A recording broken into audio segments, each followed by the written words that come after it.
Playa, mujeres fumando. Mira, tírame plan y son nalgas de mentira. Tan brinda, que chimba, colombiana linda. Siempre con los ojos rojos de Cali, con mi amiguita Mari.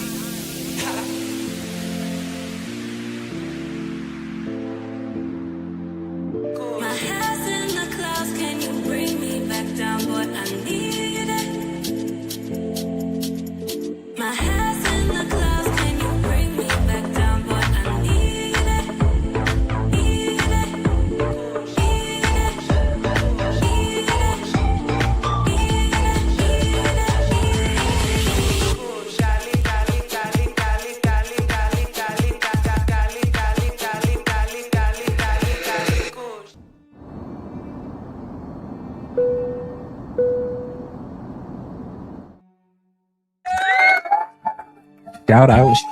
Shout out to all you men that are here and you ladies that dare to tread this channel. Hope you guys are having great. This is Andre of Andre and Andre's Love Crossing Borders. Why? That's all Patrice O'Neal had. The question was, why? Before he passed on, he spent most of his career being one of the most famous, underrated comedians, not just black comedians of all time. Pied Piper, if you will, messenger, prophet, stoic, however you want to word it. Patrice O'Neal was ahead of his time, ahead of Kevin Samuels, ahead of all these other content creators, ahead of myself. But he only asked one question, and he never got the answer to it before he died. Why? Why are men in the States still tolerating? Why are the men in the States still putting up with? Why are men in the West in general still dealing with the childishness and foolishness and inaccountability of Western women? Fast forward past the Patrice O'Neal era. Fast forward past the Black Manosphere original era when Angry Man and O'Shea and Obsidian first formed it. Fast forward past the era of Donovan Sharp. Fast forward past the Kevin Samuels era. Even fast forward before the beginning of Mediocre Tutorial and Review. And now we're in the stage of the passports.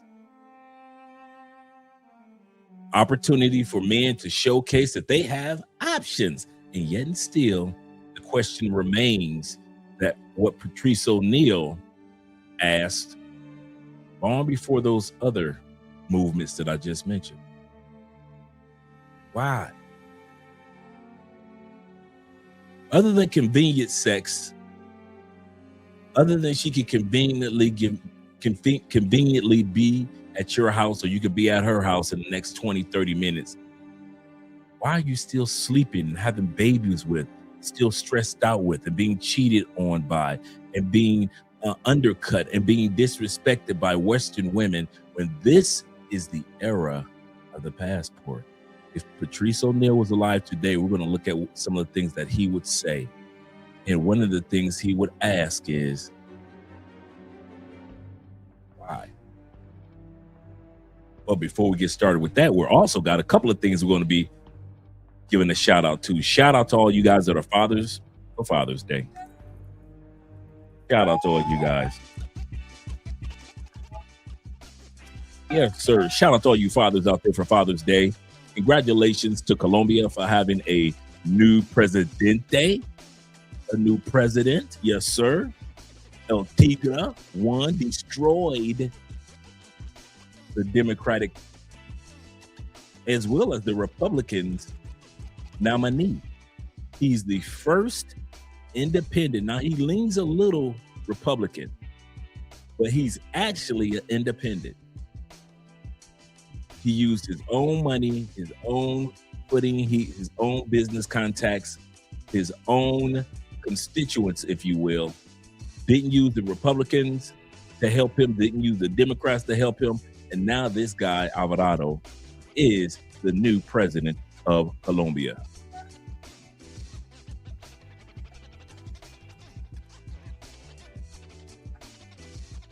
He's got backing by other countries already. He was backed by the U.S., has been backing him as far as like, hey, they want him to win. Senators who are and foreigners who were Colombian have come back home to Colombia just to support him.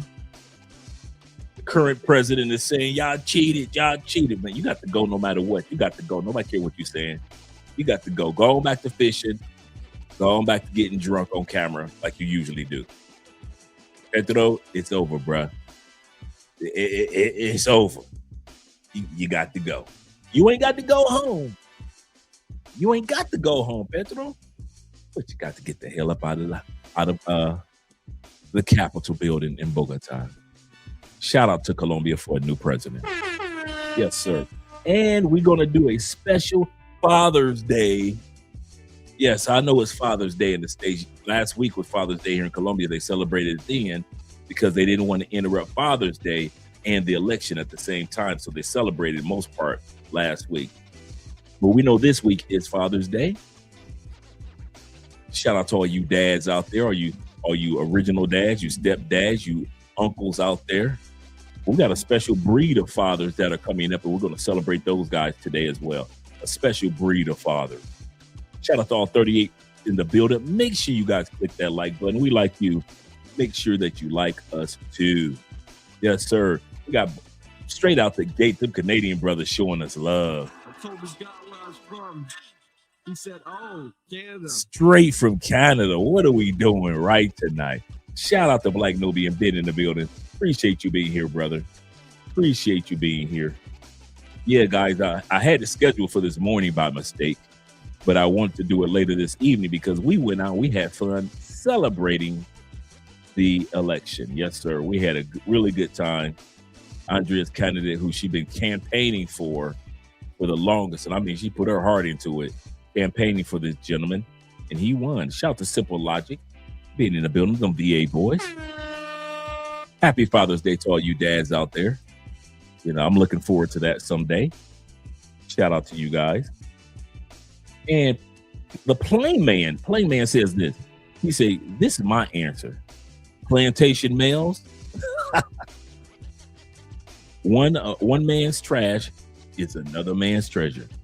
Passport bros, one man's treasure is another bro's trash. That's true. That is true. Shout out to my Uncle Jeffrey in the building. That's the Ghostface himself.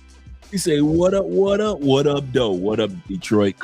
You better back the fuck up out my face, goddammit. I'm from Detroit, Michigan. Don't play with me. Don't play with me. I got a nice little drink, man. We've never seen this. We didn't even know we had this. We've had this sitting around the house for about a good year and a half. It's an Italian. I think we got it in Italy. This is an Italian drink. It's really clear, but it tastes like liquor, but yet it has a excellent chocolate undertone, dude. And we've had this sitting around since we went to Europe 2 or 3 years ago, and we haven't touched it. And Pretty good. Pretty good. Like I said, if you want a liquor, and it's clear, nothing about it says chocolate. But when you taste it, it is 100% chocolate. Like a strong liquor that's chocolate. So shout out to the Italians for this one. Yes, sir. That's what I'm sipping on tonight.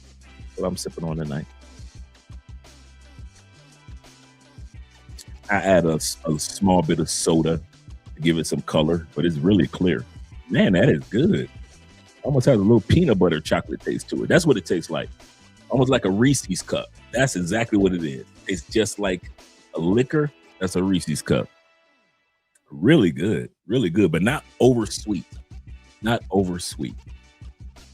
Shout out to my man Don, aka Don B, Don JP in the building.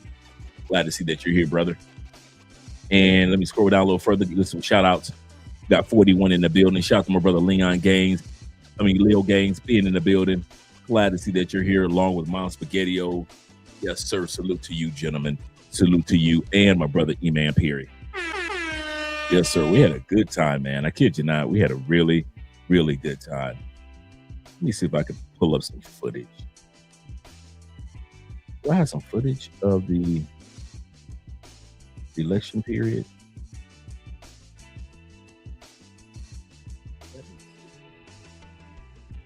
We had a lot of fun.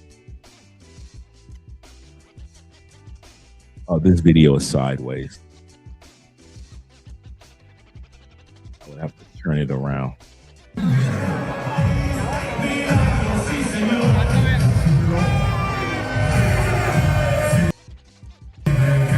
It's sideways. I don't have a way on here without editing to turn it the other way. But this was after the election. Really fun. We had a really good time.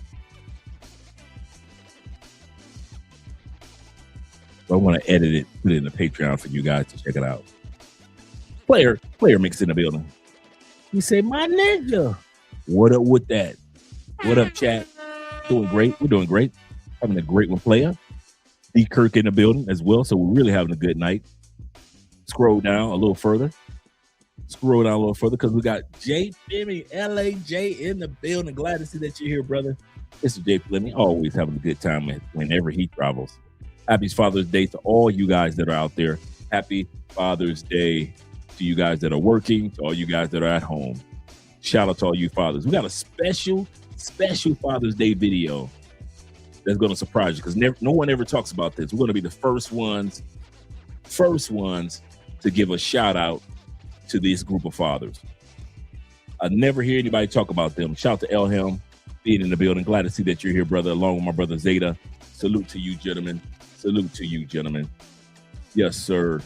Let me scroll down a little further. Looks like I've got everybody, including our brother Andrew Craig Jr. Happy Father's Day. Yes, sir. Random question. Does Colombia has its first 100 days like the U.S.? I don't know. I don't think so. I know exactly what you're talking about. They don't have the first 100 days, but they do analyze it like the first 100 days. They do that. Shout out to my man Suave Prince in the building. OG, what up? The election today. The person who we want to won. I knew he was going to win. The dude branding was off the chart. This guy's branding was like when Obama ran for office. That's how hype it was in Colombia. This dude's brand was everywhere. His image is La Tigra or El Tigre, meaning the tiger, right? Do you know in Colombia, I was saying this the other day, they couldn't keep Frosted Flakes cereal on the shelves. Anything that had a tiger, it was sold. It was sold. Anything that had a tiger was sold. That guy's branding was excellent marketing. Excellent marketing. Shout out to you guys that are watching from Andrea's channel as well. Glad to see that you guys are over there showing Andrea some love. Excellent marketing. Hands down. He didn't run as a Republican. He ran as an independent conservative, even though he leans a little Republican. The Democrats didn't have a chance. They didn't have a chance. The last president was Colombia's first Democratic president, Petro, the one that's in office right now for the next few days. And Colombians say we are not going back Democrat again. They tried it once, it didn't work, so they decided to go with the first independent president, and that's what this guy is. He ran independent and he won. He ran independent. He ran like Bernie Sanders, and he won. Shout out to Tim Howard being in the building, as well as once again my brother Zeta, LJV, other than vegan. Glad to see that you're here as well, brethren. Oh yeah, this is his party. This is his party, actually. So this is not Republicans. This is not MAGA. This is not the Democrats. This is actually the independent party in which the guy ran up under. This is the hat of the independent party. Yes, sir. Yes, sir. Zeta says this. He said, Dre, be careful. Fralanico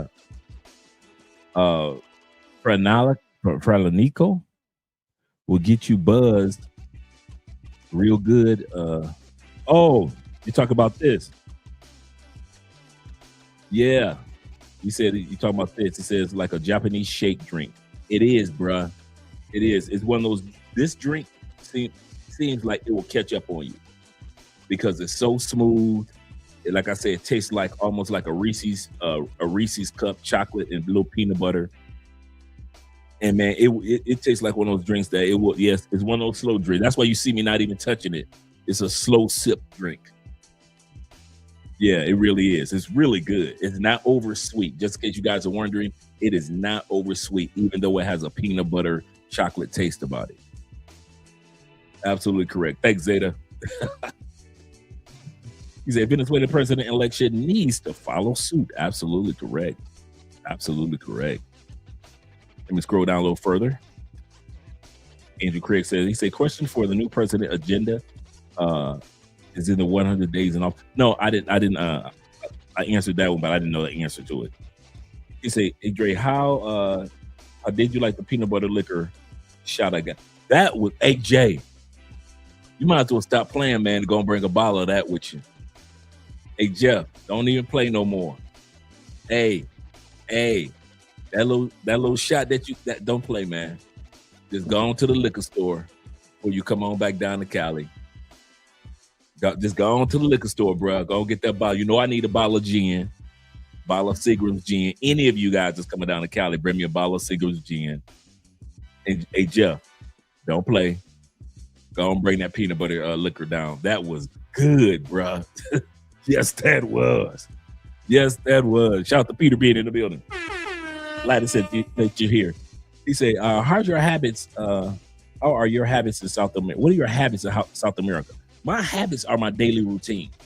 I often tell people, that's a good question, Pete. I often tell people, bring your routines with you. If you are a person that gets up in the morning and you meditate and you pray, whatever it is, you stretch, you exercise, bring that morning routine with you. Don't leave it back in the States because you're in a new country. If you're a person that gets up and reads in the morning or in the afternoon, if you're a person that just goes for a walk in the morning or in the afternoon, bring your routines with you. Everything else will gel and center around your routine. The number one cause of Americans moving back to the United States. Now, mind you, only 13% of us ever fully move back to the United States, statistics show. 87% of expats, once they leave the United States, they only go back to visit. It's rare that we ever go back to live full time, right? But the cause of that for many, homesick. The hugest part of being homesick are two things: the people, and they didn't bring their routine. So they go back home. That's, like I said, that small 13%, but they go back home because they miss their mom, their dad, their friends, their dog, whatever it may be, right? American food. But the other thing that they don't bring that causes them to want to go back to the States is they don't bring their routines. They come to a new country and try to start new routines and they panic. Oh man, I don't like it here. Then they go to another country. I don't like it here. No. No.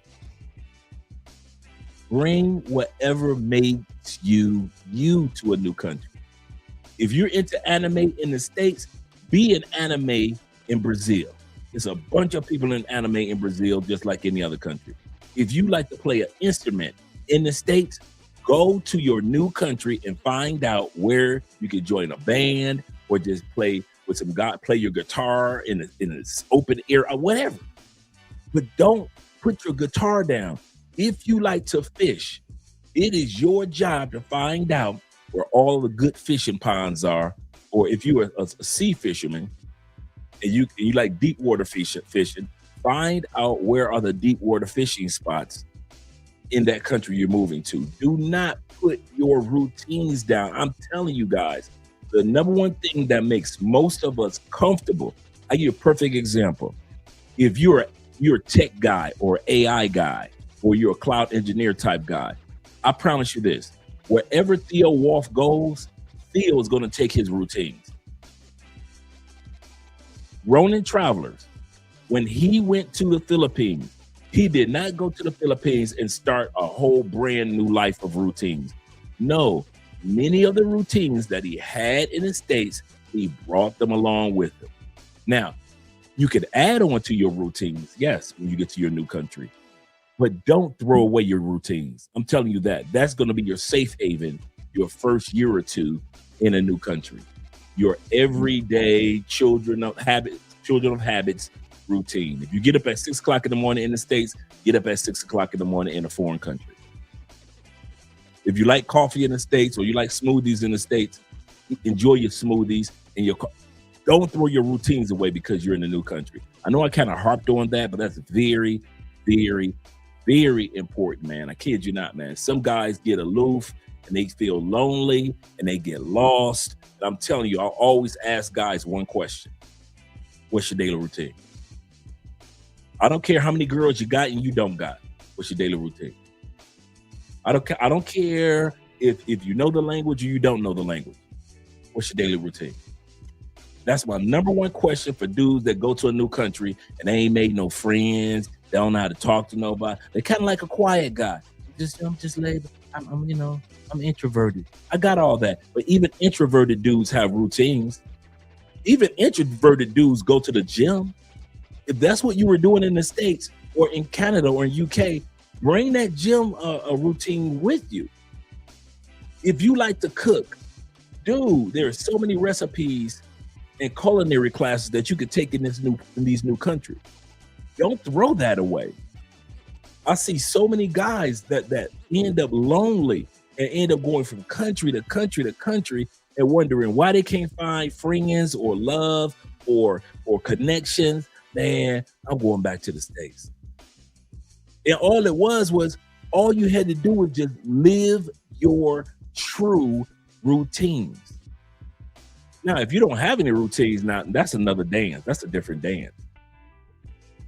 But if you have routines, bring them with you. Do not replace them. They belong in your suitcase along with your clothing and all your other items. And that's what's going to give you peace within the first 2 years of living in another country. And then you build on those routines after a couple years. But don't go. I give a perfect example. Shout out to my brother Will Thrill. Will brings his routines of music equipment. He brought his music equipment down here, his keyboard. So now he's down here making music. He's got all his equipment, not all of it, but most of his equipment in his home that he purchased in Medellin. And he makes music. Why? He did that in the States. Me, I'm an early morning Bible study dude.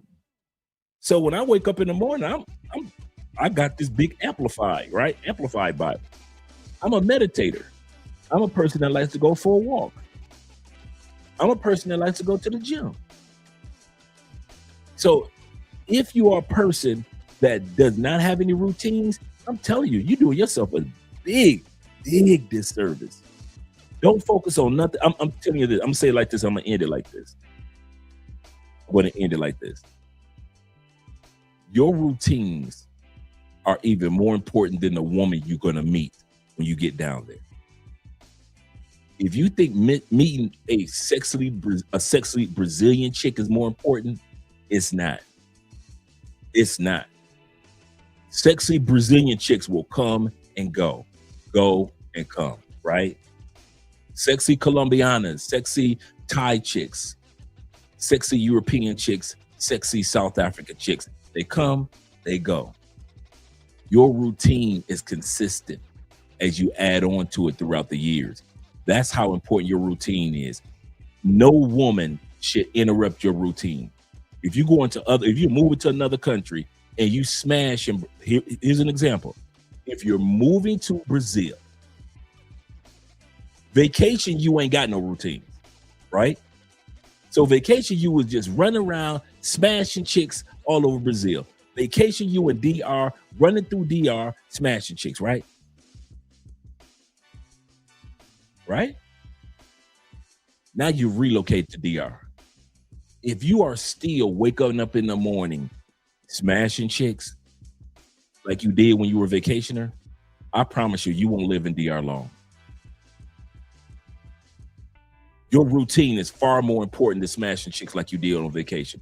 Will you get coochie in DR? Yes. Will you move like a vacationer? No. As a relocator, you bring your routines, and now you can take your time with the ladies. Compared to a vacationer, vacationer's like, hey, I'm only here 10 days, dog. I got to get it in. But every time I see a relocator move like a vacationer, they always go back home.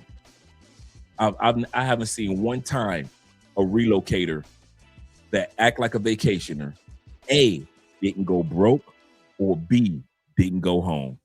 Y'all always go back home. Y'all always go back home. Y'all wonder, I'm doing something wrong. This country ain't for me. I'm moving to DR. No. I'm zooming to Thailand. That's what I'm gonna do. And you bring that vacation mindset with you as a relocator. And you wonder why you go from country to country to country to country, and it doesn't work. And that's because you are a relocator now. You are no longer just a vacationer. Stop thinking like a vacationer. And one of the things that you use to stop thinking like a vacationer is your routines. Your routine. So in South America, Pete, in South America, my habits are my routine. Whatever I do normally in the morning when I was in the States, those habits I bring along with me to another country, and I add on top of those. I didn't erase them. I just added on top of them. But if I had came here with no routines, man, dude, you talking about a brother would have been bored out of his mind in a new country. Oh man, I've been going. Yeah, I would have went back home by mistake. He said, Andre, what are the habits that you do to stay cool? Oh, cool in the summer?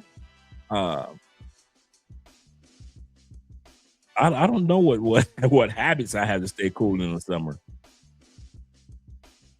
I mean, for me, let's put it like this. And the reason why I say that is this. I'm from Tampa area. I lived in Tampa the last 14 years before I moved to Colombia. Even though I'm originally from Detroit, Chicago, in Indy, right? And I've lived in other cities, for time periods like Atlanta, Oakland, San Francisco area. So I've lived in those cities with short time periods, but I mainly was Midwest, right? Ohio. Shout out to Cincy, shout out to Cleveland, right? But when I moved to Tampa, that was the longest for Tampa and Orlando, those two cities. And so I'm used to certain low 80s, like 83, 84, 85 degree weather. Well, Cali's weather is literally parallel to Tampa's. If it's 83 in Tampa, it's 83 in Cali. If it's 87 in Cali, it's 87 in Tampa. If it's 79 in Tampa, it is literally 79 in Cali. So I was already used to this weather here compared to, Medellin is a little cooler. Bogota is cold, but even though it does have its warm days every once in a while, being near the equator, you're getting that Caribbean type of heat. with a lot of humidity in Cartagena, Barranquilla, Santa Marta, San Andreas. So it's kind of that tropical heat with a lot of humidity up there. So I don't have any particular habits I have to stay cool. Not necessarily to stay cool. Shout out to my brother being in the building.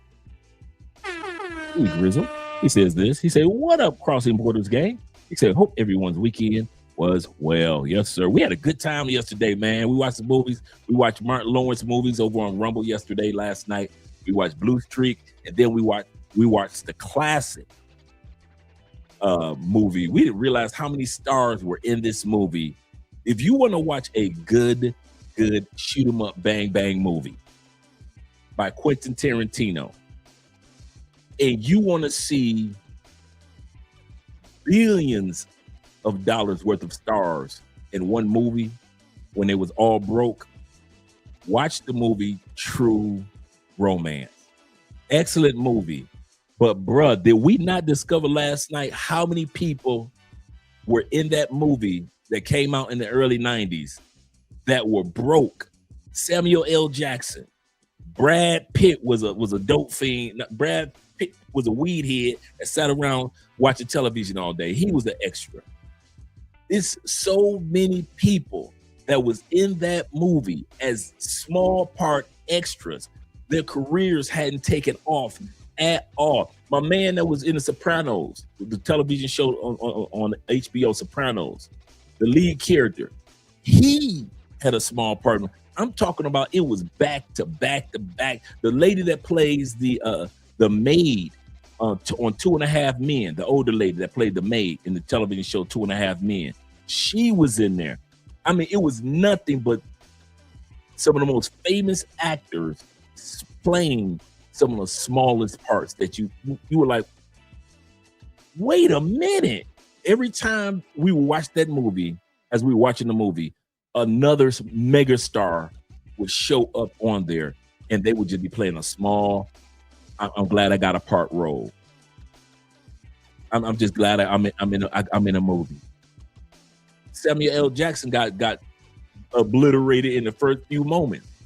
So if you want to see a good movie that's full of stars before they blew up, before they became famous, and it was a good movie, True Romance. We had so much fun watching that movie. Goodness gracious, I had a lot of stars in that movie. And all of them were broke.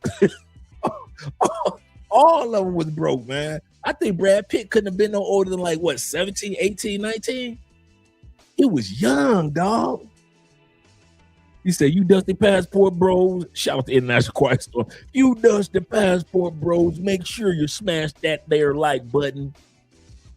Add this step to your routines." Absolutely correct. Make sure you smash that like button. Shout out to all you guys. We got 68 in the building. I want to get a chance to give a shout out to everybody because I want to give a shout out to a special group of guys that don't get love, that don't get recognition, and don't get a shout out every year. Let me change the music. There is a special group of guys that I created a video montage for. And it's not just the Passport Bro movement. It is shout out to all you dads out there that are new international fathers.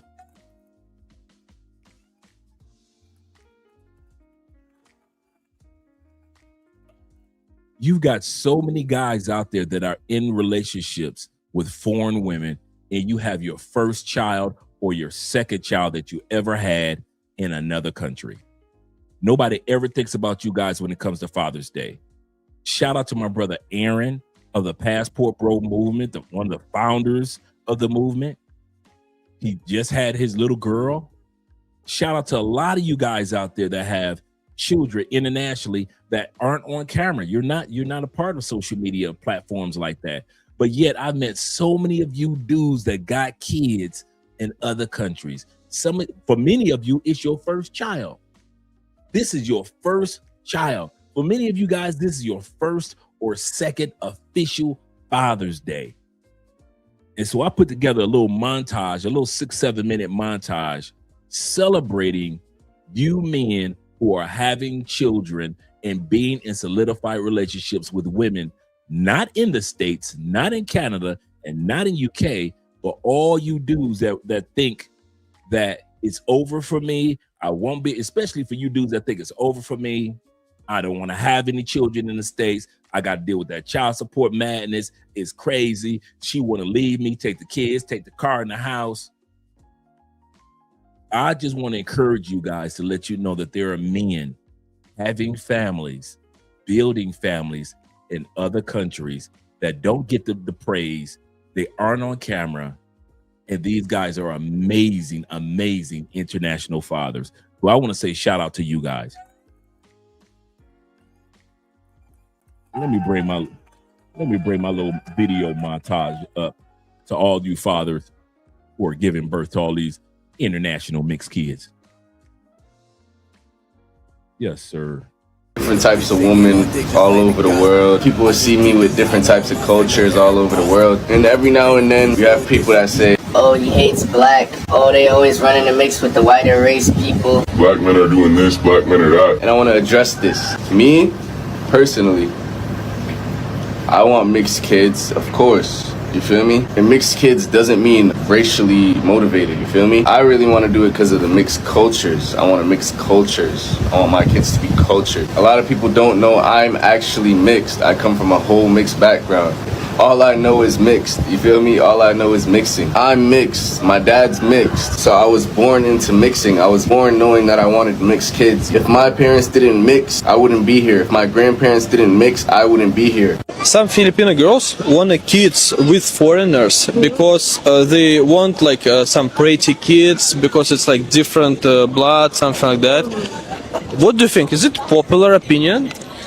Actually, yes, it's a popular opinion here in the Philippines because we think like we always wanted to be recognized, and if you're living in a small city and you suddenly have a partner like a foreigner, and then you have a white kid, like you're gonna get famous, you're gonna be the talk of the town. Because then again, in a small town, there's a white kid, and all of your neighbors will be questioning you, how did you met that guy? So yeah, it's quite popular here. Yeah. And then you have the danger of what's happening in Nigeria where the Chinese men.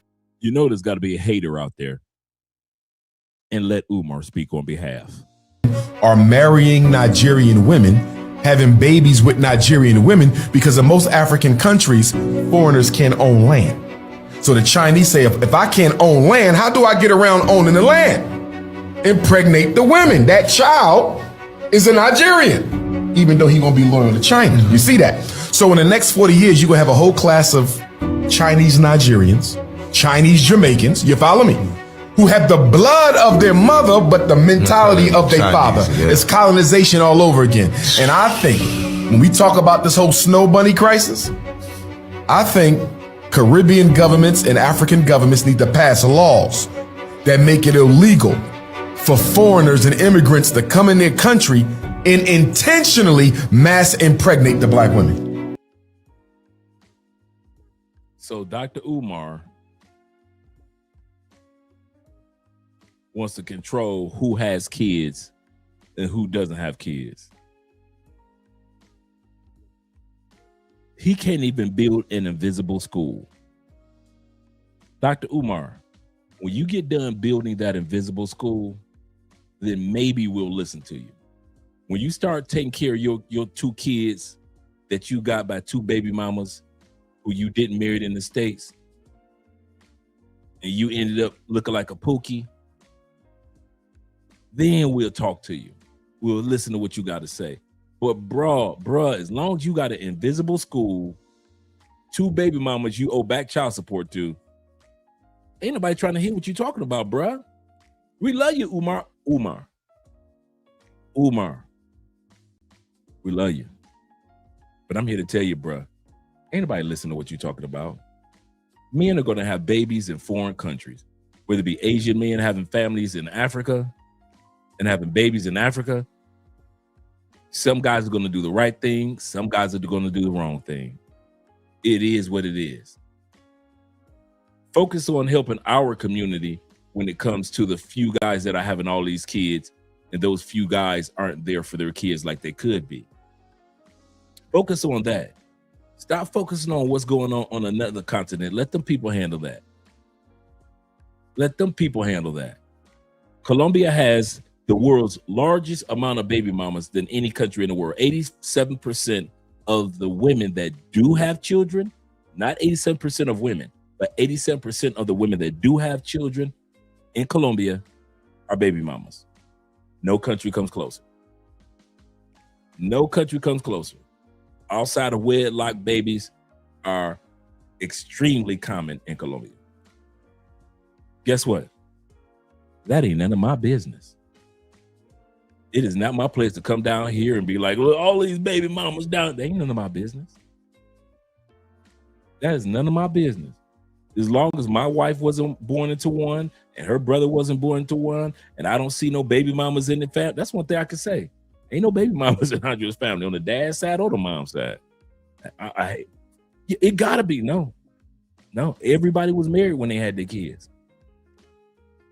And the only reason they ain't with the father on the dad's side or the mom's side, no, I think it's one divorce.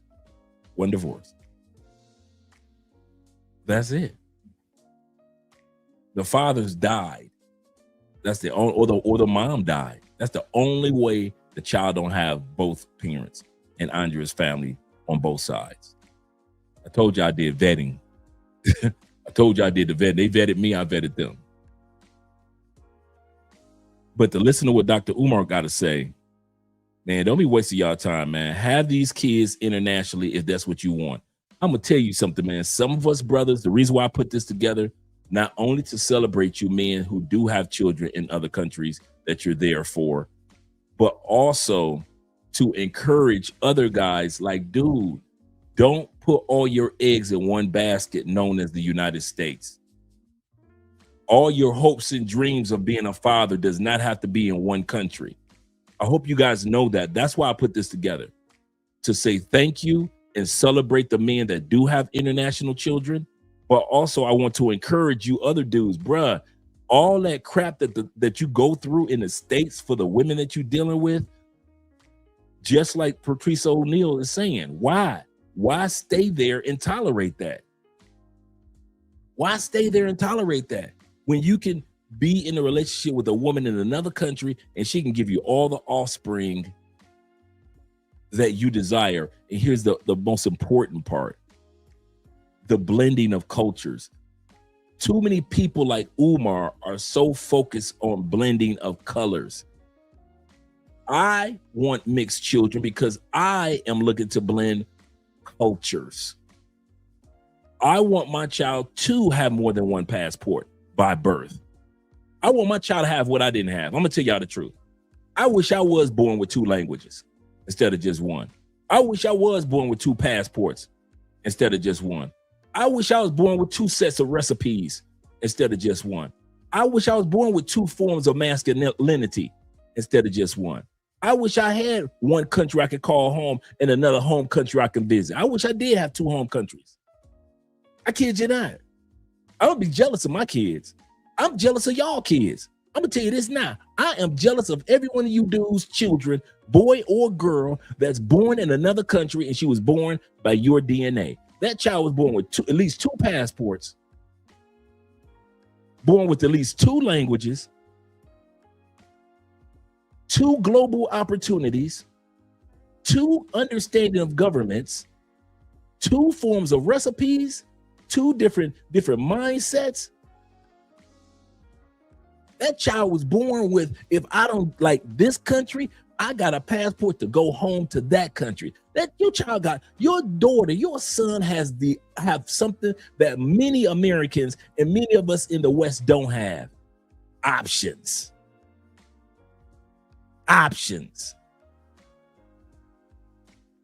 So if you think that I'm gonna feel bad because my child wasn't born Black American with a Black American woman, you crazy. I don't care if you have a child and she's Afro-Brazilian and you Afro-Canadian. I don't care if you're African-American and you marry a dark Cambodian sister. I do not care. the fact that that child could blend cultures, that child could tap into its Cambodian roots and family and history and politics and mindset. And if it's a boy, masculinity. If it's a girl, a Cambodian femininity, and not get stuck only with America's version of femininity, America's version of masculinity. I ain't gonna lie, I wish I was born that way. Some people be like, yeah, I was born mixed, and it's not easy for mixed kids. Hey, mixed kids, you got it way better than us kids that was born with just one culture, one language, in one country. Stop crying about it. Stop crying about the fact that you mix. I don't know which side I want to go on. Did I want to be white? Did I want to be black? Just be you and enjoy both sides. That's one thing that we're going to teach our children. Enjoy all your Colombian side with all the Colombian music and the Latin music, and enjoy your black side, because that child going to be listening to some R&B. You better believe that. Our children will be listening to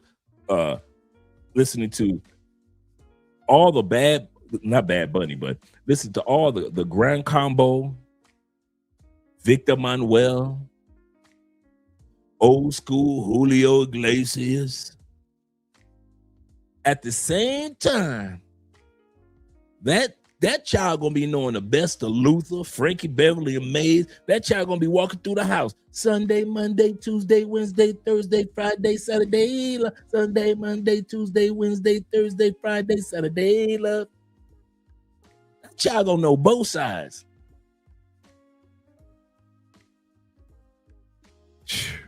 Man, I am not sitting around. T-Mac, Jeffrey Wright says this. He said, not to mention, when it comes to having children in another country, affordability. And by experience, T-Mac says this. He said, the thing that I like about Japanese culture is that they would give my daughter a few $1,000s every time she visited. They would give her the red envelopes. I know exactly what you're talking about. Asians are good about gifts or gifting. Dre, your child may even sing R&B songs in Espanol. For seriously, bruh. Seriously. He said a lot of Colombian dudes don't believe that they have the responsibility to take care of kids. I did know that. He said they put it all on the mother. I did know that. He said Dre said it ain't my business. Chicas complain, but I tell them, hey, you chose him. You chose him.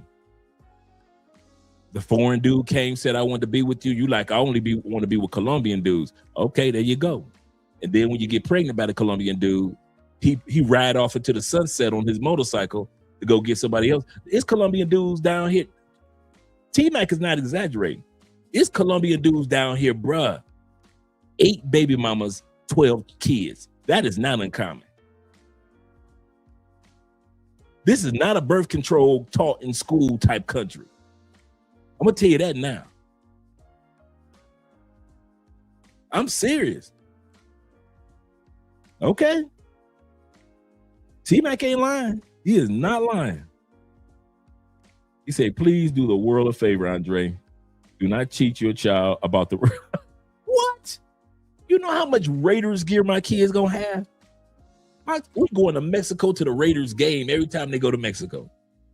Every time they go to Brazil and play a game. What? This is a Raiders home.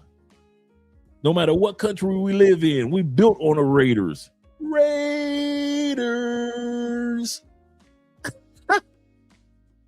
Daddy, I want to enjoy the Detroit Lions. Boy, that's blasphemy. That is blasphemy. Let's continue on. Mass impregnate the black women. They're doing it. You can tell why they're doing it. You can tell. We're going to do this so we can rule this land through our mixed race Chinese African children. Raising third culture kids is a joy. We have 3 children. We have Michael, Emily, and Kian. Michael was born in Paris. I love this story. I love this story. Their kids are all born in different countries, even though mom and dad are the same. I ain't mad at them. Shout out to this couple. Emily and Kian. Michael was born in Paris in France, and Emily and Kian were both born in Hereford in the west of England. Deborah, my wife, is from Zambia, and I'm British, and I come from an Irish family. You know how many passports he just named? Dude.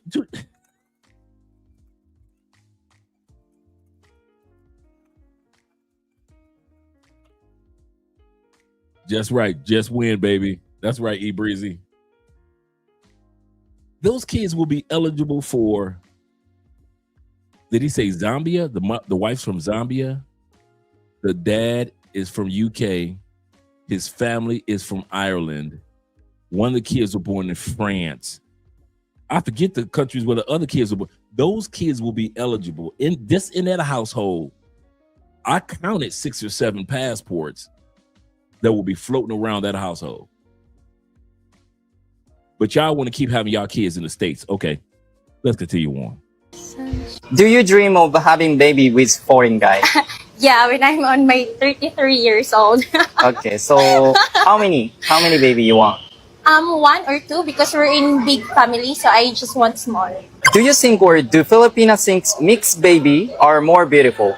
Yeah, I guess Philippines has some mixed blood will have result for a baby that's beautiful. So did having mixed babies ever cross your mind? Yeah, actually, since I was in my junior high school, that's really in my thought already. So in the future, one day you want to have a baby with a foreign? Yes. Ladies, I'm trying to do my work today. Leave me alone type shift. Shake your dress! Ladies, come on. You know, you see me doing my work type shift. So if I shake my dress, will you leave me alone type shift? All right, for the one time.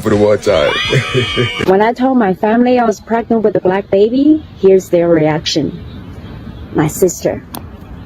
Oh my God, how black is your baby gonna be? She's a bitch. My brother. I don't like black people.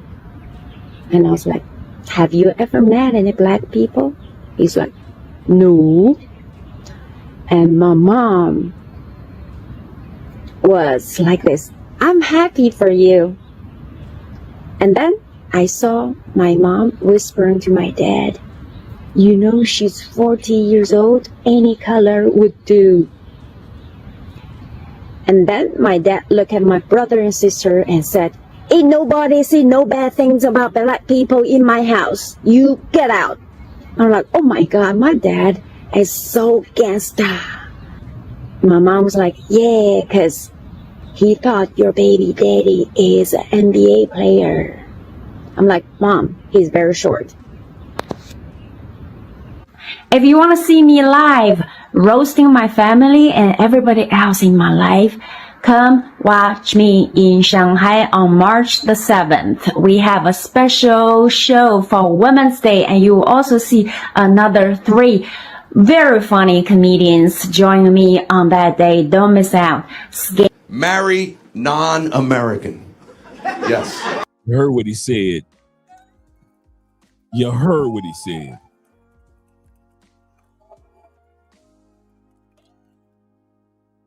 Marry non-American. Yes. This one's based on my wife's cousin, okay?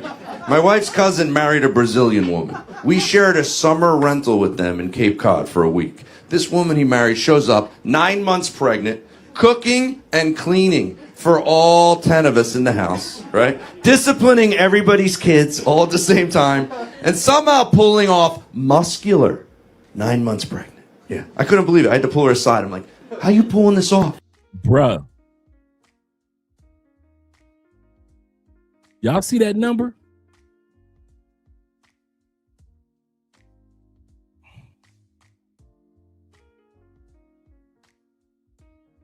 We have been trying to tell you, brothers, North American old is not South American old. We've been trying to tell you, brothers, there are women in their 60s that you will smash in a New York minute in South America with no hesitancy. We ain't talking about one-offs, because you know in the United States, whenever a woman looks good in her 60s and 70s, she end up on the cover of Essence magazine and Woman's magazine, because she is so rare for a woman in the United States to look good in her 60s and 70s. Bruh, I'm telling you, in South America, it is the norm for women to look good in their 40s, 50s, and even in their 60s, bruh. This is not uncommon. I am not showing you an anomaly, bruh. This is South American norm. Now, is this every single? No, there is no such thing as every single. But this is very, very common in South America. This woman got 3 kids. Don't look like she even had 3 meals. Don't look like she had 3 meals. She said, I got 3 shorties. She said, I've been divorced 3 times. Damn, girl, you can't keep it together. She said she been divorced 3 times. Ain't gonna be another marriage, boo. But you could get scooped up without that dude. You know how many American dudes will scoop her up and put her inside of a Lamborghini? At that age? At that, even after 3 divorces. Yes, sir. She wanted 3 checks, and that's what she got. You better believe that. I'm like, how you pulling this off? Her exact words. She goes, Joe, believe it or not, in Brazil, we were taught at an early age to be great wives. And I was like, my wife was taught at an early age to teach her husband how to be a great wife.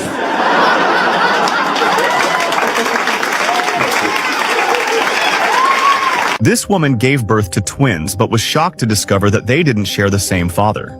A 19-year-old Brazilian woman had twin boys, but when they were about 8 months old, she started having doubts about who the father was. She decided to take a DNA test with the man she believed was their father, but when the results came back, she couldn't believe it. He was the father of only one of the babies. At the time, she was separated and ended up being involved with a second man. She then took another DNA test with him, which confirmed he was the father of the other twin. She had a rare condition called heteropaternal superfecundation, which happens when a woman releases 2 eggs during the same cycle and was involved with 2 different partners within a short period of time.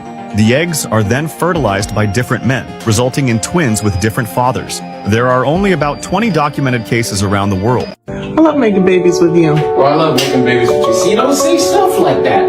You know, don't say stuff like that, because now it's like we're gonna have this baby, and then a year later you're gonna surprise me again. Me, I love having babies with you, and if you love having babies with me, can you guess how many babies you're gonna be having? And I don't got a problem with that. Maybe I want another baby in a year. Okay, bro. All right, baby. I like that. Okay. You okay with that? Yeah, we're gonna be spending so much time together. They'll drive me up the wall, but we'll build the wall together. You know what I'm saying? I love you. I love you, man. You're cute. Tell you what's even funnier, T-Mac.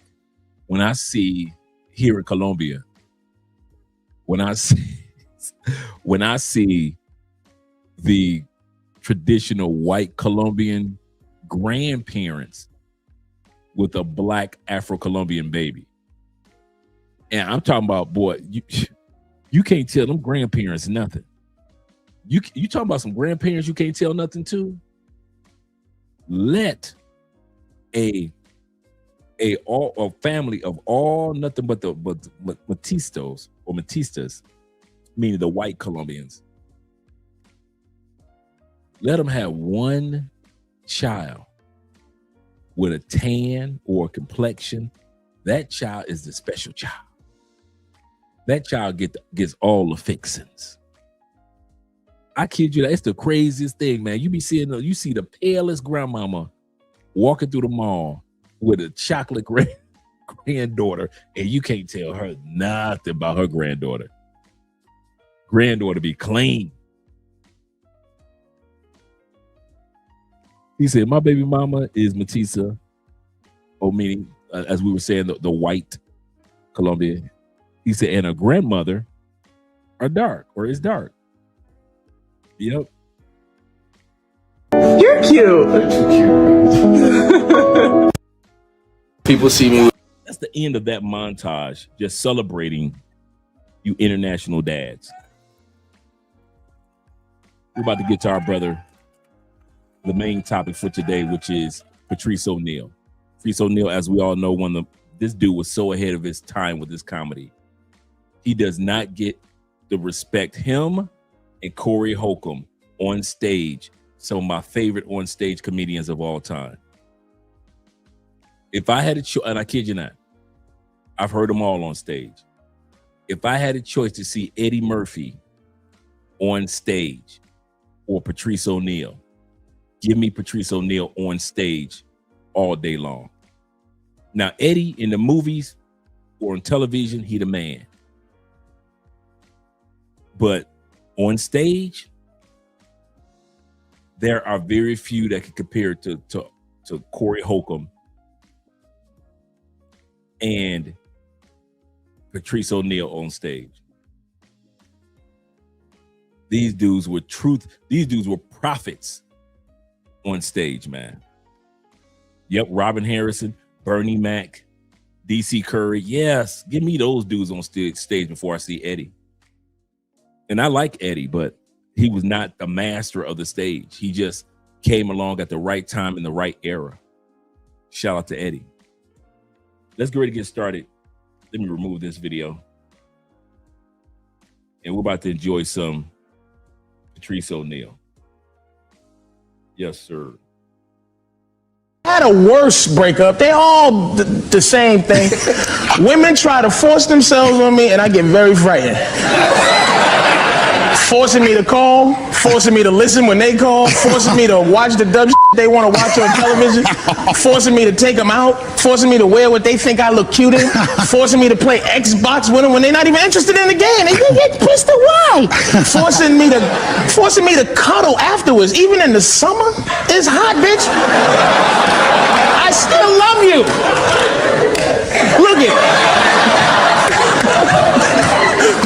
Look it, man. Ladies, if you want to know how to make your man happy, just think about what makes you happy and do exactly the opposite. A man can never please a woman. Take care of you, the kids, and the household, but has no ambition worth staying with. When you say hear her out, hear her out.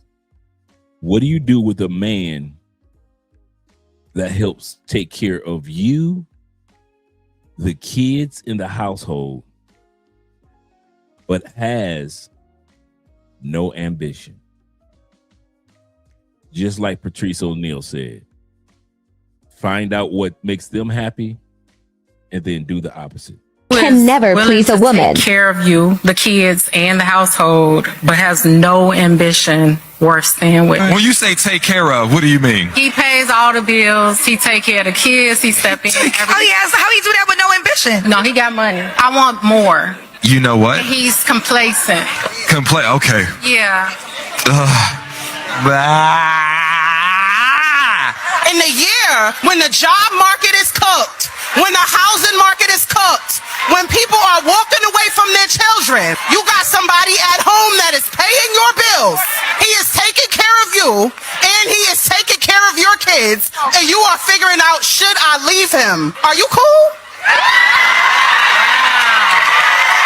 Unfortunately, before Kiki starts talking, because you know Kiki like to preach,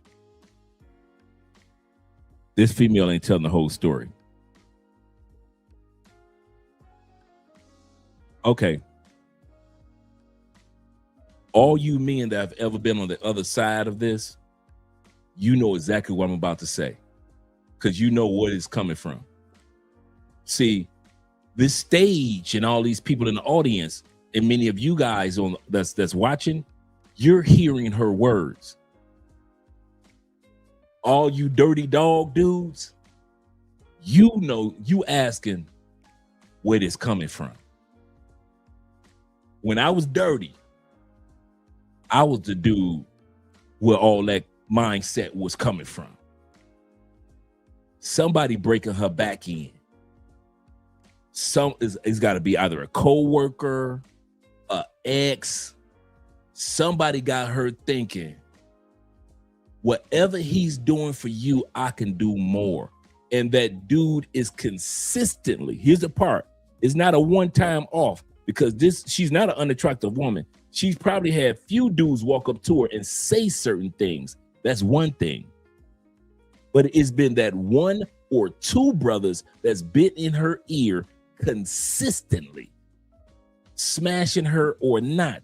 I'll do this for you, baby. Soon as I get home for work, I'll pay your rent. Your faithful lover. She's sitting around, instead of thinking about what all her husband is doing, she like this. I want sex in the kitchen, over by the stove. I want put you on the counter, by the butter roast. Hands on the table, on your tippy toe, girl. We'll be making love like the restaurant was closed. Fellas, there are women, no matter what you do, you will never make them happy. And I'm gonna say this, and I mean this, and I mean this, guys. The problem ain't the woman. There are women you could never make happy, and the problem ain't the women. Who the problem, Dre? Who the problem? The problem is you. Your woman, who is so attractive, she knows one thing about you. If she don't know nothing else, that you're a provider, yeah, she know that. That you're a good dad, she know that too. Faithful lover, she knows that too. But she also knows something else about you that you don't want to admit or you don't know how to do. Y'all ready? I think they ready, T-Mac. Here's what this woman knows about her man that's causing her to act like this. She got a man at home that don't know how to tell her pretty tale to get the hell on. You're part of the problem. She's part of the problem. You're part of the problem. Stop paying people that you don't have no respect for. That's you guys. She's part of the problem, but you're part of the problem. You're part of the problem. You're part of the problem. Stop paying people that you don't have no respect for. A lot of you dudes don't have that gene in you to tell a pretty chick, I don't care how many kids we got. You ain't gonna, I only got one life to live. You are not gonna belittle me. You got one time to do it. It will never be a second time. Even if she doesn't cheat on you or doesn't leave you, I'm gonna give y'all some advice. Every single woman, my wife, your girlfriend, your mama, my mama, all your aunties, your female co-workers, and your sisters, they need to know you have a get the hell on gene in your DNA. Every woman, I've never met a woman, never been with a woman. If a woman can sense that you don't know how to say no and you will tolerate what most men want, and you'll tolerate it because she's pretty, or she had your kids, or she fine, or you don't want to pay child support, or you don't want to pay alimony, women sense that and they will run over you. They will cheat, talk down on you, belittle you. They'll listen to dudes like me. Somebody is whispering in this young lady's ear. Usually it's dudes how I used to be, like the boy toy. The boy toy. She think the boy toy is going to replace her husband. Usually us boy toys, we don't even move like that.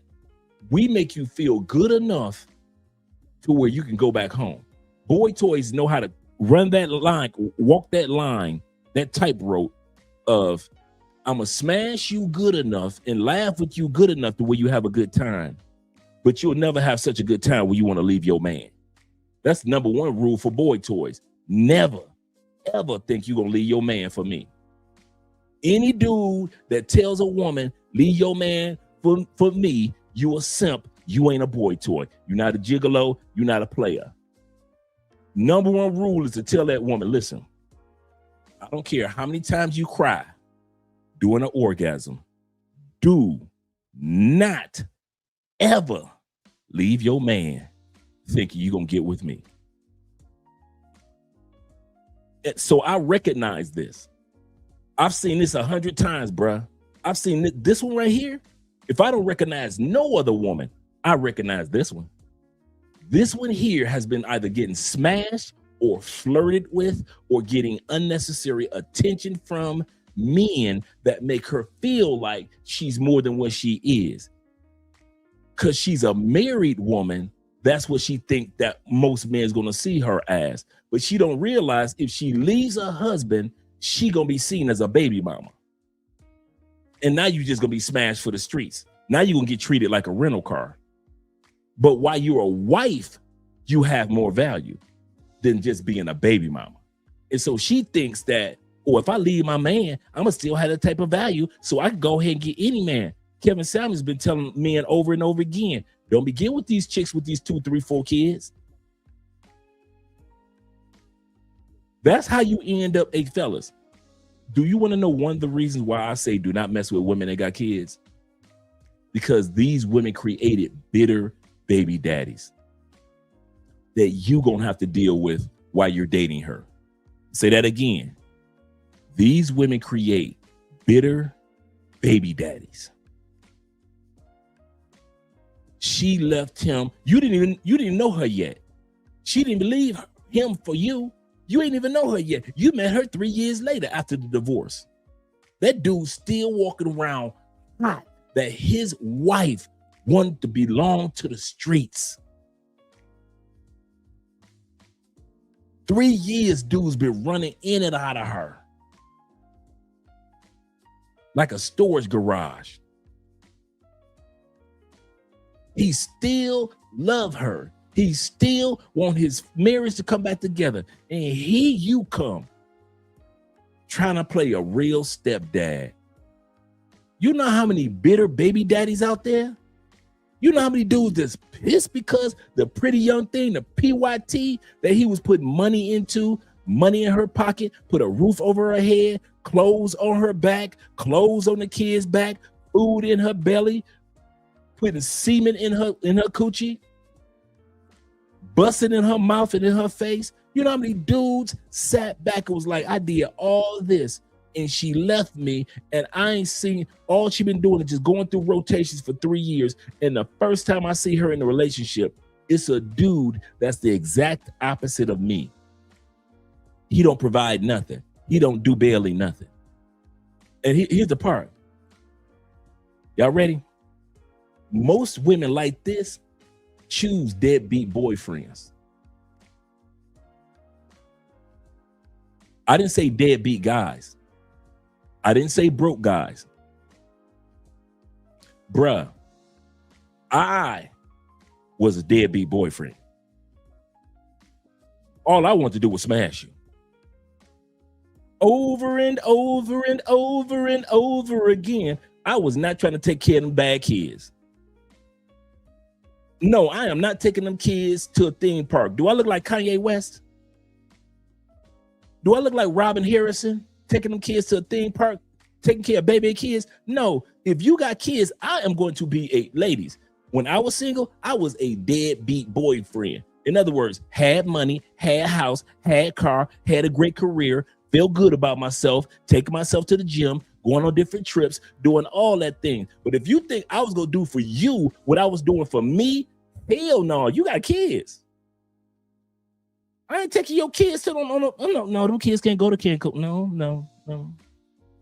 I'm not taking you to Cancun. I was an excellent deadbeat boyfriend. Deadbeat boyfriend didn't mean I was broke. Deadbeat boyfriend mean I was not gonna spend my hard-earned money on you and them little gremlins. Hell no. My job is to come over here and pretend like you got a man. My job is to show up on your birthday. My job is to show up and hang out with you during the summer when the kids over their daddy house, and I hang out with you until school time come again. That's my job, is to be your boyfriend when the kids are gone for the holidays over your grandmama's house, and I come over and we play boyfriend girlfriend for 2 or 3 weeks, and you cook for me, and then when it's time for the kids to come back from their grandmama's house for the holidays and stuff like that, that's my job. My job is to be February 15th, not February 14th. My job is February 13th, not February 14th. My job is the day before Mother's Day or the day after Mother's Day. It is not my job to show up on Mother's Day. You are the 5th of July, the 3rd of July, but you ain't barbecue 4th of July. No, baby, no, you do not come over for grilling. You can't even get a burger on 4th of July. You're not 4th of July worthy. I was an excellent man. I mastered the Shaolin Temple art of being a deadbeat boyfriend. You dang right I don't want to go spend no money on them raggedy kids of yours. If they nose running, I'm not even wipe them kids' nose. I don't even want you to act like I was doing something. I plan on doing something for them kids. That's what makes bitter baby daddies even more bitter, because ladies like this will leave a good man for a dude who I was. And the baby daddy can see I'm a deadbeat boyfriend. Could see I ain't coming out no money. Could see he's still paying all the bills in that house. But I'm busting on his baby mama face. That's how you create bitter baby daddies. That's how you create bitter baby daddies. The fact that he saw that you went to the streets and left him for trashy dudes. You said you was going out there to get a better dude. You end up rotating your body, and then you end up pretending like you was in a relationship with the dude how I used to be. No. I ain't taking them kids to go see no Harry Potter movies. Nope. Them kids, they go see no Marvel, no End Games. They won't go see none of that. Them kids want to go see Batman movies. Not one at Batman. No, them kids ain't. I'm going to the movies, and I'll come back and tell your kids about what the movie was about. I'll be in there in your kid's bedroom, just sitting on the floor, telling your kids about the Batman movie. Now, this what happened, kids. The Joker, that one.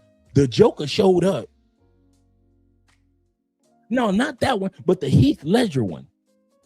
He showed up, and then the bomb wouldn't work when he walked out the hospital. And guess what, kids? He was walking, and then he pulled the pin, and the bomb didn't blow up. He was clicking it, and then all of a sudden, guess what? Guess what, kids? A few seconds later, the bomb blew up. I'm the dude that go to see Batman movie and come back and tell your kids about the Batman movie. But I'm not taking your kids to the Batman movie. I am a deadbeat boyfriend. You crazy. I am not. In other words, I am not as stupid as your ex-husband.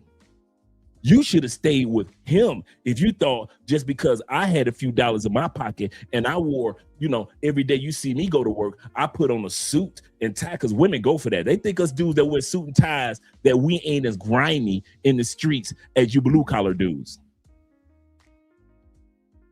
All you white-collar dudes, am I lying?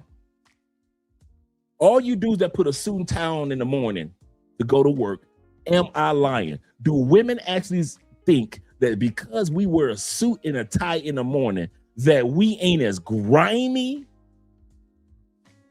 and slick and smooth as our blue-collar brothers? They think the brothers that work blue-collar, them the dangerous ones. Ladies, I'm here to tell you, it ain't the blue-collar dudes you need to look out for.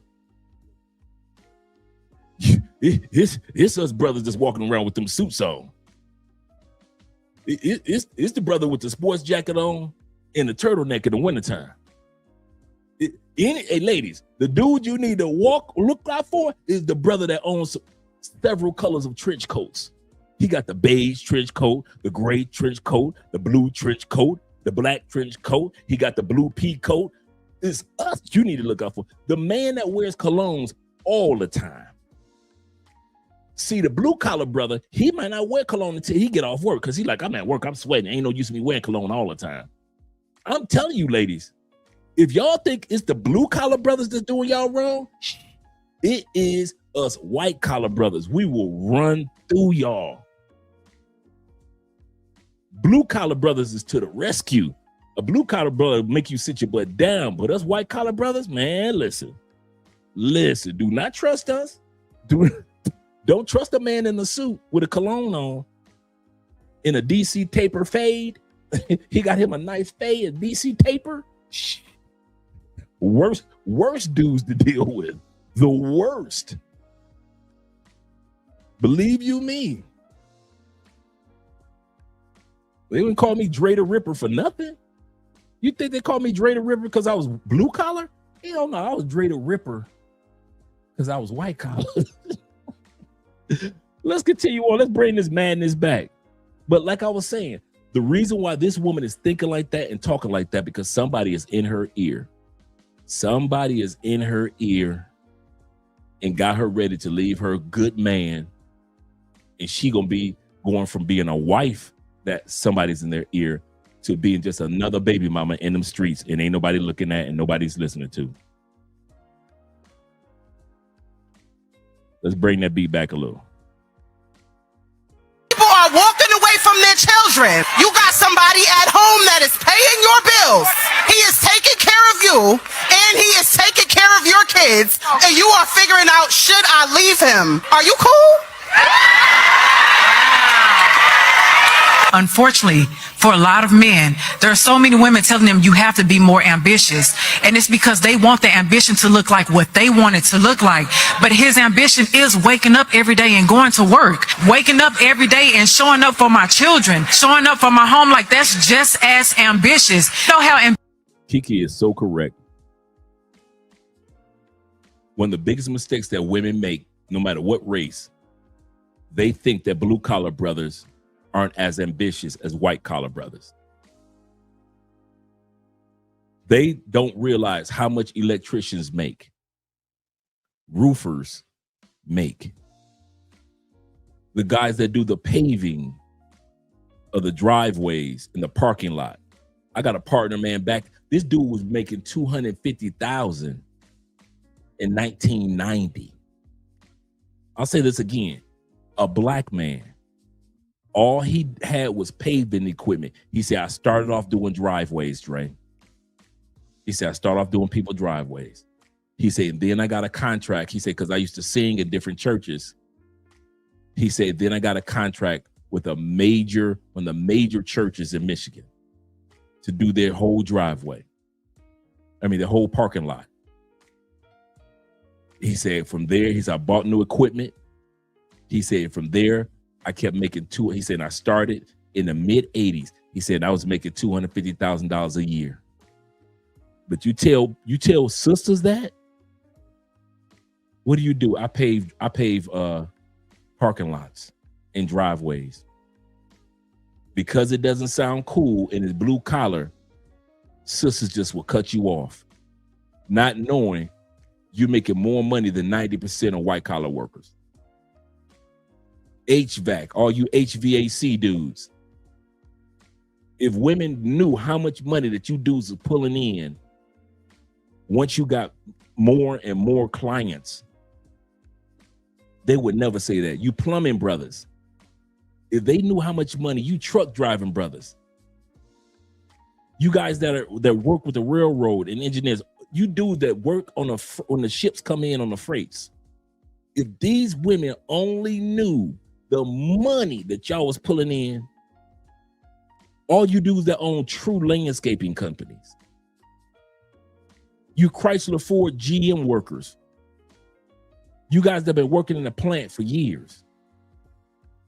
These sisters have forgotten all in the 70s and 80s, all you blue collar workers ruled. I don't know what it is that made these women think that us white collar workers are the ballers. That is not true. The true ballers in the black community has always been and will always be the blue collar workers. Always. Always. Always.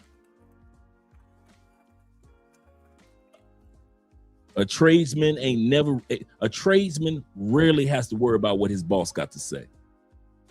Because a tradesman could take his trade to another state. Ask the white collar worker to do that as fast. Ask the white collar worker, can he do what an electrician does? Can he do that?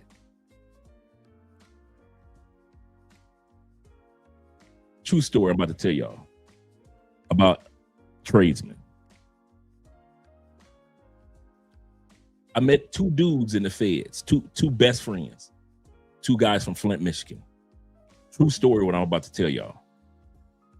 Their moms were best friends.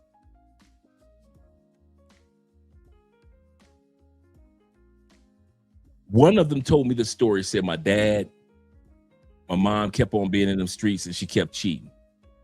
Kept cheating.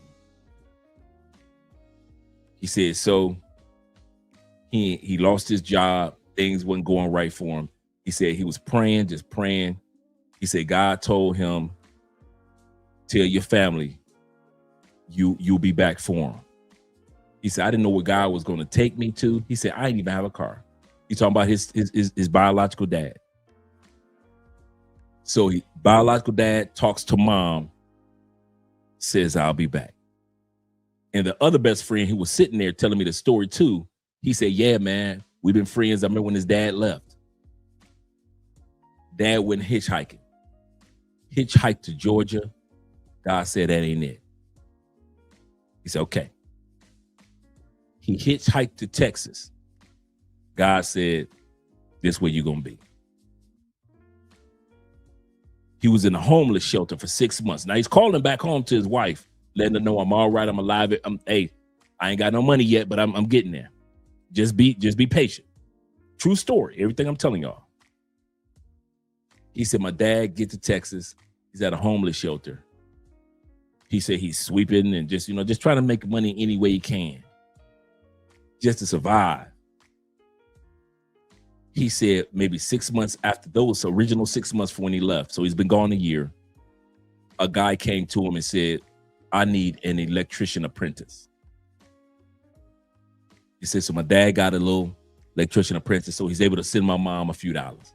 Now, mind you, the whole time before my dad left, mom was in them streets cheating. So when my dad left, my mom really out there in them streets. And once again, the best friend that was sitting there next to him said, yeah, bruh, he ain't lying. His mom was in them streets. Dad is in Texas, electrician apprentice. Moves his way up, gets hired by the company. Keeps his head down, becomes the best in the company. Gets the opportunity to start doing his own little side jobs. Another year goes by. So he's been gone for 2 years. Another year goes by, but he's sending money now. He's been sending money to mom.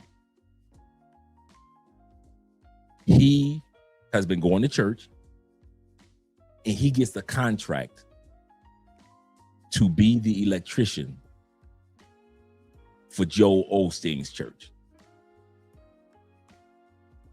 Now, any of you know that Joel Osteen's church is one of the biggest. We're talking about that old basketball stadium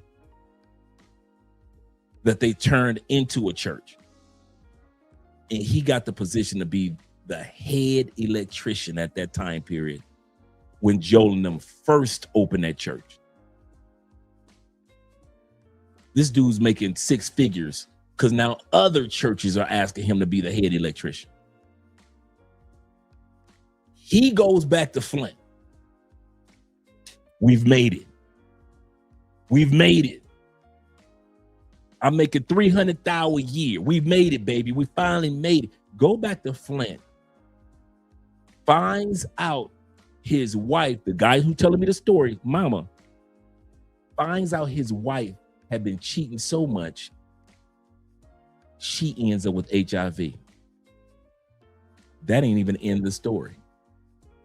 The crazy part was the best friend that was sitting next to him can confirm the story to me. His mama was cheating and sleeping with the same dude that the guy who was telling me the story mama was cheating with. So the two dudes who are best friends in the feds with me, they mama both were sleeping with the same dude, and both of them got HIV. My man filed for that divorce while he was in Flint. Because remember, he went back from Texas, went back to Texas, married him a church girl, and been balling to the day that he died. Balling to the day that he died, making money upon money upon money. Blue collar dudes. Blue collar dudes rule this world. It ain't us white collar dudes.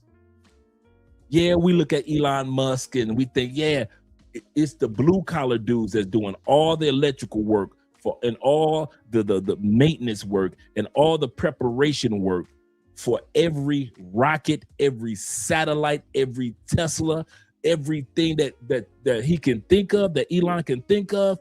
It's the blue collar dudes that's doing it. It's the blue collar dudes. So when they're done using AI and bringing robotics in, yeah, it replaced a lot of blue collar jobs, but it replaced mostly white collar jobs. White collar jobs are going to disappear in the world far faster than blue collar. Certain blue collars will disappear, but not all. Not all. Yep. Let's continue on with the video. Vicious you have to be when you are going through. Oh yeah, and that was a crazy story too, by the way. That was a crazy story. I was like, what, your mama, what? So don't think I was as cool. Hey, when I heard this story, when they were telling me, don't think I was sitting around calm like I am now. I'm like, what, your mama, what? Your mama too? No, both of y'all mama slept with this. And they both were like, yeah, man, both our mama contracted AIDS. And one of their mamas died. The guy that was telling me the story, his mama died because it ended up turning into full-blown AIDS. So the best friend mama was still alive, but the guy who was telling me the story, his mama died.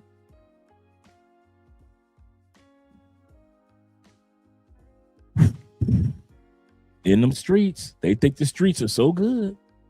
Depression, your girl is telling you you need to do more, and then you don't feel like you're good enough, but she don't know the mental and emotional and spiritual battles that you have and how you still trying to show up for your home. That's ambition, baby. Take a moment, read, I think it's 1 Timothy 5:8. Because what it talks about is a man who neglects his home is the same as a man who denies his faith.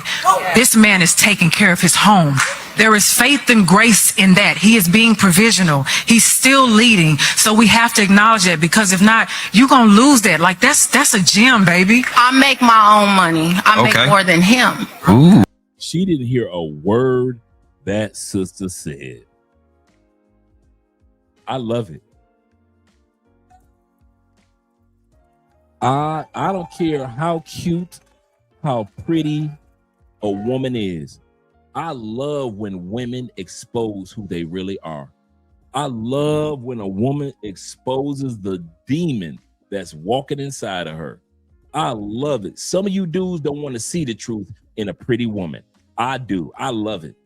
I love when pretty women prove that we were right and we're not crazy for getting our passports and relocating to other countries and enjoying options. I love it. If y'all think I'm mad at this woman for being honest, she sat up there and heard a whole panel talk And at the end of the day, she didn't care about him paying them bills, taking care of them kids, giving her good sex, putting food on her back, in her stomach, and clothes on her backs, and a roof over her head. She didn't hear none of that. You knew who she was listening to? The dude like me. Whatever sad dude is smashing her, that's all she hear. Take it from sad dude professionals, dude. I'm not talking about the sometimey dudes. Like some dudes, every once in a while, they get a chick with it, they got a boyfriend or a husband. I'm talking about dudes that was dang near professional boy toys. I recognize this, bruh. This is boy toy bait 101. I know she getting smashed by somebody. I don't care what none of that panel got to say. See, if they put me on this panel, she getting smashed. She getting smashed, or somebody getting her hyped up to get smashed. Some coworker is in her ear. Some ex-boyfriend is in her ear. Either he's in her ear or between her legs.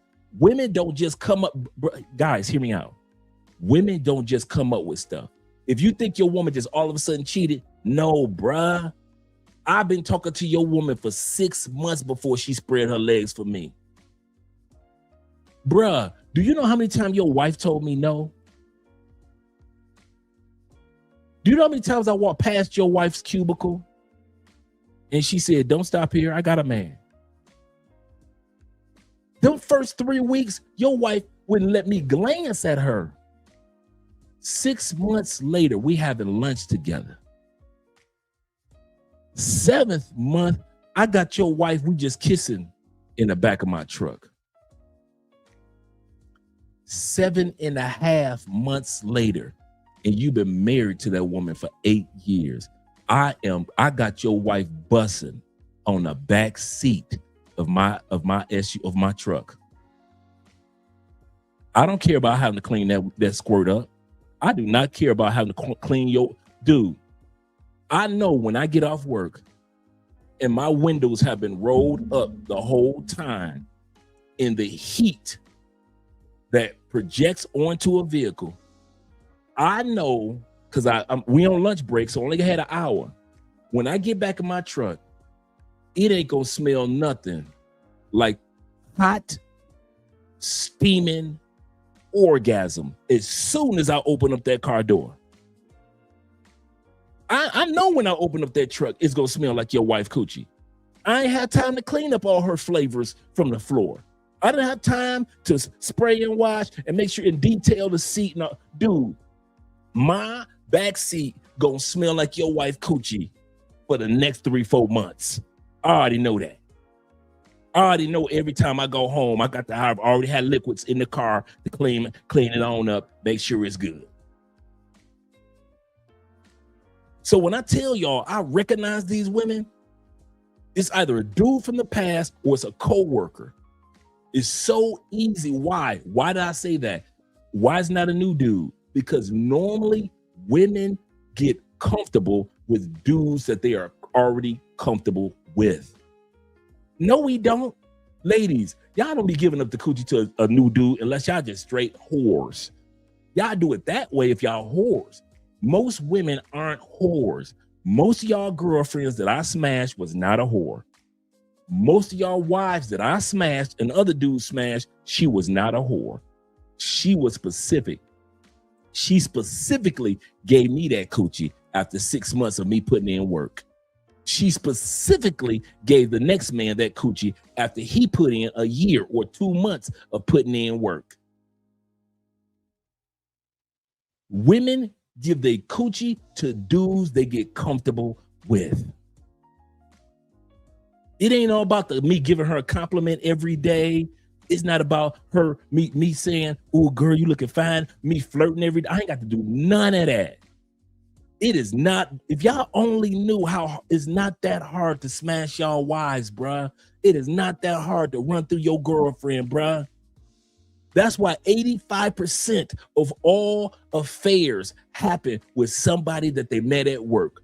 Meaning somebody who they were already comfortable with seeing on a daily basis. She know I'm married. I know she married. I know her kids. She know my family dynamic. She know I got stepkids. So if you think your wife was getting smashed and I was a total stranger, dude, I am not a total stranger, man. I've been working. Your wife been my coworker for 5 years. I only been smashing her for 1 year, but we've been coworkers for 5 years, bruh. These ain't new chicks that I've been just walking through the door that I'm smashing. Even though I tried to smash a couple that walked through the door, don't get it twisted. Don't get it twisted. Don't get it twisted. But I'm telling y'all, man, your woman is smashing the dude who she's comfortable with 9 times out of 10. That's why this young lady is talking the way that she does. And I know I sound like I'm harping on it, but what I'm saying is, guys, that's why I recommend, and I often mention, you have global options. You've got global options. So learn to tell a chick, what? Okay, cool. It's over. What you mean it's over? I ain't gonna say it twice. I'm done. I don't need no closure. I don't want to hear your excuses. Now that I 100% know that you were smashing Dre, now I know 100% you were smashing Dre. Do y'all think I ain't never got no calls? I'm serious. Do y'all think I ain't never got no calls from husbands? Crying, bruh. Dang near asking my advice on what they should do about their wife that they've been married to for 12 years.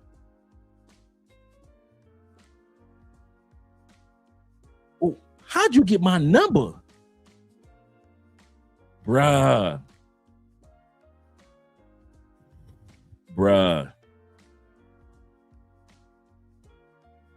First of all, you got to slow down with them tears, bruh. I can't hear nothing you saying, bruh.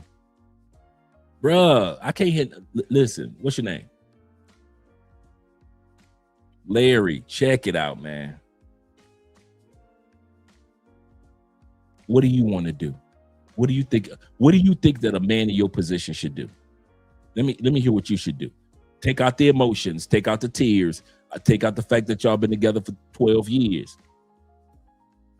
What would you say to your son if he was in this position? Talk to me, Larry. Man, I be damn near cool with the husband who called me. I'd be like, dude, hit me back if you need somebody to talk to. I'm a man, you a man. Hit me back and I'm serious.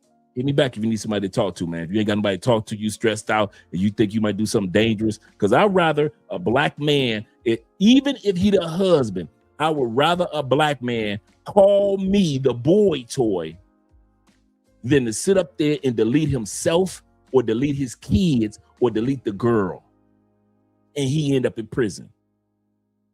So it ain't all about her coochie no more. I'm sitting back thinking about this brother that after he get off the phone with me, this bro might snap.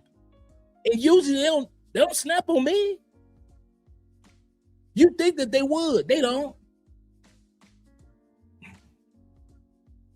Most of y'all ain't gonna do ish.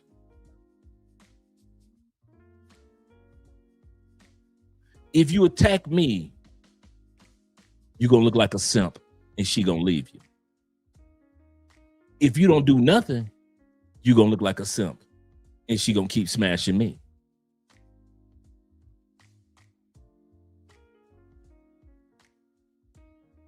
You in the catch-22.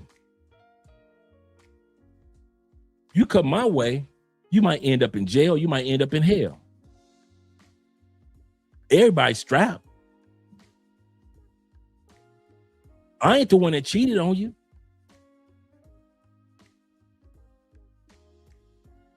The problem is, you know what the number one problem is with dudes get cheated on? Y'all ready? Number one, nothing more, nothing less.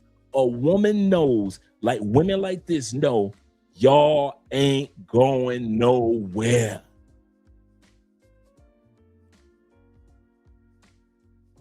Y'all have that instinct of that I'll never get another one like her. We've been high school sweethearts. You romanticize everything. The facts in front of you. Andre is beating the brakes off your wife. Andre is not the first that you knew about to beat the brakes off your girlfriend. And the reason why she know it can be another dude behind me, because she knows one thing and one thing only. If I'm pretty enough and I freak him enough and I turn him out and I open up his nose enough, he ain't going nowhere. No matter how much money he got. Some of you dudes got plenty of, let's go old school, buku change. Your pockets got the mumps. And you ain't going no damn way. And that's why your wife coming back tomorrow night. And that's why I'm gonna bust on her back. And that's why she gonna play with my balls with her toes. And that's why I'm gonna have my finger in her booty when she's screaming. I'm gonna have my finger in her booty while she's screaming. Because she know no matter how much money you got, you ain't going nowhere. For all you dudes out there in relationships, including me, your wife, and I said including me, your wife should know that there should at least be a gene in you that lets her know, if I mess up, he gonna leave. Not he might leave. No. Even if you ain't gonna leave, you should always give the energy to a woman. I'm leaving your ass the day you think you can F up. You ain't got to walk around bragging about it. This ain't something that I tell my wife every day. And I'll be like, girl, you do something, I'm leaving. Andre will tell you, I know my husband. He is not going to argue. He going to leave. He ain't fighting for nothing. He ain't super jealous. He ain't one of them dudes that's out there will whoop this nigga. Dre, one of them dudes is like, oh, that's what we're going to do? Okay. I'm like Kobe when they said, hey, Kobe, you guys are up, 3 games to 0. Kobe said, it's not done. Why y'all celebrating? It ain't over. Did we win yet? Oh, we haven't won yet? Okay, then I'll celebrate after we won. My wife know that about me. Andre don't be sitting up there like, what we gonna do? I shed my tears by myself. Me and God. I get my Bible, I get me something to drink. By the time I get done with my drink and I get done with my Bible, I'm gonna be all right. That's me. I mean that. I grab my Bible. I grab me some liquor. Between this liquor bottle and my Bible, I'm gonna be all right. Cause my mind gonna be clear enough to go get some new coochie. I get some of you brothers a call, brother, I'm going through it. But she'll never know. You dudes will hear me crying before she'll hear me crying. I don't do get backs, ever. I'll never let my wife know that about me if she don't know nothing else. Andre does not sit around. A lot of you dudes, your woman know you ain't going nowhere, and that's why she gonna be laying in my bed again and again and again. And if you think I'm lying, that's why she gonna be laying in my bed again and again and again, because you think I'm lying. It is so simple to get with you dudes, girlfriends, or wives, dude. All I gotta do is just be me. I ain't gotta be nobody different than who I've been for the last 5 years as her coworker. If I know that 85% of all affairs that women go through happen at work, and I've been her coworker for 5 years, some of y'all, you know how evil some of y'all wives are? You ready? I done got some of y'all wives based off the fact she was jealous I was smashing the other coworker. Dude, I wasn't even supposed to be smashing your wife. Your wife wasn't even on the agenda. Your wife listening to the gossipy coworker that I'm smashing. No, girl, it's 4 of them. And one of them who I'm smashing is gossiping. He did that, what girl? So now here come your wife walking down to my cubicle 3 weeks later. After the one I'm smashing running off at her big ass mouth. I wonder how they didn't even get back to HR. Here come your wife in my cubicle. Hey, big head. I had no plans on looking at your wife, glancing at your wife, even though your wife is beautiful. If I had $1 for all the unintentional coochie that I got at work, that I had no intentions on getting, ever didn't think about, wasn't wondering about, wasn't glancing at them, and here come your wife in my face, dang near handing her panties to me. And y'all think he exaggerating. Bruh, I'll be 60 next year. What do I need to lie to y'all about? What do I need to exaggerate about?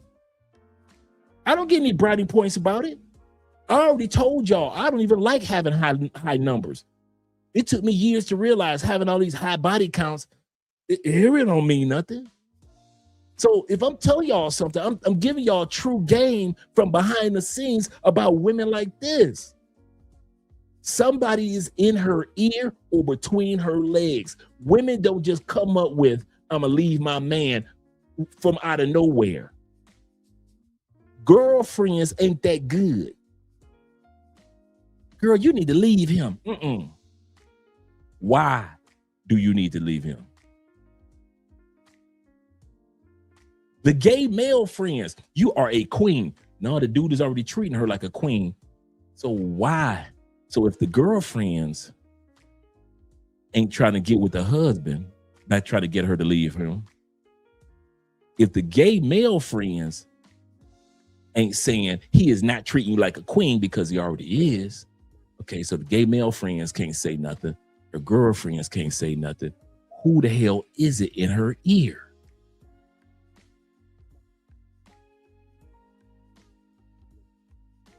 The boy toy. The boy toy is telling her, I can do this, that, and this. And she falling for it. Hook, line, and sinker. That's why I tell y'all, I can't recognize all type of women. So, because I ain't been with every woman. So don't think Drake can put his finger and recognize every type. I can't. Like if you ask me about hood chicks, I'm lost. I don't know nothing about smashing no hood chicks. And I mean that from the bottom of my heart. I ain't, dude. I don't know nothing about smashing no hood chicks, bruh. I was always the nerdy kid in my neighborhood. So I was always smashing the bookworm chick, the college chick, the chick that had a job when she was 16. I was always with the nerdy chicks. So I don't know nothing, even when we was in the hood, I don't know nothing about smashing LaQuisha, Aisha, LaMonica, anybody with a name that end with 3 A's. I don't know nothing about that. So in that arena, a lot of you dudes could tell me about getting with a bad, fine, sexy chick from the hood, Aisha. I don't. There are millions of women in that category. I don't know how to date them. I don't know how to mate them. I don't know how to holler at them. I don't know how to talk to them. I don't know nothing about hood chicks. So if you guys ever wonder if I ever have any hood chick stories, I ain't got none. I don't have none. None. My uncle can tell Jeffrey here. My uncle can tell you, I never brought a hood chick around. I do not do hood chick, never. But what I can tell you about chicks like this, what I can tell you about is chicks that think that us white collar dudes are better than you blue collar dudes. I can tell you about what's it like to be the boy toy, the gigolo, the side dude. I could tell you about that. I could tell you that you need to keep your wife out my face because I wasn't in her face. I could tell you about I didn't expect that I could even get your wife's coochie. I'm gonna tell you this now. I didn't know that your girlfriend even wanted me. How many times I'd have had your girlfriend flirted with me the first 3 times? Your girlfriend worked in a different department. How the hell she even near my cubicle? Your girlfriend worked on that side of the campus. How the hell did your girlfriend end up on my side of the campus in admissions in front of my cubicle, kiki kaka on her break?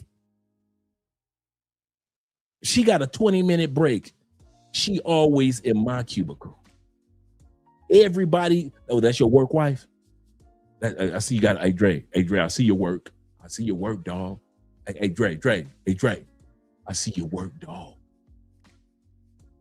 And so, dude, it's been many a time with your wife and your girlfriend. I'd be looking at my boys like, free coochie?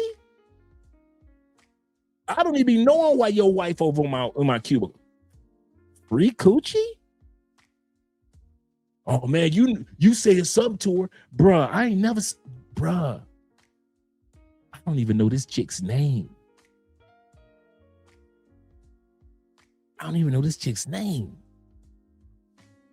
Man, I saw her in the break room 2 or 3 times, dog. That was it. I don't even know her name, dog.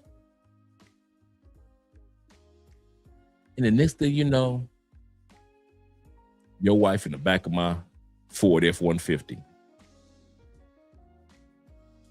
The extended cab.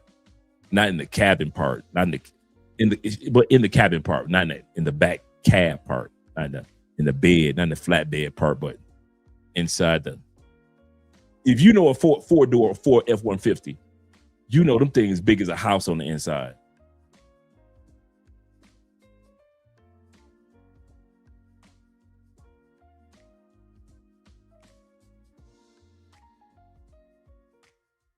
Okay.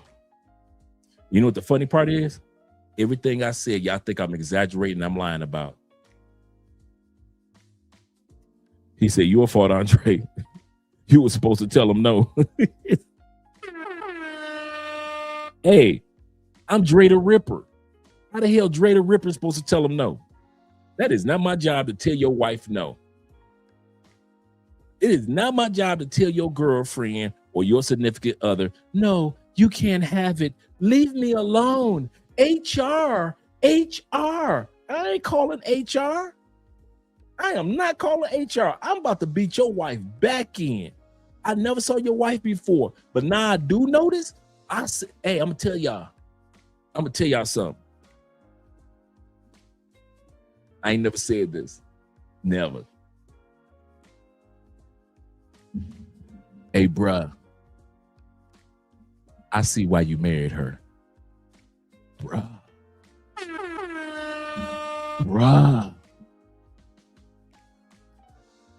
I see why you got on bended knee. Hey. I see why you put 2 babies in her real quick. No wonder them kids are 4 and 6. Hey, bruh. Some of your wives have done some things to me.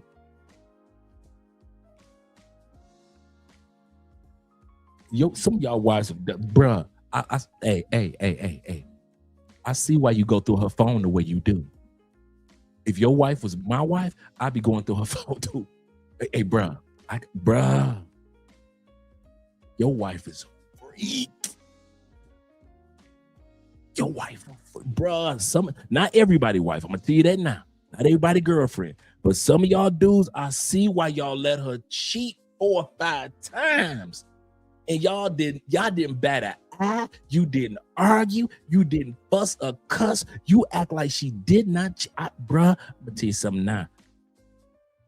I don't blame you.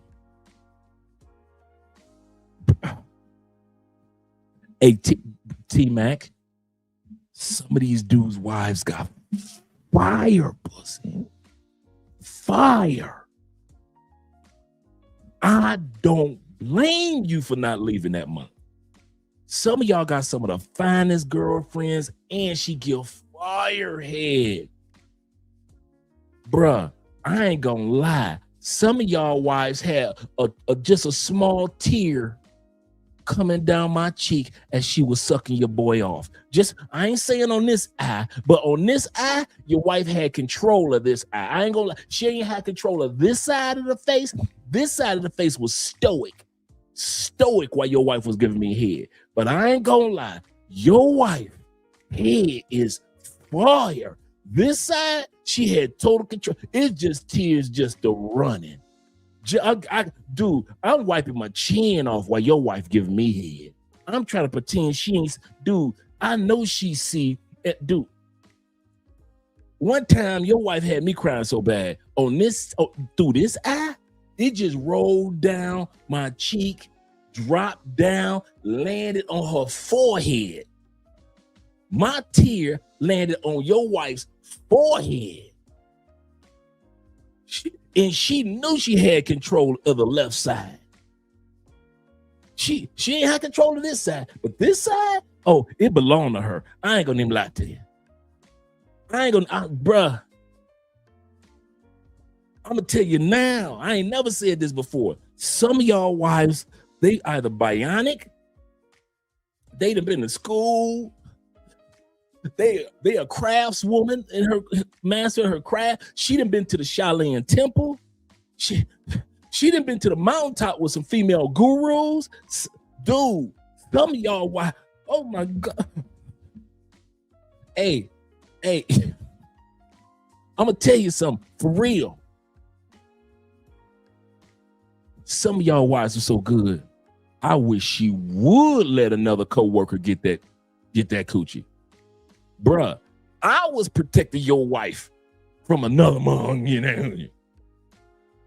If y'all only knew how many times I kept your wife from cheating on us.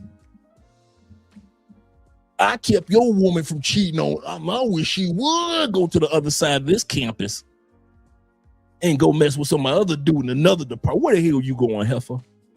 You ain't about to cheat on us. I was the one that made sure your wife made it to church that Sunday morning. I was the one that told her stop drinking the way that she was drinking. I didn't want her to make no. Man, you think you wonder why your wife's weed habit went down? Because your wife was getting smashed by a dude that don't smoke weed. All of a sudden, she stopped smoking weed as much with you. Bruh, that was us as a team with your wife. Bruh, when your wife got her master's degree, you went to the graduation. I was the one that encouraged her to get her thesis done. I wasn't gonna let your wife cheat on us. Man, dude, your wife got fire. Fire. Dude. Your wife ain't no game. One time I cried on the back of your wife's, on her back while I was had it in her booty. I didn't mean to cry that day. It was lunch break. We was having a rough day at work. Your wife said, stick it in my butt. I love you. What? I've been smashing your wife 3 months. I didn't think she was going to let me put it in her booty. She let me put it in her booty. Bruh, your wife was so magical. It was like Lucky Charms. I just started crying down your wife's spine, bruh. It was so good. Each stroke was just magical. Bruh, some of you dudes, I mean it from the heart. I am not joking. I understand why you let her ass cheat. I am not lying. Bruh. Woo. You ain't gonna hit no woman in my house. What woman, sir? This is a hoe. Man, if y'all think I'm lying or I'm exaggerating, man, not every girlfriend, not every wife was like this. So don't think that every wife, but it's like the 1s and 2 wives. Dude, I mean it. I understand completely why you let your wife cheat. You pretend like you mad. This is her third time getting caught in 7 years, and you ain't never left. One time you left, you went back to your mama house, and then you came back 2 weeks later. Bruh, I'm going to tell you something. I mean it. I understand why you took your ass back. Oh, my God. Bruh. I didn't know your wife was like that. But she like that. Bruh, some of y'all wives, they like that. Ooh, shout out to y'all wives. They are like that. Y'all think I'm lying. Some of y'all that had some girlfriend, some dude's girlfriend, and some dude's wife that you like, man, now I see why this dude crazy on suicide watch. Nah, I see why this dude be at the house. Every time she walk through the door, he like this. How was work? I fed the kids today. You know I still love you. Bruh, I get it. Hey, no jokes. I get it. Dude, your wife could never be my wife. Not after seeing your wife doing Circus Olay stuff in my office. How your wife doing Circus Olay in my office? She looking at me. And now for my next trick, Andre, I'm like, for your next trick, you mean you could do other stuff? Man, please, dude. Your wife's so freaky, so wild, man. You should have been selling tickets to that concert. Oh my God, bruh. Woo-wee. Some of y'all, I'm serious, bruh. Some of y'all wives, bruh. My brother said, it's your fault, Trey. He said, you was supposed to tell him no. And yet I didn't. Casual Germ said, he said, Dre, he said, I've never been married, and you got me ready.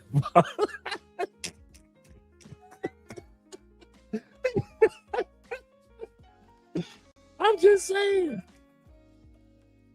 saying, y'all better get y'all passports and take advantage of international options, because if y'all know it's dudes out there like me, hey, at least, I'm serious. At least I wouldn't let your wife cheat on us. The buck stops here. I kid you not.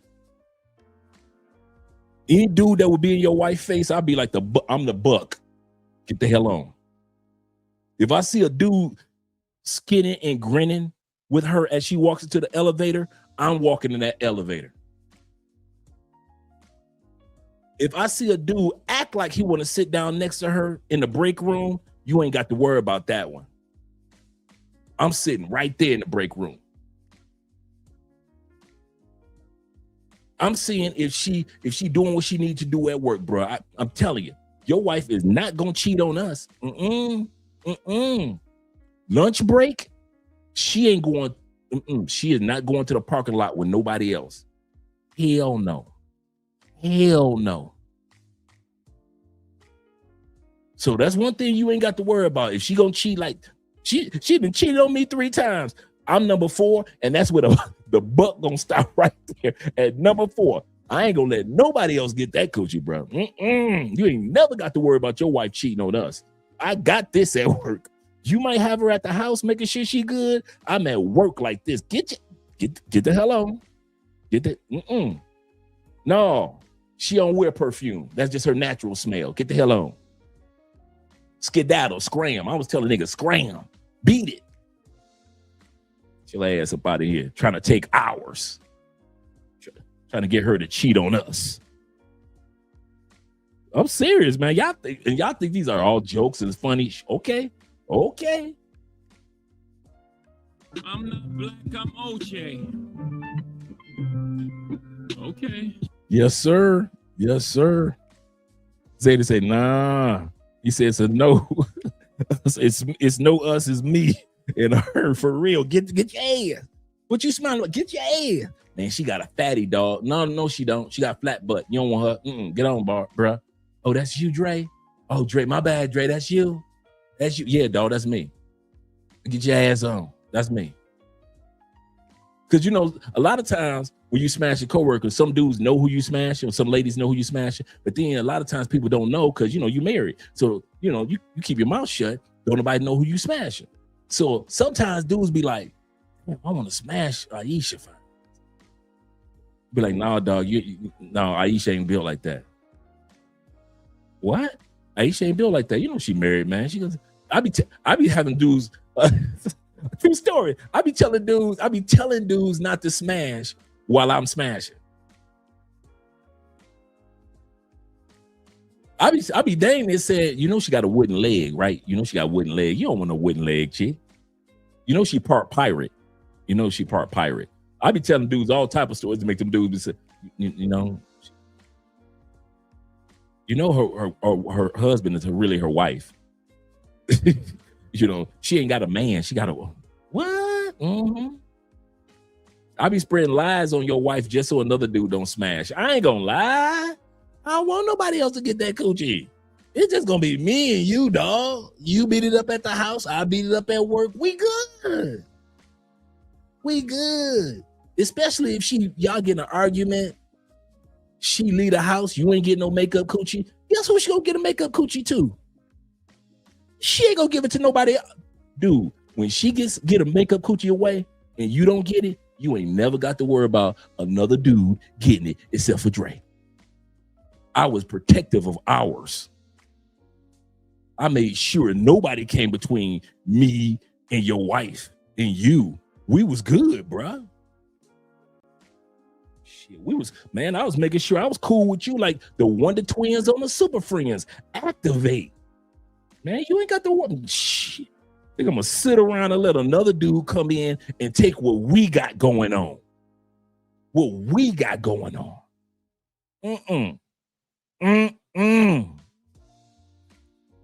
She ain't.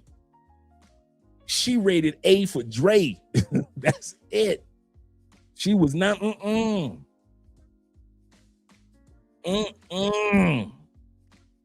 There is no way. I would not allow her to be rated E. Not at all. He said Dre doing service and making sure that limiting the extent of women's cheating. Absolutely correct. Her extent, it stopped. If she cheated on you with 3 dudes, I was number 4 and I'm blocking number 5. Get your ass on number 5. You too, number 6. I see you creeping from that cubicle. Put your head back down. Number 7, you just got hired. You get fired. Put your head back down in that cubicle. Number 5, go on walk out this break room, nigga. Go on walk out this. No, she don't want no coffee. No, she don't want no coffee. No, I know them her favorite little cookies in the vending machine. I'll get them cookies for her. I'll get them favorite cookies for her. Nigga, you don't need to touch that vending machine at all. Take your ass back in there. Your ass work IT anyway. You ain't even supposed to be in this department. Get your ass, skedaddle. I was kicking niggas like, get your asses on. Yes, sir. All you husbands, all you boyfriends, I was ruling your wife at work with an iron hand. With an iron hand, I was ruling in that mother. Think I was gonna let somebody cheat on us? Nigga, what? Your wife wasn't gonna end up in nobody else's hotel room but ours. Ours. She was not gonna have sex with any other man and make a mistake and say their name to you in bed, but my name. If she was gonna make a mistake having sex, saying somebody's name, it was gonna be mine and mine only. Oh my God, Andre. Oh, Kevin, I'm so sorry, baby. She was gonna apologize for saying my name, not another mother. Shoot. Heck yeah, I was like, yes, I was Ike Turner and your wives. You dang right. Dude, why you think your wife cheating all of a sudden slowed down to a halt? Because of me. I meant, what? Oh my God! If y'all only knew, I was like a stop sign, bro, with no yellow and no green, just a red light, and it wasn't blinking. Wasn't no yield sign, wasn't no go sign, wasn't no slow down. Dude, your wife got with me. I was like the dude that was helping the kids, a crossing guard, helping the kids cross the street. I got my red sign just walking through the office. Like, get your asses back. Get your ass back. She walking to her desk. Stop looking at her booty. I know she got a King magazine, but I got a stop sign. Like, get your asses back. All y'all niggas, y'all some freaky mother. Get your asses back. Think I wasn't? She was already cheating. You think I'm gonna have her cheat on me? She ain't about to mess my self-esteem up. You think I'm gonna let your wife mess my self-esteem up? Man, hell no, bruh. She's already messing up your self-esteem. You don't know how to keep her from cheating. I do. I'm gonna tell you that, bruh. Women like this one right here, just because you don't know how to keep that heifer from cheating, that don't mean I don't know how to keep her from cheating. I ain't never got cheated on by my work wives, ever. I ain't never got cheated on by a side chick. I ain't never had no side chick tell me, I'm busy. I'm gonna text you back later. I ain't never texted your wife and she took 4 hours to hit me back. Your wife was hitting me back on 4 minutes, 40 seconds, but 4 hours? Shh, hell no. I had one, I kind of thought that she was ready to cheat, that she was about to cheat. Man, I put your wife in check. So, true story. I found out that dude wife was planning to cheat on me with one of her old exes. Man, I brought her ass in my office and I put that in check. I wish you would. I ain't the one. Go on F up if you want to. I am not a game. I'm not your husband. Now, here's what we're going to do. Open your phone. Open your motherfucking phone. Go to dude's number. Go to both his numbers. I ain't stupid. Delete that shit right now. The fuck I just delete it now. Let me see your okay. Don't be stupid. Even though you know your wife is already stupid, but don't be stupid. Now you can get your ass up out of here and going back to work. Fuck you, Andre, I can't stand you. You'll be here tomorrow. No, I won't. Fuck you, get your ass back to work. I talk to your wife and your girlfriend the way that your ass wouldn't. Bet that. And y'all think I'm exaggerating. He just talking. This dude don't know what he's talking about. If I didn't know what I was talking about, any of you dudes that have been in situations like me with a work wife or work girlfriends, you know everything I'm saying verbatim for the last 20 minutes is facts. Any of you dudes that's ever had a work wife that you were smashing, you know that nigga ain't lying. Everything Dre is saying is 100% true because I have been there. You are not going to let the work wife cheat on y'all. You don't care. You don't care what gall or gumption the husband or the boyfriend back home don't have. I don't care about his crying ass. I don't care about him and his insecurities and his jealousy back at the house. I'm not him. I'm him. I'm him. And your wife might not treat you like him, but she know to treat me like him, or she can get the hell on. Man, y'all just don't know, man. I saved many a marriage. Many a marriage. The next dude would have probably tried to take your wife.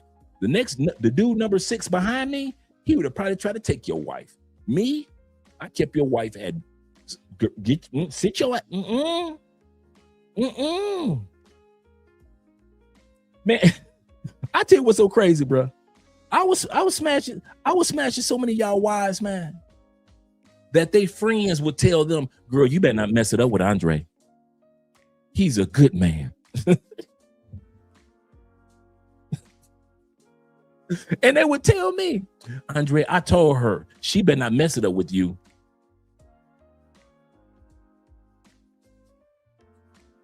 You do know I'm the side dude, right? I've had female friends talk them off the cliff of cheating on us. And they wouldn't tell that you was a good man. They would say, don't cheat on Andre because Andre is a good. Wait a minute, I'm the boy toy in this. If anybody would have been getting cheated on, it would have been me, right? You'd have thought it was me. No, I had the female friends on my team. Don't let her female friends can't stand you as a husband. Don't let her female friends be your arch enemy. Her female friends love them some Dre. Will hype her up to get Dre the coochie. Girl, you should go ahead and suck Dre. I don't know. Girl, you know Dre good people. Go on, give it to him. I can't stand your husband anyway. Okay. And here they come. Here she come to my office with the Cool Whip in hand. With the Cool Whip in hand. He said, I'm sorry, Detroit, but as a Jamaican, we are claiming Andre Spencer as a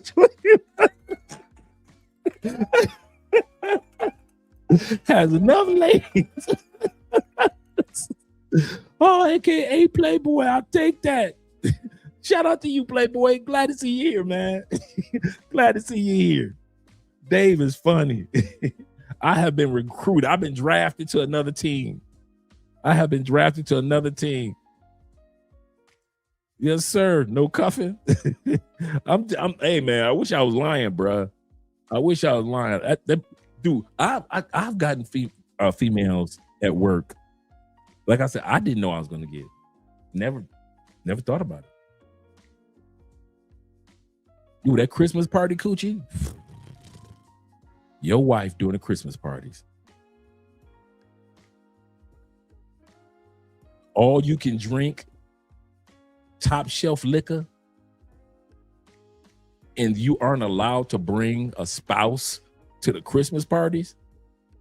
Your wife wasn't even allowed to have you parked in the parking lot of the Christmas party. You wasn't even allowed to be sitting in the parking lot waiting for your wife to come out.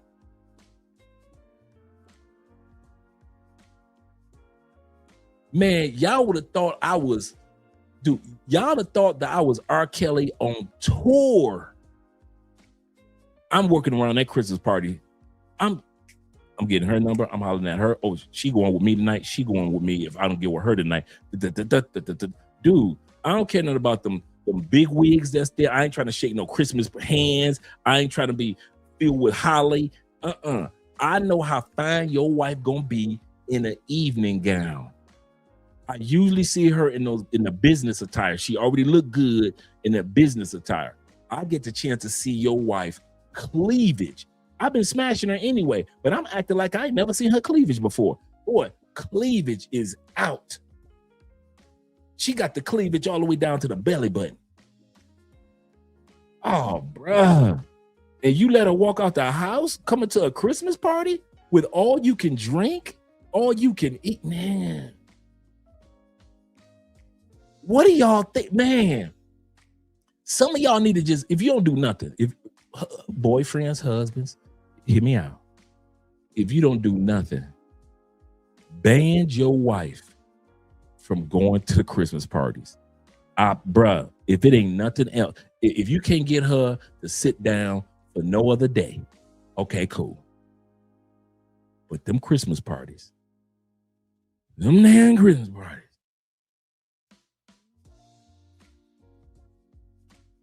man,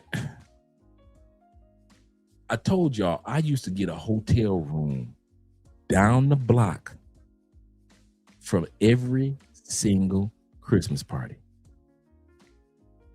because I'm coming out of there with your wife. She ain't got to be home by 12. Damn Christmas party started at 8. We in the hotel room by 10:17. I done beat the coochie up. We back at the Christmas party about 11:01. And she taking photos as if she ain't. She showing you all the photos.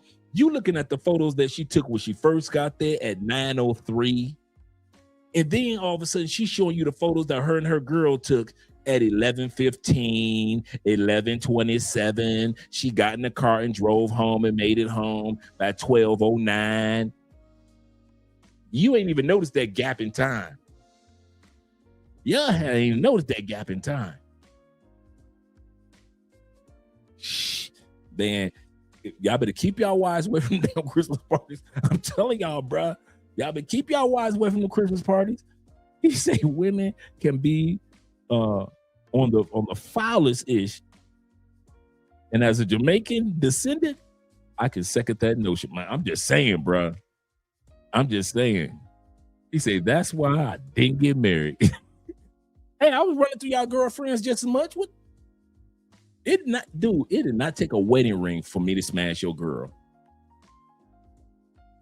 It did not take y'all, girl. You got a girlfriend? Or you got a chick that you really like? You better believe, bruh. I was not biased. When I say I was Dre the Ripper and I have been redeemed, man, I was, dude. Y'all think Future be running through them. Shh, man. Man, you got a girlfriend? That means she really don't owe you nothing. And when this is the funny part, y'all girlfriends will actually think that because of longevity, she owes you loyalty. I want you to hear what I just said. Girlfriends, I discovered, if I can get past the longevity commitment, I can smash your girlfriend in a minute. A lot of times y'all girlfriends did not give me the coochie because she loved you. She did not give me the coochie because she loved you. She didn't give me the coochie because y'all had been together so long. So I didn't have to get past that she was in love part. I had to get past to convince her that it was all right, even though she'd been with you for 3-4 years. You see that? So if I can convince her that it's all right, it's great that you've been with him that long. Shout out to you.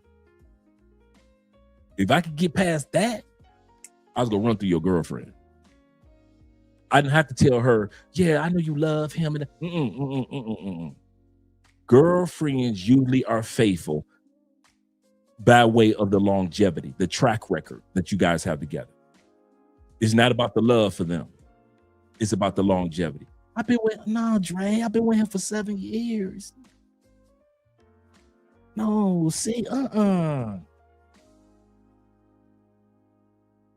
as long as I can convince her, I will never interrupt that track record, and she can make it to 8 years and be happy with you. She can make it to 9. All I got to do is convince your girlfriend that she can still be happy with you for another 5, 6, 7 years, as if I never existed. I got her.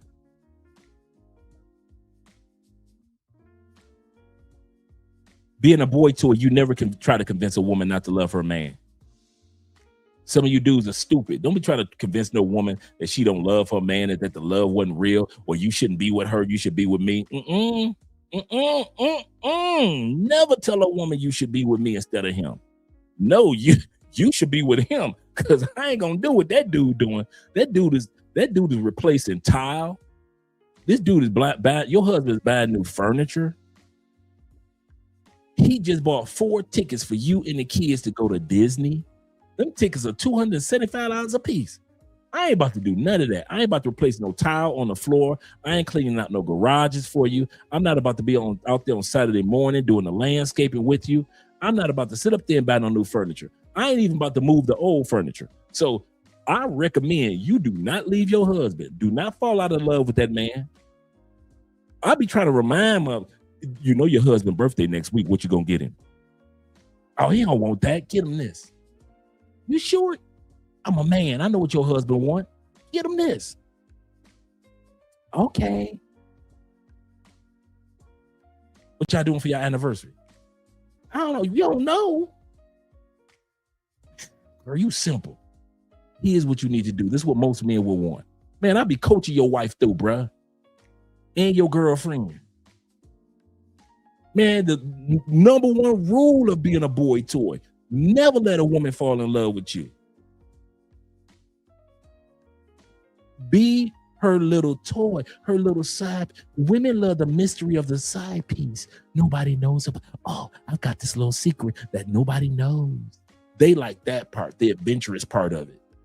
It ain't nothing about you that she want to fall in love with. You ain't got no business walking through IKEA with that woman. If you the boy toy or the side dude and you got your ass walking through IKEA holding hands, what are you doing? That's her husband's job. His ass supposed to be walking through IKEA with pushing a baby stroller. Man, y'all, okay. Okay, y'all think I'm lying. Y'all think I'm lying, boy. Okay. He say, nope, I didn't get rid of girlfriends. He's I got rid of. He say, nope, I get rid of girlfriends too. They were delusional to think that I was a fool. It takes a fool to learn. He say, nope. He said, you can convince her. He said, but I'm done. And she's your. So you breaking the rules. That trust is gone. She's yours. You might as well take that out your sentence. If you leave your woman knows one thing and one thing only. She is not mine. This is not Michael Jackson and Paul McCartney. Your woman knows one thing. If you ever leave her, she is alone. She is all alone, like Patti LaBelle, on my own. Once again, one more time. She on her own like Patti LaBelle. She already knows she can't come to Andre B, my man.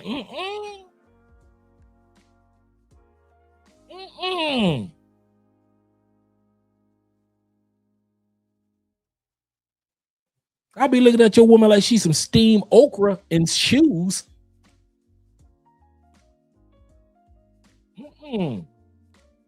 What you mean y'all broke up? Why you calling me? What you mean you ain't got nowhere to go? Why you calling me?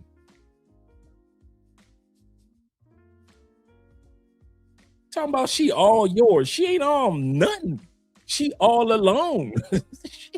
She by her goddamn self. She was never with me before you left her, and she ain't with me after you left her. I mean, dude, I have never in my life got with a chick after her man left her. Why is that, Dre? Because what she did to you, she ain't gonna do to me, fool. Your wife is cheating. What do you think she gonna do to me? The same thing she doing to you. You think I'm dumb enough to be any of you dudes think that you won because you took the woman from another man? You stupid.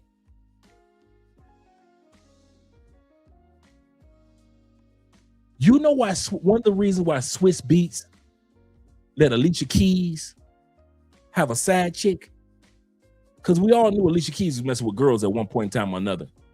You know why he let Alicia Keys? Because Alicia Keys was gonna do it anyway. See, a lot of us look at Swiss Beats like, oh man, he got Alicia Keys and he got the side chick. He got rid of the wife. He came up. No, bruh. No.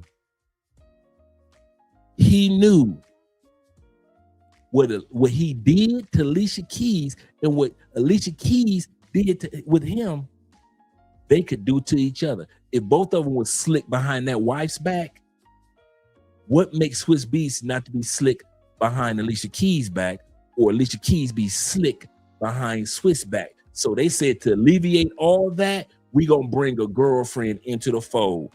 This gonna be our little cheating buddy right here. Alicia, you can eat all this coochie you want. Swiss, here's your side chick. You can have her all you want, and they all living happily ever after. I have never gotten with a woman that left her man. You'll never see me in that trick bag. Some of you dudes have been dumb enough to do it. Not Dre. Hell no, you crazy. You crazy. You'll never see me do no stupid like that. That's stupid. She literally cheating. She literally left her man. She literally think that she gonna get with you or the next man.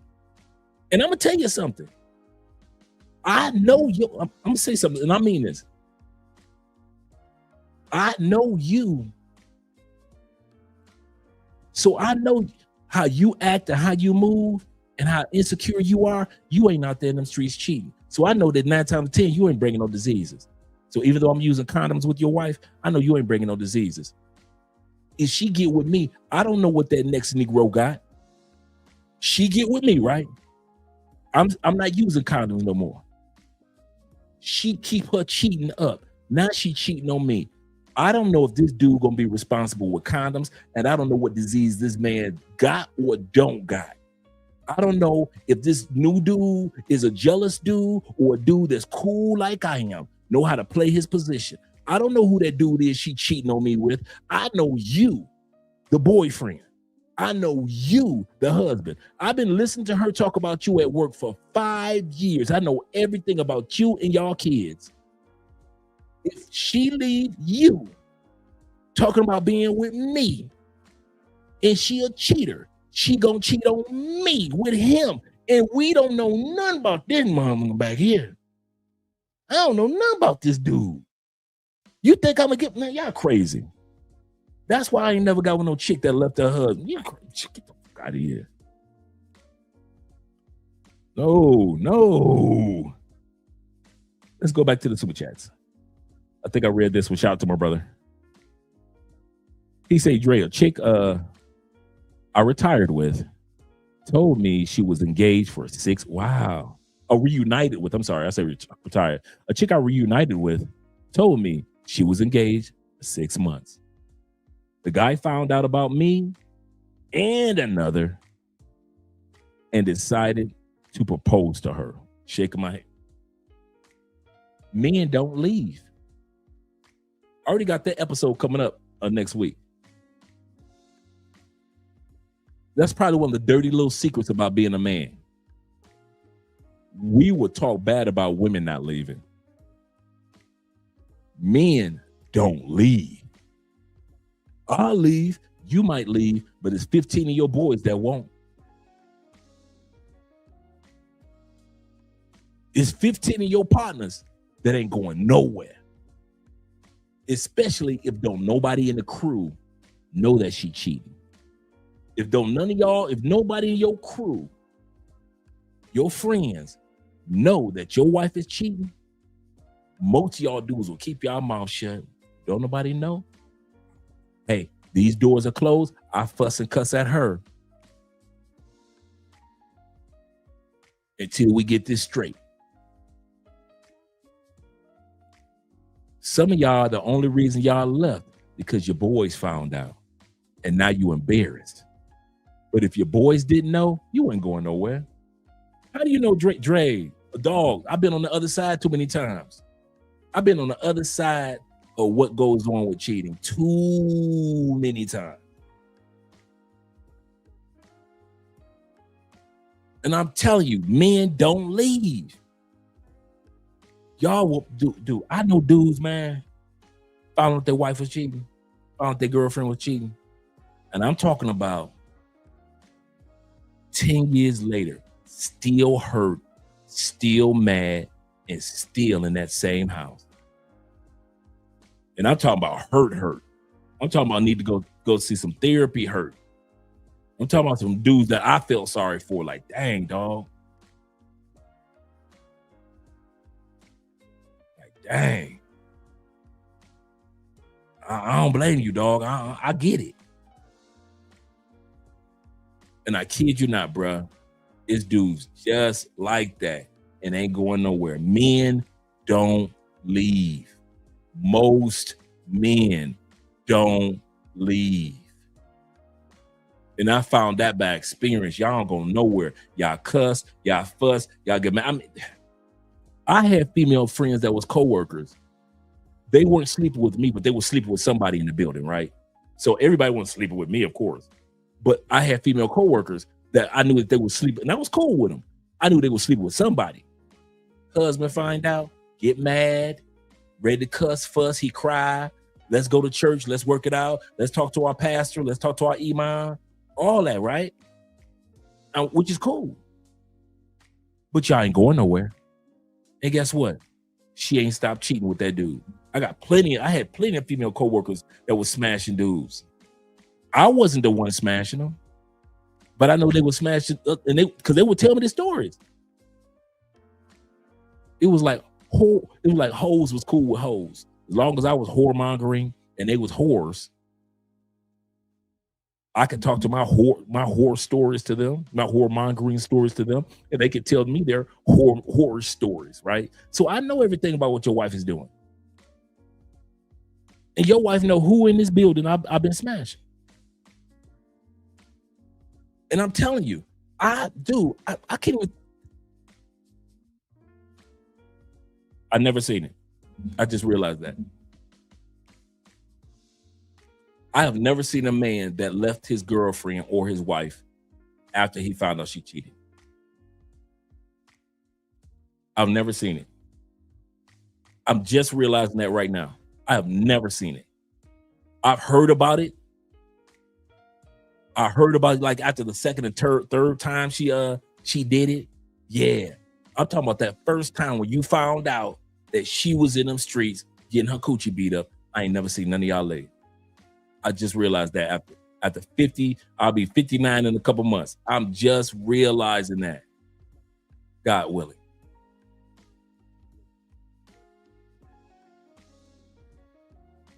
I thought I've seen everything. And I mean, I thought I've seen some of everything. I have never seen a man leave his wife or his girlfriend after she cheated. I've seen y'all talk about it. I've seen some clips on TikToks like, what, you cheated on me? I can't believe it. You know, you see them do the cell phone challenge and all that. I've seen all that, but I've never seen the dude cheat. I mean, never see the dude leave. I just see them cuss and fuss when they do the cell phone challenge. I'm going to leave you. But I never see like the next day. I want to see the next day did he leave her. I don't care about when they show each other cell phones right then. Show me their lives the next day after they did the cell phone challenge. I bet you he ain't go nowhere. And some of y'all be like, oh, I left. Okay, you probably did. But I ain't never seen it before in my life. And all the countries I've been to, all the cities I've been to, all the dudes I've known, I never met one. I've never met a one. He said, yep, it was common for these females to cheat with their boyfriends and husbands. Yeah. And I'm not being funny style about it. I'm just saying I've never seen it. He said, no, I told a woman, you don't get that pretty for me to stay with you, especially if she's cheating, whether with me or on me. I don't say hoes weakness. He said, I don't save hoes weakness isn't allowed. I hear you. I hear you, bro. Everybody talk good barbershop talk. I'm serious. All of us talk, we talk good in the barbershop. I ain't never seen it. Okay, two things I ain't never seen in life. I never seen a dude leave his girl after she cheated. Usually like the third or fourth time she get caught, that's when a dude think about leaving. And I ain't never seen two light-skinned dudes fighting. I ain't saying light-skinned dudes don't fight. Y'all just don't fight each other. I ain't never seen in a boxing ring. I ain't seen it in the Olympics. I ain't never seen it in the streets. I ain't never seen two light-skinned dudes fighting. I don't care if y'all light-skinned or albino. I ain't never seen y'all fight. I seen light-skinned dudes fight dude brown. I've seen brown-skinned dudes, chocolate dudes fight, light-skinned dudes, but I ain't never seen 2 light-skinned dudes fight. Like you, like, dude, 2 light-skinned brothers fight? What the hell? I ain't never seen it, right? Same thing when it comes to a dude that left his girl because she cheated. I ain't never seen that. A man will stay. That's why when they say men have unconditional love, we do. We do. When women talk about, and he cheated, what if he cheats on you? Well, he cheated. Women always talking about, ladies, I'm telling y'all, I done ran through enough of y'all, enough of my boys that ran through enough of y'all. Y'all cheat just as much as men do. It ain't like 30% of men cheat and 3% of women cheat. No, the stats show that 27% of the average man has confessed, I have cheated before. It is 24% of the women that said, I have cheated before. Y'all right there in the mix with men. Right there in the mix. They say Drake said, Drake and Terrence out. Right. Right. I ain't never seen it, bro. I ain't hating on the light-skinned brothers, man. Shout out to my light-skinned brothers. I don't want y'all mad at me. I'm just saying things I've never seen in life that I thought about. I've never seen 2 light-skinned brothers scuffling. I've never seen that before. So you could take it like being mad, but okay. Here we go. Put in the comment section. Just put a 1 in the comment section if you have ever seen 2 light-skinned brothers fighting. I can't put a 1. So you can't expect Andre to put a 1. Put a 1 in the comment section if you've seen 2 light-skinned brothers just tearing up the club. I mean, they tearing up everything. I ain't seen 2 light-skinned brothers fighting in high school. I ain't never seen 2 light-skinned brothers fighting on a basketball court. What? Go ahead, brothers. Go ahead, put the 1s in there. We got a couple of dudes. Hey, you've seen what I haven't seen. My brother Slick said he's seen it. Zeta said he's seen it. He said Kyrie and Steph Curry. There you go. There we go. We got a couple of good ones. That's a good one. He said, I'll say more women cheat. And statistics show now, yeah. That's just that they don't confess it like men do. That's true. My brother Tim said, I've seen 2. Okay, cool. There we go. All right, show. Correct, Dre. Correct me. Because I hadn't seen it. Correct me. He said I wouldn't know, man. I ain't never seen the brothers fight. So I ain't gonna put no words out there on the brothers. Let's man, we didn't really hit this video at all, bro. We've been talking for almost 3 hours. We ain't barely touched this video. Let's go back. Let's bring this back because this chick is she belonged to the streets. Like I said, somebody is in her ear. Somebody is in her ear. Look it, man. Ladies, if you want to know how to make your man happy, just think about what makes you happy and do exactly the opposite. A man can never please a woman. Take care of you, the kids, and the household, but has no ambition worth staying with. When you say take care of, what do you mean? He pays all the bills. He take care of the kids. He step in. Oh yes, how he do that with no ambition? No, he got money. I want more. You know what? He's complacent. Okay. Yeah. In the year when the job market is cooked, when the housing market is cooked, when people are walking away from their children, you got somebody at home that is paying your bills. He is taking care of you, and he is taking care of your kids, and you are figuring out, should I leave him? Are you cool? Unfortunately, for a lot of men, there are so many women telling them you have to be more ambitious. And it's because they want the ambition to look like what they want it to look like.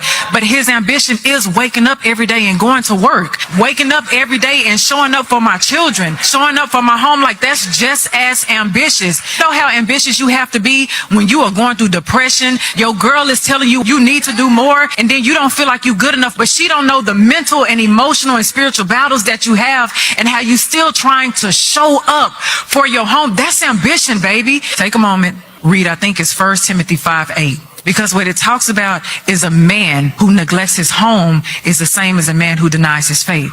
This man is taking care of his home. There is faith and grace in that. He is being provisional. He's still leading. So we have to acknowledge that, because if not, you're going to lose that. Like, that's a gem, baby. I make my own money. I make more than him. Ooh. Right? And you said he pays all the bills? Yeah. And you make more money? Yeah. You mentioned that you make more money than him, and I want you to know that was not done by mistake. That was a systemic thing that was put into place so that the black woman can be elevated to start looking at they men like they're not doing enough. No. It is very intentional, the fact that you make more money, and even though your man is showing up for you, you start looking at him for like, why can't you do more?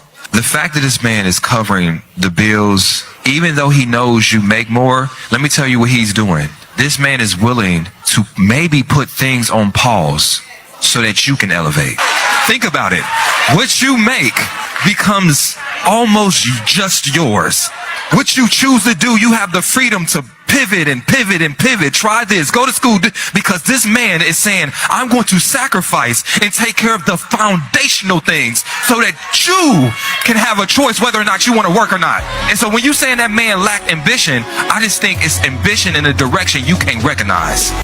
Fellas, I'm sick of it. Let me tell y'all something. You cannot make these women happy at all. Because if you don't got a job, she gonna leave you. If you got a job and you work too much, she gonna leave you. If you don't have nothing, she's gonna leave you. If you try to build something, she's gonna leave you.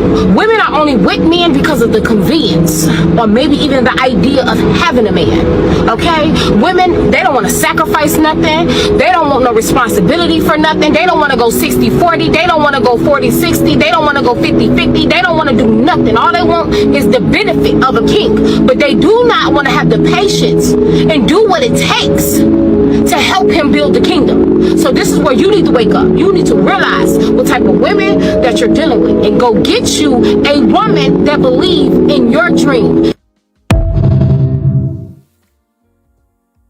The only thing men really need to learn is that you will never be able to make a woman happy. You just can't.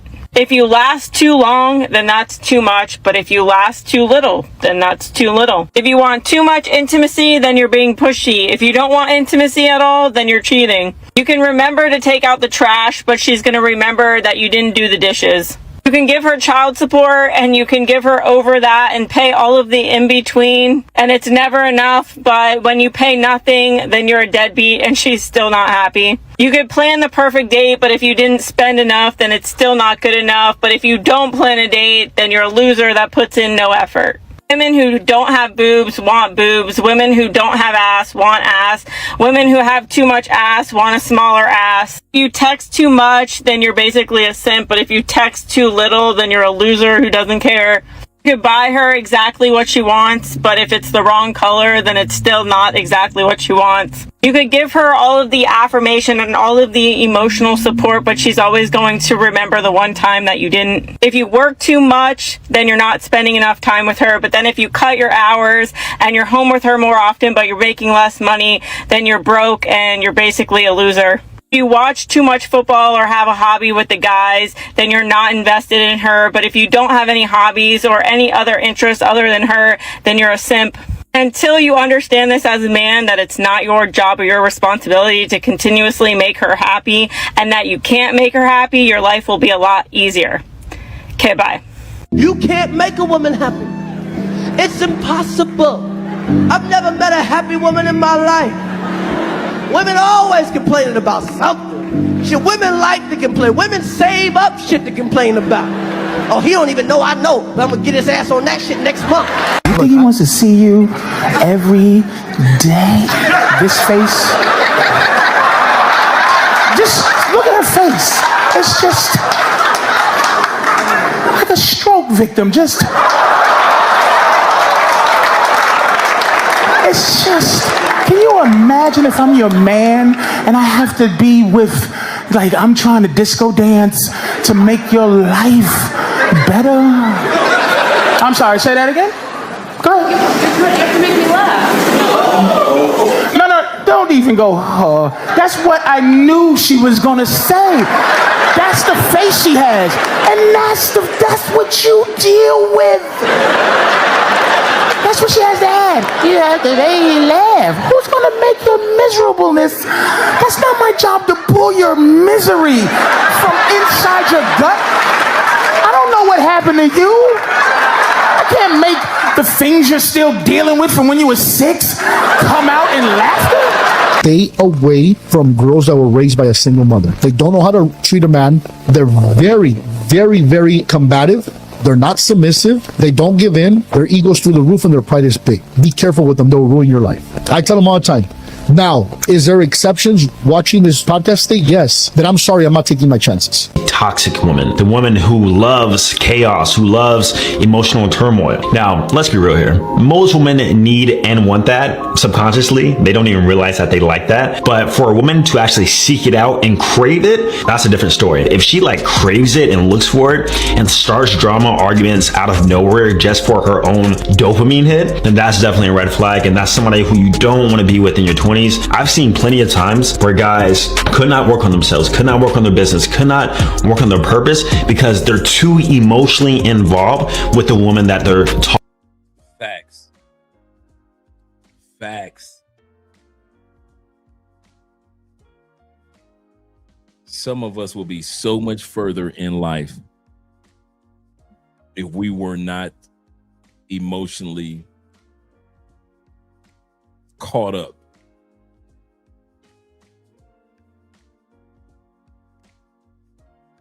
Some of y'all are so caught up on a particular Thai girl that you can't realize God had already plans for you to move to Brazil where there were better women.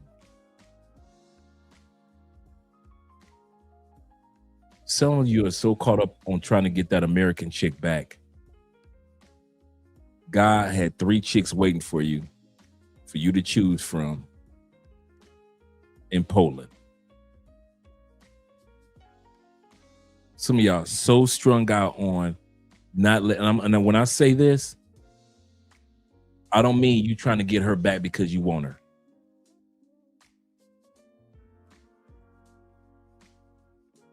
Let's be real, fellas. Come on, let's be real for a second. Barbershop talk. Too many of us want that woman back because Keith got down the street is now getting that coochie. When y'all broke up 2 years ago and you knew that she wouldn't mess with nobody but the kids and making sure the kids was good, you ain't call her about that coochie. You ain't call her about no date. You ain't talk about no let's work it out. 2 years after y'all broke up, you noticed that all she do is go to work, go to the gym, take care of the kids, go to sleep. Go to work, go to the gym, take care of the kids, go to sleep. She met Keith in the gym. The minute that your kids said to you, Mama got a boyfriend. Your mama got what? Mama got a boyfriend. His name is Keith. He nice. Here you go. All in that woman's face. You supposed to be in Brazil doing recon. So when your daughter gets older, you can go ahead and live in another country. But you ain't in Brazil doing recon because you too busy trying to keep Keith from getting that coochie, which he already getting anyway. Hey, Miracle told me that you got a boyfriend. Who is this new? Miracle told me that you got a boyfriend. Miracle talk too much. Forget about that. Who is this dude, Keith? Don't be having these crazy dudes around. Why you fussing and cussing about a woman who you don't even want at all? You don't want to hear her talk. You don't want to see her walk. You don't want her coochie no more. You don't want her to cook no more. Nothing. But you put on this facade as if you want her back because after 2 years, when you could have hollered at her anytime, now you in her face because Keith down the street getting it. And you wonder why it's taking you so long to be blessed in Brazil or in South Africa or in the Caribbean like you're supposed to be preparing yourself to get blessed by the time your daughter become an adult. You too busy being a hater that you can't even be blessed. Your daughter is 7. By the time she hit 20, you should have had 5 trips to your favorite country under your belt, but you too busy trying to keep her, your baby mama, away from Keith down the street. Y'all ain't gonna never walk in y'all blessings because y'all don't know how to let go. Men got to put themselves and their purpose first. They don't know how to do that. What? Do you know one of the things that would turn my wife off the most? Y'all ready? You ready? If I was to put her before my purpose. If I was to stop going after my goals, my dreams, Andrea does not play them games. Andrea will tell you, I do not want a lazy man. I do not want a broke man. I don't want a man with no ambition. I don't want to be with a man that has no goals, no hopes. Andrea is like, I know good days happen and I know bad days, but I am not going to be with a lazy man that's lazy on the good days and he's lazy on the bad days. Andrea says it all the time. We all go through ups and downs, but that don't mean that you got a right to all of a sudden that now you want to be depressed and sad and you lazy. No.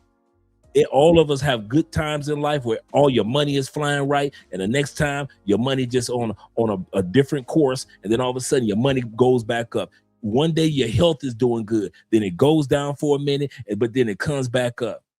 Women expect a man that's gonna handle those moments in time. But if every time you go down, you want to go under the cover and cuddle, or you want to get drunk all the time, or you just want to smoke weed and just think it's gonna pass over in due time. No, bro, women don't want that.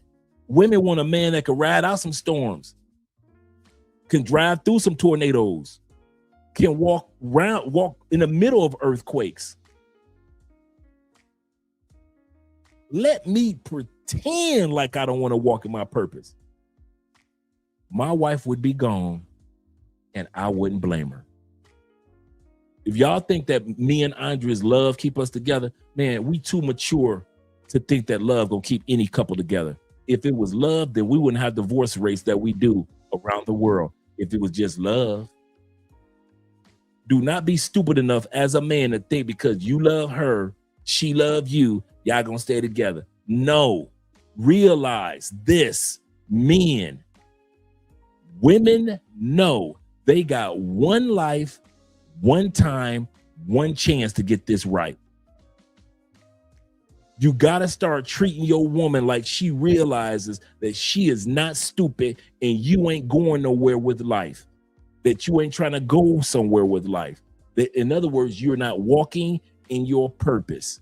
And so when she leaves you, don't be pissed. She's only got one life to find a man with purpose. She gets one chance to find a man with purpose. One time to find a man with purpose. Before she leaves this thing called Earth and she wakes up on the other side of Saturn. See, we talk about as men, I only got one life, one chance, or one time. I got to go after my goals, my dreams, which is true, 100% true. But you got to realize your woman only has one time, one life, one chance to get it right too. One time. She ain't got no 3 or 4 lives. She got one time to get it right in life. I'm not saying one husband. I'm saying that she's got one life to live. That's why I'm going to tell y'all something. That's one of the number one reasons why it's easy for me to let a woman go. I'm not like you dudes that want to stay in a woman's life. Just stay in. You ain't doing nothing productive in her life. You the ex-boyfriend. You always on the phone. You always chasing her for the coochie. You don't want Keith down the street to get the coochie. You know Keith gonna treat her better than you ever did. But here you go. You steady hanging around. You only got one life. You supposed to be in Brazil or in Colombia. You supposed to be in Ethiopia. You supposed to be in Spain. But you steady spinning your tires in the States trying to keep the coochie of your baby mama. You got one life. What the f you doing? Seriously. One. Stop acting like you got these 12s or 13 lives. And all of us older dudes can tell you, bruh, I'll be 58, I'll be 59 this year. Dude, I was just 9 years old 5 weeks ago. That's how I love. One comedian said this, Chris Rock. He said, life is long, but life is fast. Life is long, but life is fast. And when I tell you, I was 9 years old 3-4 weeks ago. I was 9 years. All you dudes that think that you are 31, 32, bruh, life will be long, but that month is. Dude, I got out of prison at 33. I still feel like I just got out of prison maybe like 4 years ago. I still feel like I'm building from prison. Every day I wake up, I feel like it's the first day I ever got out of jail. No matter how successful I am, no matter about the good days or the bad days, I always feel like I'm building because life is so fast. So all you dudes that think I got time, you don't. Stop BSing around. If life is telling you, let that woman go so you can get the real woman that's supposed to be with you, let that woman go. Stop being jealous of your ex-girlfriend. Let her get a new man. Whether it works or not, that ain't none of your business. As long as that man ain't putting his hands on your children, you good. Stop being so insecure. Stop being jealous. You are wasting your time, bruh. I'm trying to tell you as a dude that knows how time can be wasted with women. I'm trying to give y'all the real game. This live stream gonna go off and some of y'all dudes gonna tell me, F you, Dre, you don't know my situation. I wish I control my baby mama. I wish she would mess with another man and you ain't gonna never get your blessing. So why don't you do us all a favor? You might as well set that little passport you got on fire. Because all the blessings that God got for you out here, you ain't gonna get to them anyway. No, I'm serious. You might as well set that little ragged ass passport on fire. Just after this live stream, go in the backyard, get you a little tin something or trash can, put it in the trash can, set that motherfucker on fire. Because all them blessings that's waiting on you ain't gonna never happen. You cannot focus on what Keith is doing with your baby mama and at the same time enjoy your life out here. You can't have them both. You got to make up your mind, especially if Keith is not a threatening dude. He's not a lame. He's not a simp. He's not dangerous. He's down to earth. He's got a good job. He's got a good head on his, good head on his neck. He's a decent dude. If Keith ain't never showed you no signs of being a lame,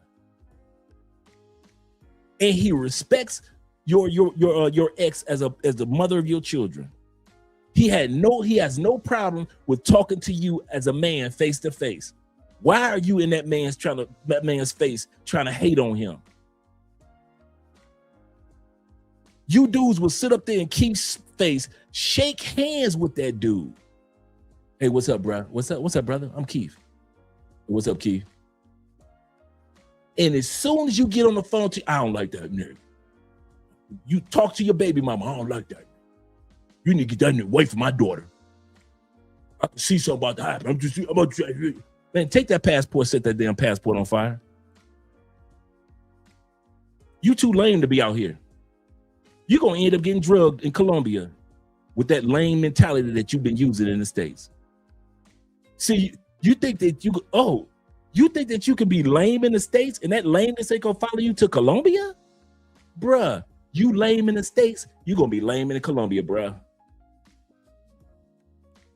You don't know how to let go of a woman in the States, your ass ain't gonna let go of a woman in the Philippines. They gonna lock your ass up in the Philippines. Effing around, not know how to let go of that Filipino chick when she tell you she don't want you no more.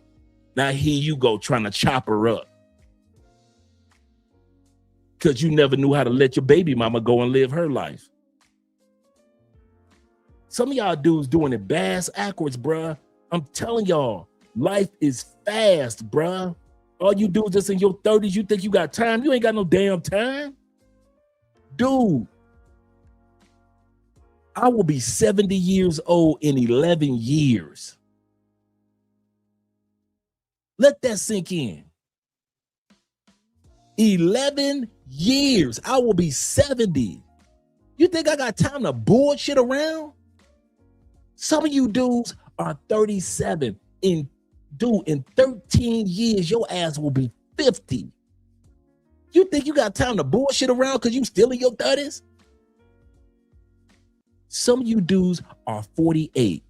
In less than 12 years, your ass will be 60 years old. You think you got time to fuck around in your 40s? You dudes in your 20s, you are 27 years old. Think you can, your ass ain't number 13 years from 40. And when I tell you them 13 years gonna fly, I mean them 13 years gonna fly. Have we all noticed that as you age, time pick up speed? Have you ever noticed that the older you get, the faster your birthdays start to come? They just start coming. Dude, I felt like I've been in Colombia like maybe 2 years. Nigga, I've been in here damn near 10 years. But I feel like just feelings, like women use, 2 years. But the facts are almost a decade. Y'all gonna stop fucking around. If you gonna be ain't shit in the States, stay there.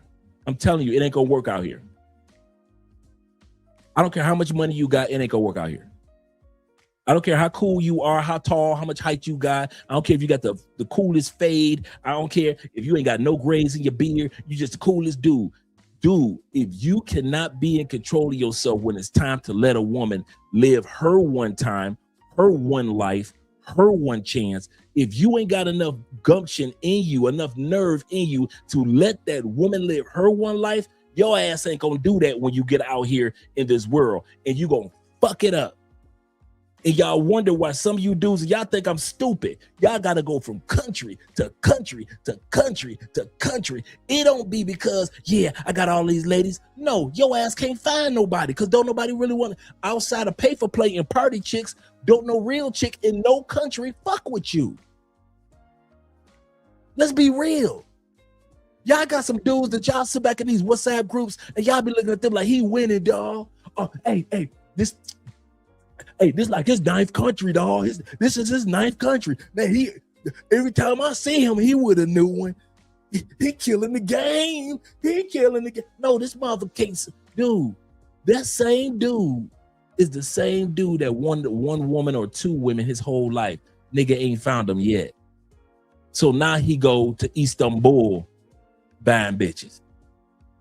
Now he goes to Cambodia and Malaysia buying bitches. But he'll show you some chicks in the club. He winning. He the same dude that couldn't let that, if he winning, how come he couldn't let that one chick go in the States? How come he couldn't let his baby mama just live her life? How come he couldn't do that? Y'all ain't catching on to the fact too many dudes can't find no chick because don't know real everyday, going to work, career oriented, want a family, want a legacy women in other countries, fuck with them. You ever notice that them dudes do have a bunch of women? They be a bunch of baddies, but they be the raggediest bitches that you ever saw, that you know them ain't nothing but bottle girls, party girls, pay for play chicks, and that's all they ever show you. Over and over and over and over and over again. You ain't never seen the mother. You've been watching them dudes on YouTube 10, 15 years in the WhatsApp groups, 10, 15 years. You ain't seen them motherfuckers with quality once.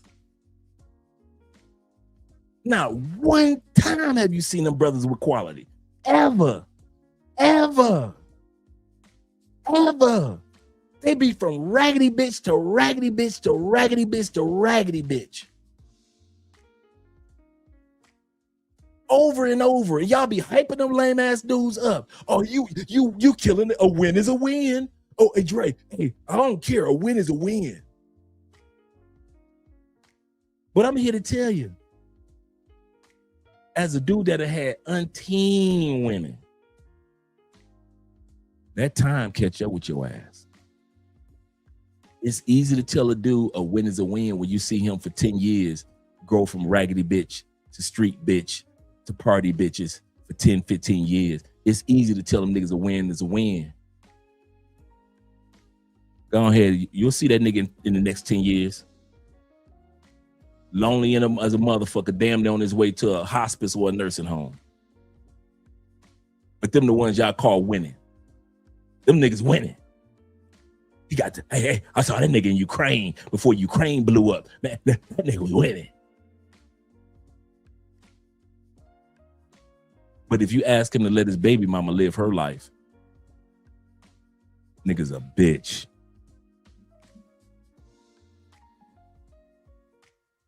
Y'all ain't gonna never get y'all blessings, bro. Y'all gonna be too busy watching other dudes get blessed. Watch. I mean that one. Y'all gonna be so busy watching the next man get his blessings that your next 10 years, you 31 year olds, you gonna be 41 in 10 years. If you think 10 years is short, you out your mind. 10 years is like, it's that fast.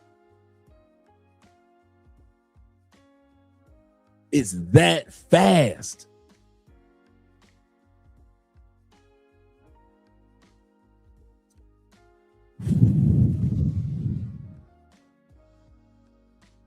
If I could get y'all to realize, man, how fast time is, bro.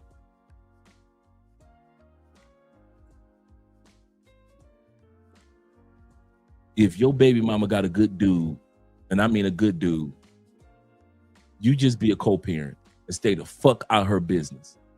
Can you do that? If you can, you might make it out here in the real world. If you can't, keep your ass in the States, bro. Keep your ass. I'm giving you the best advice, man. Dog, I know you. I done traveled all. I don't want to hear none of that. I done traveled everywhere shit. Like I said, you be them dudes that travel everywhere, but y'all can't get nobody. I ain't never, dude. If I see another motherfucker that's been traveling for 10 years and he still got party bitches 10 years later, and now I don't care about the party chicks. I don't care about the pay for play. That you gonna do what you gonna do. You're a grown man. You telling me you ain't never took a photo with no regular chick? So you ain't got no photos with a regular Colombiana? So you telling me you don't have no photo with you with a regular, everyday Brazilian chick? No party, no beach bitch. I ain't talking about no bitch on the beach. I'm not talking about no party chick. I'm not talking about no favela chick. I'm talking about a regular, everyday woman that her ass either in school, been to school, she got a job, not no job, but she's got a career. She's doing something with this one thing that she got, life. She's got one life, and she realized she got one life. And you ain't never been with a chick that realized she got one life, and she need to do something with that one life. You ain't got none of them bitches in your phone. Now, one bitch in your phone appreciate the one life that she got. All your bitches partying like it's 1999. And I'm supposed to take you serious? No. Let all them other idiots hype you up, make you feel like you doing something. He winning. A win is a win. Let all them suckers hype you up. I see the truth. I see that time is flying by and you running out of time. I see it. So go and let them dudes hype you up for another 10 years. Make you feel like you the man for another 10 years. Go ahead. I'm serious. Go ahead. Cause why them dudes following you? Why y'all following them lame ass dudes? Man, y'all gonna end up in the same situation like they are, them same trick bags. Blowing a lot of money around the world, which is cool. It's your money. You're a grown man. Grown man money. Hating on dudes in serious relationships, because y'all know y'all do that. Anytime y'all see a dude that's happy in a relationship, younger or older, seeing a dude talk about he about to get married, here y'all bitch asses come crying and whining. Oh man, you should marry her. Oh, hey, ain't that so-and-so? I used to be with her. Lying your ass off with no receipts. I used to be with her. Did you? You used to be with her? Did you? Where the receipts? You got a photo of every bitch, but all of a sudden you ain't got a photo of this man's woman who you claim that you used to sleep with. Your boy used to sleep with. You ain't got no videos of that, no photos of that, but every other bitch that you done slept with, you got a video and a photo of every. Y'all some lames, bruh. Why y'all think I'm so picky about who comes around my presence? Why y'all think I'm so funny style about who comes around my wife? Because I'll be seeing 99% lame motherfuckers that be using their passports. That be pretending like they want to have a new life. That be pretending like they got one life. But then when you watch them dudes be acting like they got 15 lives and shit. So I can fuck this one up. Don't worry about it. I got 14 more, Dre. I got 14 more lives. It's good. Dre. Calm down, Dre. Damn, calm down. Bruh, I got 14 more lives, bruh. It ain't that serious, Dre. Damn, nigga, you need to calm down. That's how y'all act. And people always tell me this my whole life. Dre, you can't save everybody, bruh. I don't see why you be getting hyped for these dudes, Dre. Dre, I don't see why you try to get these dudes advice. I don't see why you be trying to talk to these dudes. Man, Dre, these dudes do not listen to you anyway, bruh. I don't see why you be trying to get these dudes advice, man. You cannot help everybody. That's the #1 theme song of my life. My whole life, dudes been telling me that. You can't help everybody. Let them Negroes burn where they stand, Dre. You can't help everybody. Stop trying to give everybody advice as if they're going to use it, Dre. Just sit back, live yours, Dre. Be happy about your life. Be happy for your life, Dre. Don't worry about them dudes.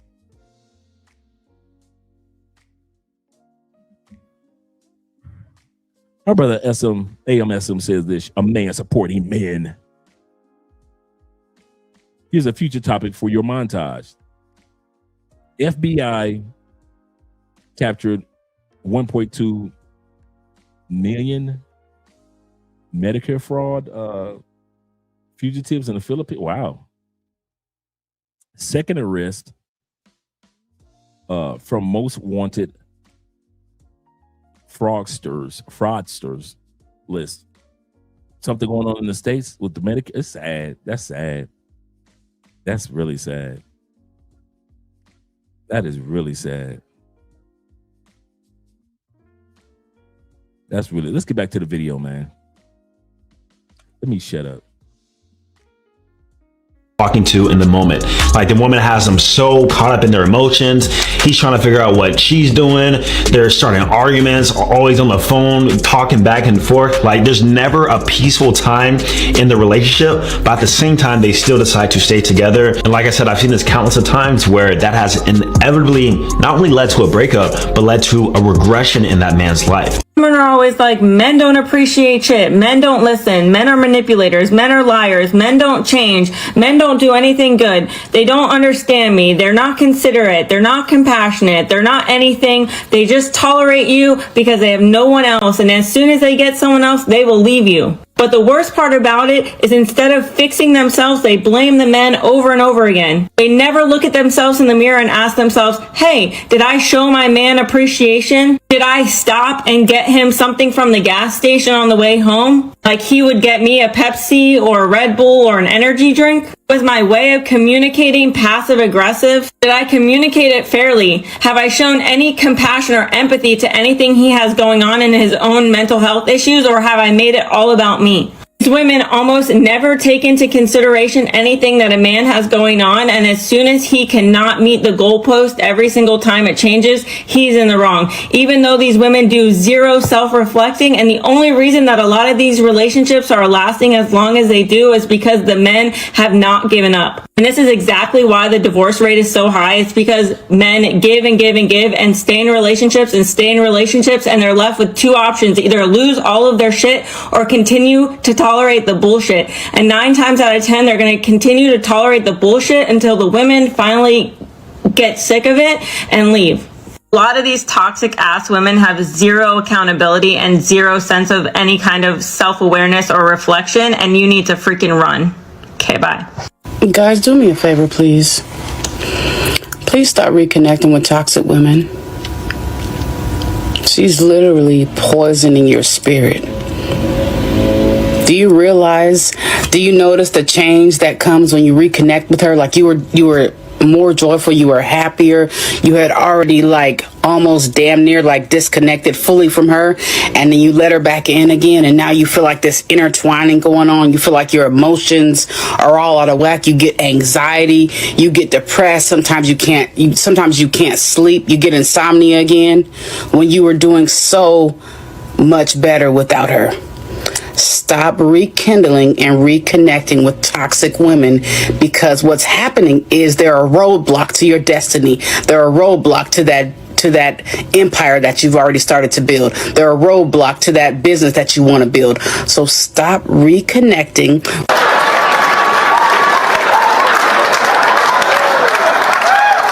And this is why, she's not, this is women. You have movies in your head that only star you, directed by you. Everybody else is laughing and she goes, you have to make me laugh.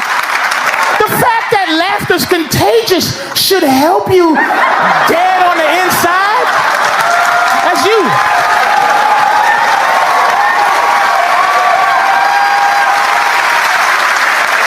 Stop it. You don't know what you're talking about. She does. Look at that face. She knows. Don't get mad. I'm just saying, you need to stop being so wrapped up. But that's like he's seeing, you're auditioning for him to be your man at some point. This guy is a nice guy. He actually, you know how fast I would get rid of her as a friend? I would throw something in the garbage just so I can blame her for stealing it. I'd be like, hey bitch, my watch was right here.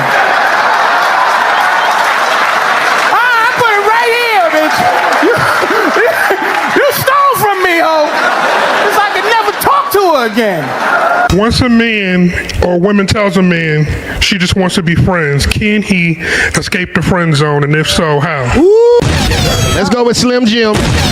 Slim Jim, can a man, once he's in the friend zone, get out of the friend zone? Yeah, nah. Give it a mic. Yes. Okay. In the friend zone, and then they put in energy to get up out that friend zone. So what kind of energy? Say me and you are friends. I've been seeing your pictures on Instagram and your videos, and they intrigue me. In your truck.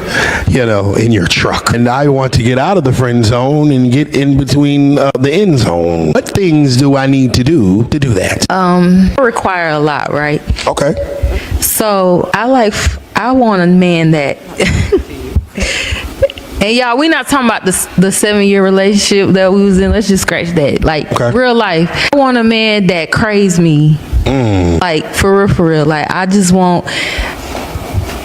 want a man that like gives me mental, physical, emotional. Like I want all that. This chick sounds like she want a stalker. She said, I want a man that craves me like a meal. Craves? That's stalker serial killer if I ever heard. Craves.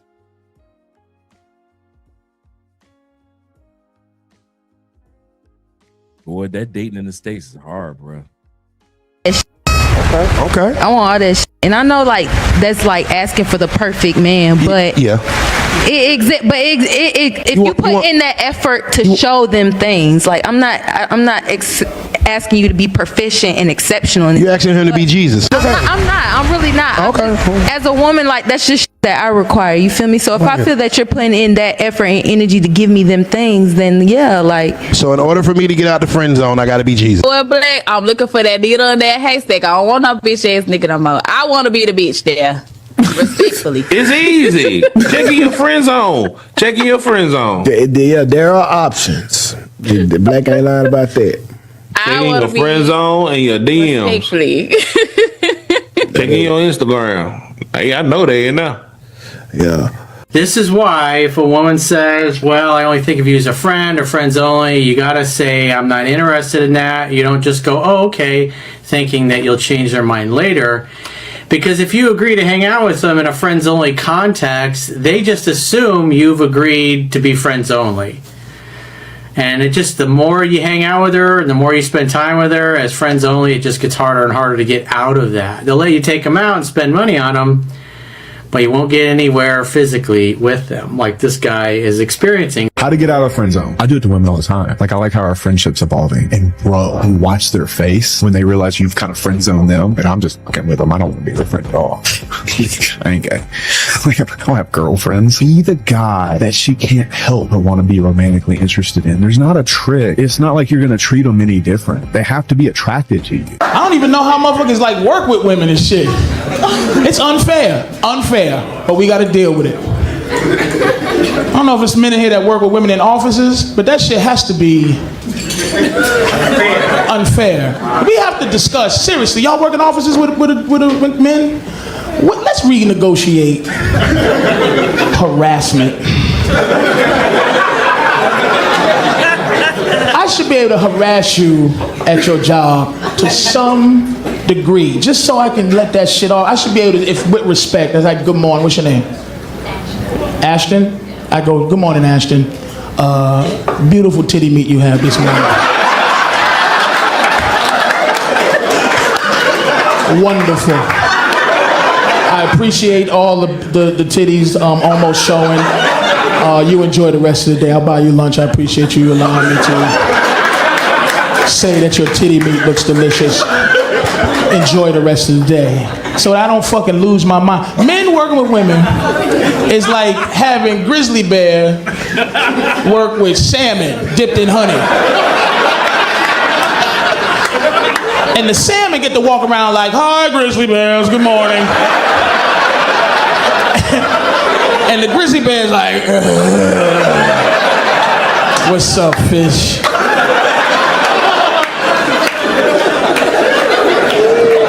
But you can't even do that shit, because you get fired for being a bear. If you go, she'll be like, oh my God, Tall, you lose your motherfucking job for being a bear. You gotta sit there with your fucking head down, typing and shit, while you really a bear. Did you know that most affairs start at work?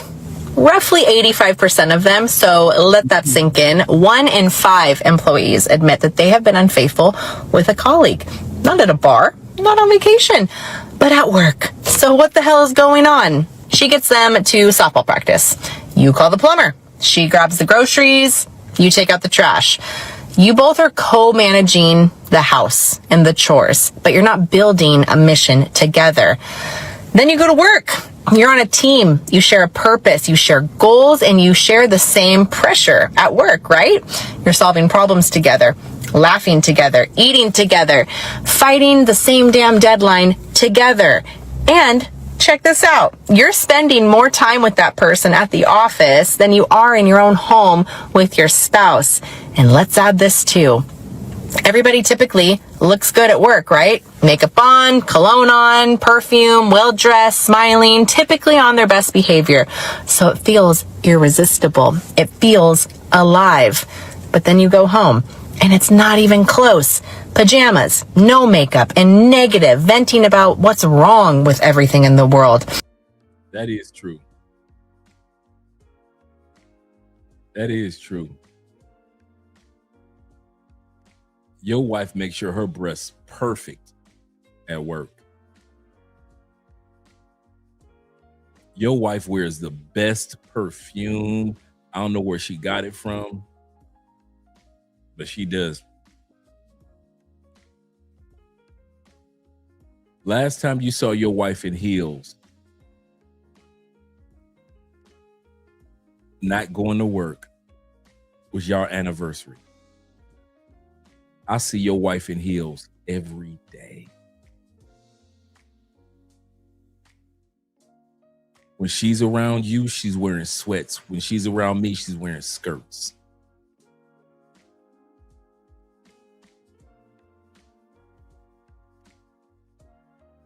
She's around you, she's wearing shorts. When she's around me, she's wearing a dress.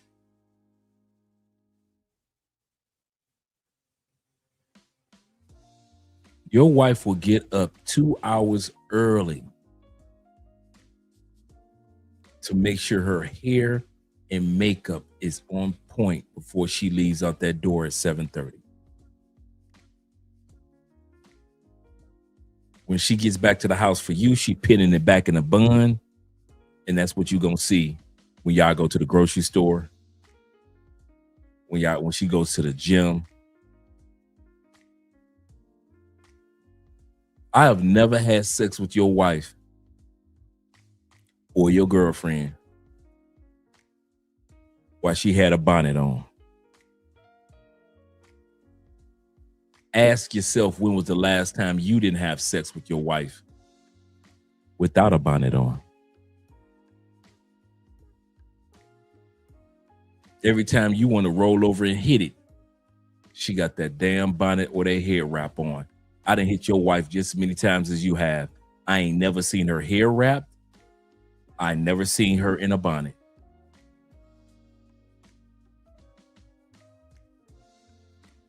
It's funny how she don't know how to take that bonnet off to at least have sex with you.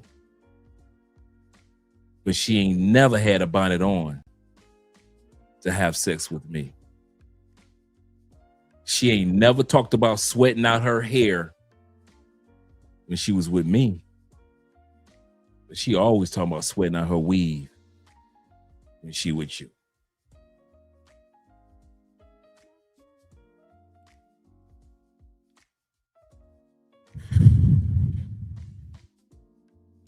You think she bought that Victoria's Secret bra and panty collection for you? When she around you, she wearing panties from Target, bra from Target. But when she come to work, I can see how that Victoria's Secret bra is holding up those breasts oh so deliciously.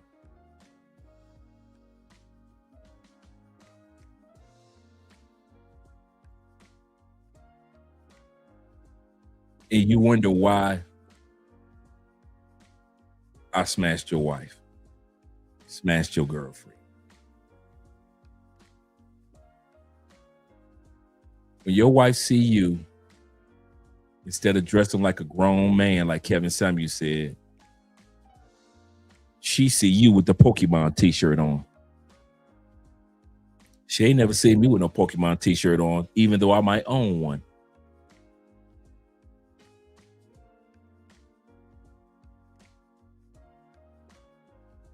Your wife come in the room and see you playing video games. She ain't never seen me play video games, even if I did play. She saw me on the computer completing projects. So you on the computer playing games, relaxing.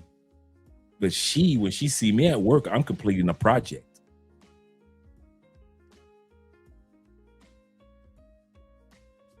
Your wife saw me in the break room reading a novel,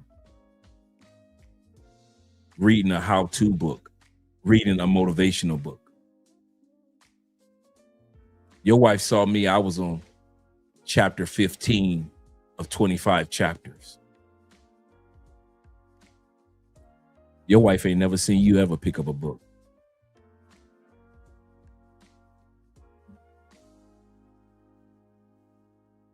She walk in the house, all she smell is your feet and the kids' feet. Your wife see me for 8 to 10 hours a day and I smell like the best cologne that she been trying to get you to wear forever.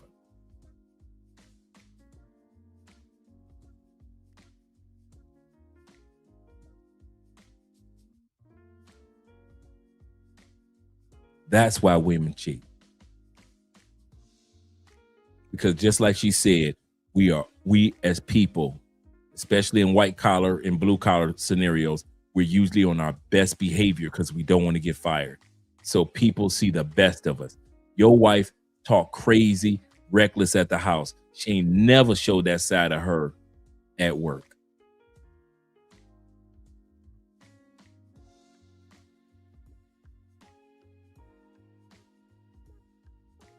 I tell your wife, you look amazing today. Please don't get in trouble. Your wife did not go down to HR and said, Andre said this, that, and this. You know what your wife did? Go on, boy, stop playing, Andre. You need to stop playing. Who said I was playing? Whatever. Your wife ain't walked down. Your wife could have been walked down to HR. I said your wife could have been walked down to HR. I've been working with your wife 5 years. I've been telling your wife how fat her ass is, and she ain't walked down to HR one mother time.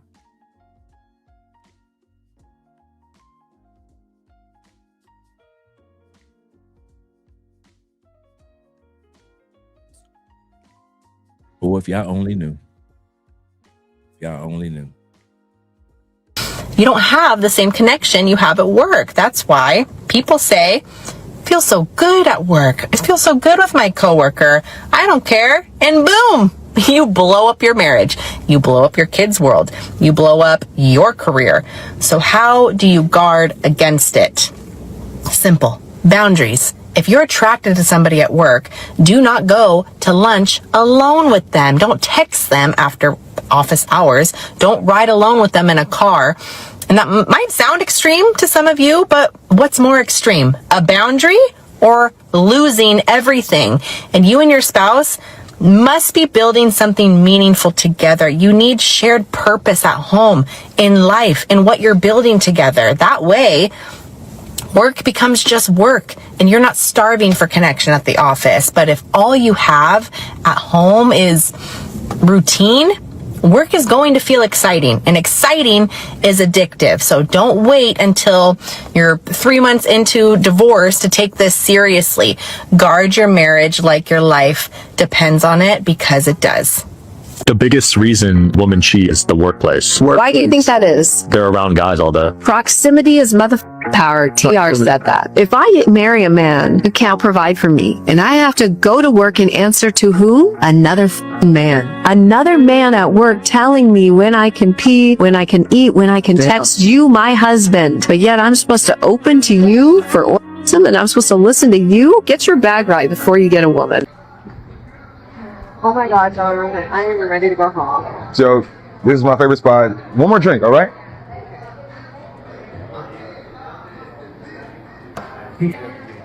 What's up, child? How are you doing? My man is with his girlfriend, and then he saw his work wife. Again, my man is with the girlfriend, and now he sees his work wife,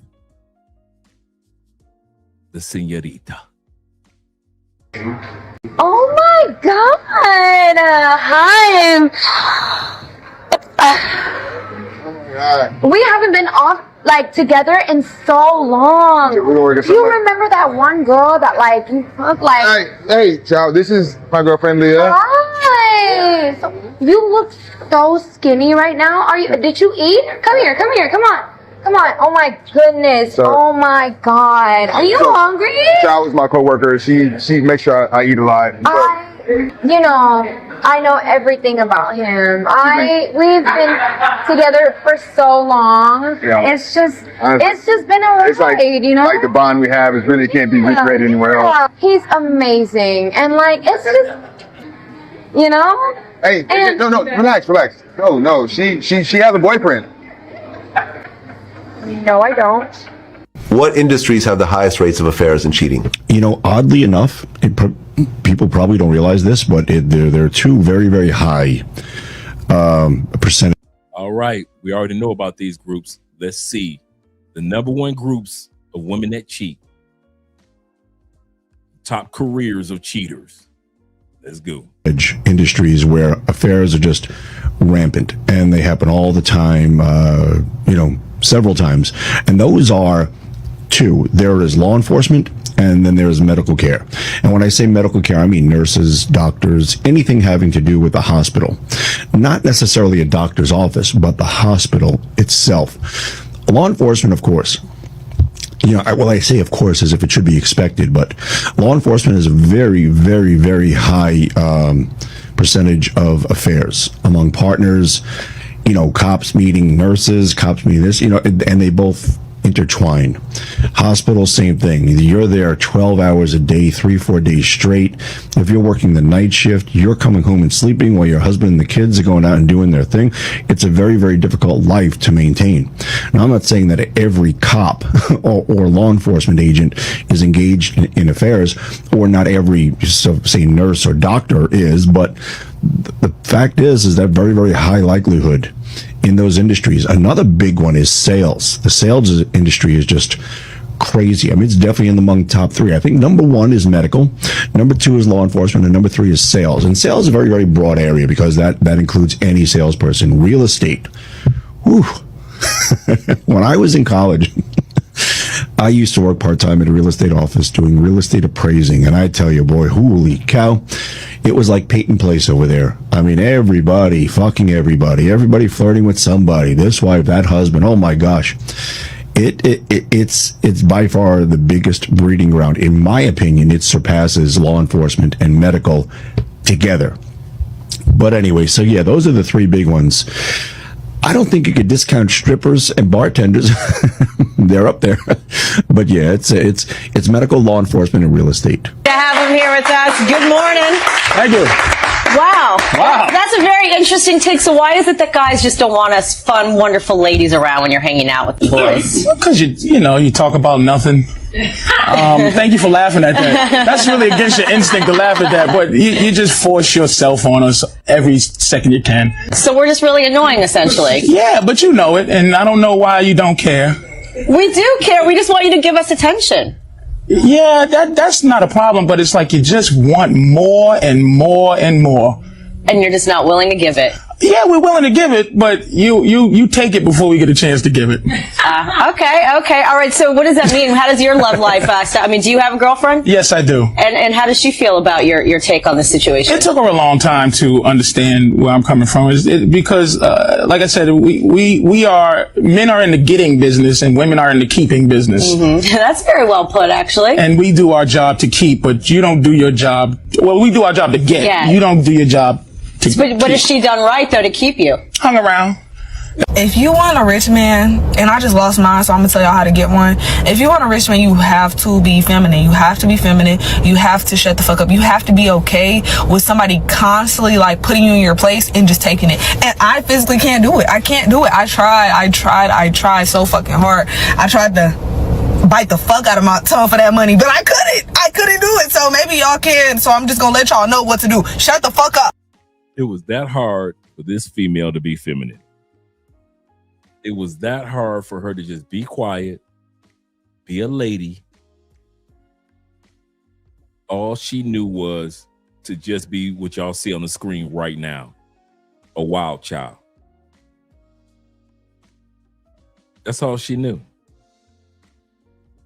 She couldn't keep her mouth shut to be serious. Yep. It's crazy. It's crazy. Yes, sir.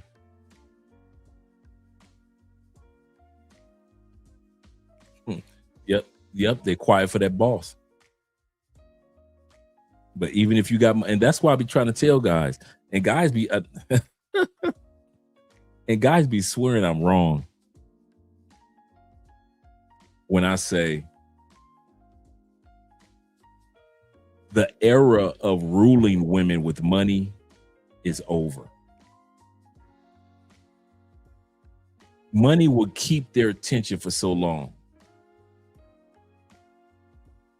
until they either leave you or cheat on you. I'm telling you, you cannot keep it. You can get a woman's attention.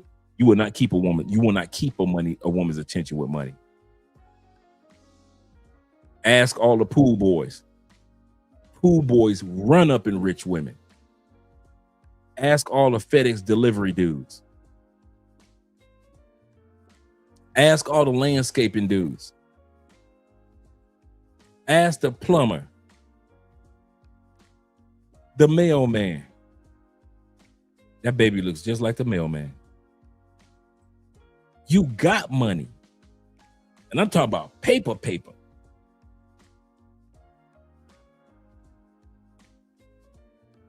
And your woman can still get ran through. Okay. If y'all think that in all these years of being married to Jay-Z, ain't nobody got or even tried to get that pussy from Beyonce,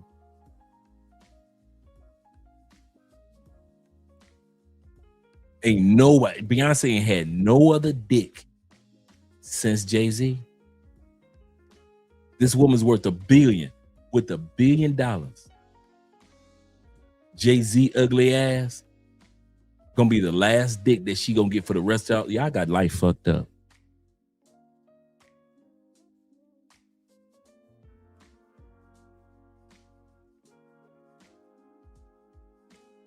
Women will cheat on you with the dude that they see every day. Beyonce will fuck a dude that's the stage hand, the motherfuckers that work the pyrotechnic lights, the lights, the saber lights and shit that she see every day. The dude that makes sure the sound is correct that she see every day. Remember J-Lo was fucking and got married to the background dancer? You got paid off of that too, by the way. You got paid.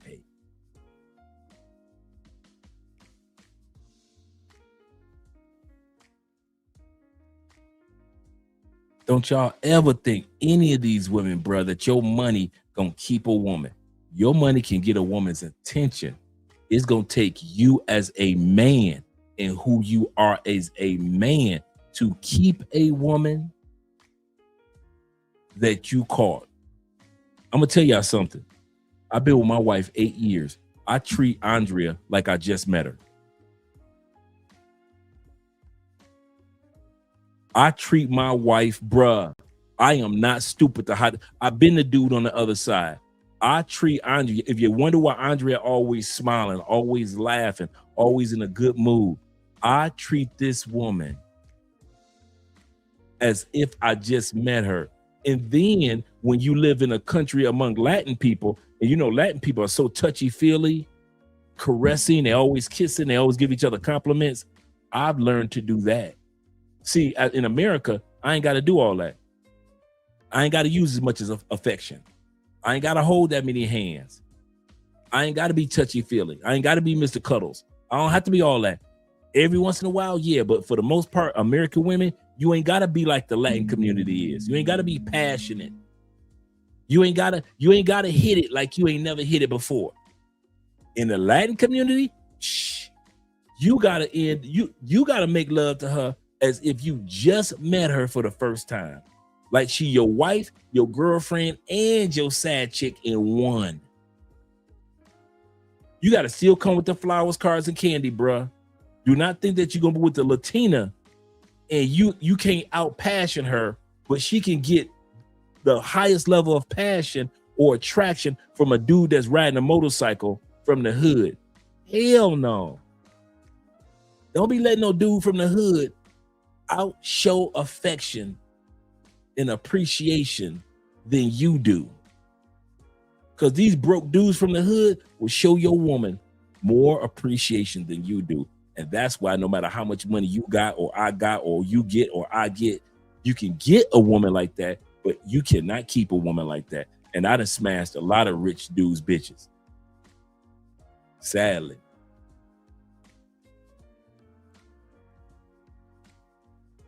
I remember one time, I think I told you that. One time, man, it hit me so hard as if I was the other dude. I had just left fucking this dude's wife, man, in a hotel room. This was a bad motherfucker. This dude was all about the paper, all about the money, he was very well known in the city. I mean, political connections and everything. Man, I fucked the dog shit out of his wife for about 3 or 4 days, man. And what got me was this. One day, man, it just hit me as if I was him. I just pulled myself to the side of the road. I was driving. I was just left the hotel room. I was driving, and I just pulled my shit to the side of the road, man. And I just dropped my head like, damn, Dre, what are you doing, man? What are you doing? What if this was you, bruh? I think that was the only time I ever felt bad for smashing some dude's chick. I'm like, man, it just from out of nowhere, man. It just, the weight of it all just hit me like, come on, Dre, I felt it like I was him. I felt the pain of it, the weight of it. I was like, and I told her, I can't see you no more. I can't see you no more. Because the more you talk about your man, the more you keep interrupting and it keeps going into my mind. And now you just the first chick. It ain't the fact that you talking about your man. I've always had chicks talk about their man, but I don't know what it is because this dude got so much money and do so many good things for you. And you running in these streets up under me. And I made good money, but I don't make his type of good money. And you got me between your legs and I'm penetrating you as much as what? Every time you get off work, you got an extra hour. Not one time did I pay for a hotel room. This was the chick I told y'all about a couple weeks ago that was paying for me to stay off work. So she's taking this dude money, even though she made her own good money, telling me I'll pay you 3 times as much not to go to work today. So now I'm calling to work. Every time I turn around, I'm calling to work. She paying a dude. But I'm still thinking like, God dang, bruh. This man out here doing the right thing with his money towards you and the family and you in them streets.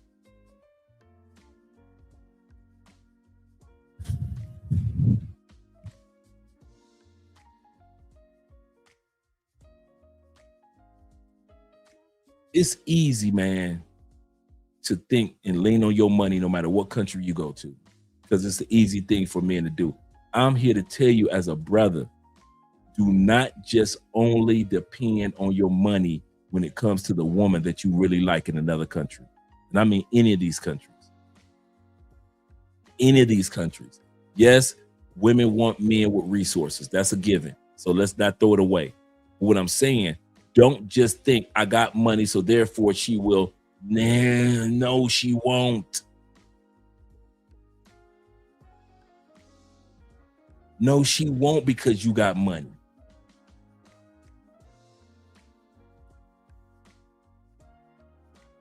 I can fuck your woman in her ass and she'll orgasm. She has never let you fuck her in her ass. And y'all been together 10 years. And you make $1.5 million a year. You make $1.5 million a year. And you ain't never fucked your wife in her ass. And she ain't gonna never let you do it. Not knowing she been getting her asshole fucked for the last 2 years. Here's the kicker. I wasn't even the first one to fuck her in the ass while y'all married. That's why when she met me, that's why she liked getting fucked in the ass. Because it was 3 dudes ago that was the first one to fuck. Y'all was together married for 3 years. She cheated on year 3. That Negro was the first one to fuck your wife in the ass. I was the 3rd dude. And you never have. With all your money.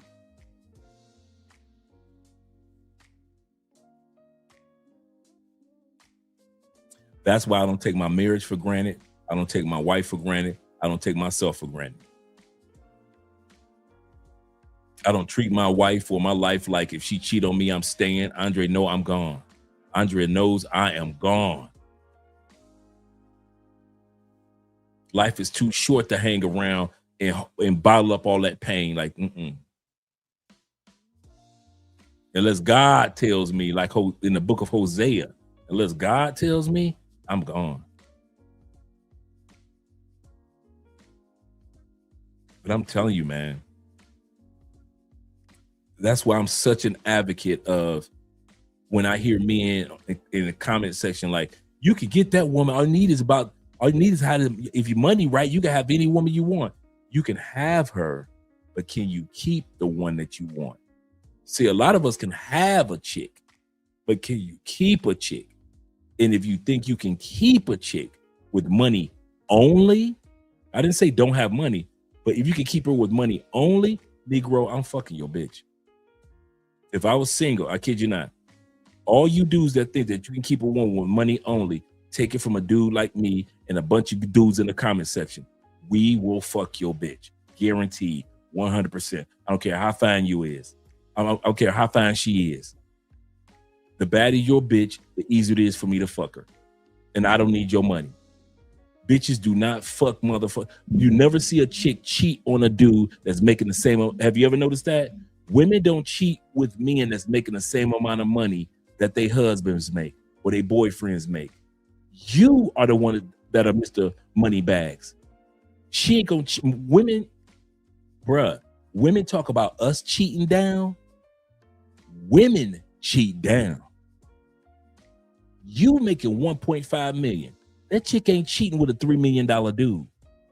Those chicks be cheating with a dude that's making $87,000 a year, because that's what I was making. That's who those chicks cheat with. Those chicks cheat with pool boys, mailmen, the plumber, even though the plumber and the mailman makes good money. And in many cases, pool boys for real while you playing.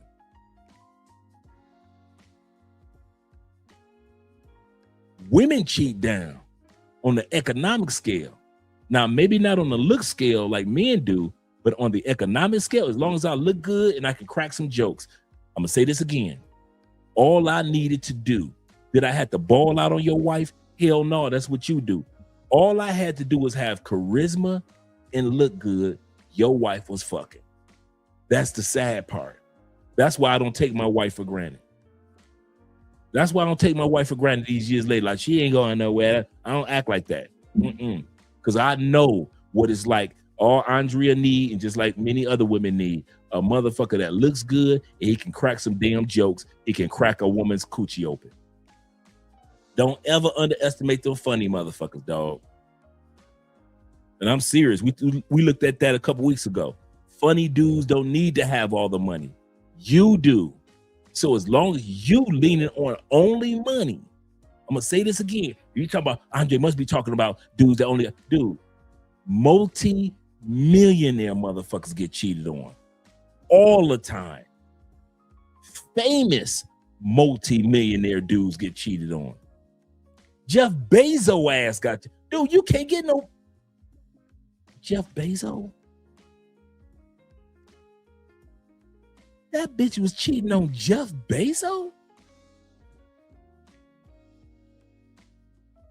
This bitch was cheating when he was the richest man in the world at that time period. Elon was still trying to come up. That bitch gave the pussy away. Tom Brady wife. We're talking about 6 Super Bowls? Oh, dude, if they said only one motherfucker could go into the Hall of Fame, it would be Tom Brady. And she was throwing that Brazilian coochie on the dude, or her trainer. Bitch, you don't look like you put on 1 pound since I met you when you was 26. How the hell you need a fucking trainer? We got a whole home gym right there. How the hell your ass still built like a supermodel and you need a trainer? Bitch, if you don't get who is this nigga in my house? That's my trainer. I'm a trainer to take an ass whooping if you don't get this man out of my house and get you a female trainer and get your ass on some Pilates. We gonna get a Pilates machine in this motherfucker. Ain't gonna be no exercise equipment or nothing. It's gonna be a white woman and some Pilates. Ain't no way in hell I'm gonna have a dude as my wife's trainer. Why? Because women love fucking broke, funny, humorous, attractive motherfuckers. As long as you ain't got money like they husband or they boyfriend, but you funny and you charismatic and you look better than they man, That's all women need. And that's historically, and that is globally. And so if y'all think I'm just talking to be talking, and then when these cameras go off, I don't treat my wife like every day, drink, dude. When my wife wake up, I wake up and I ask her about how she slept. What's her plans for the day? Well, how about we do this? Every single day. Is my wife so special? As a human, no. As a wife, to me, hell yeah. And your woman's supposed to be special to you. As a human, no, your woman ain't special. You ain't special as a human. But to you, your woman is special. Man, I be seeing y'all putting comments on y'all girlfriends and y'all wives, man. I be so happy. And I be happy for you dudes, like sincerely happy. My brother Zay, he'll put a photo of his girlfriend. They enjoying Peru. She's in the medical field. Man, I'd be so happy for that couple, man. I'd be happy for y'all dudes, man, like y'all happy for me. I swear. That's one thing you will never see me hate on. I don't hate on you pay for play dudes. So just in case you ever want, because I talk about y'all a lot,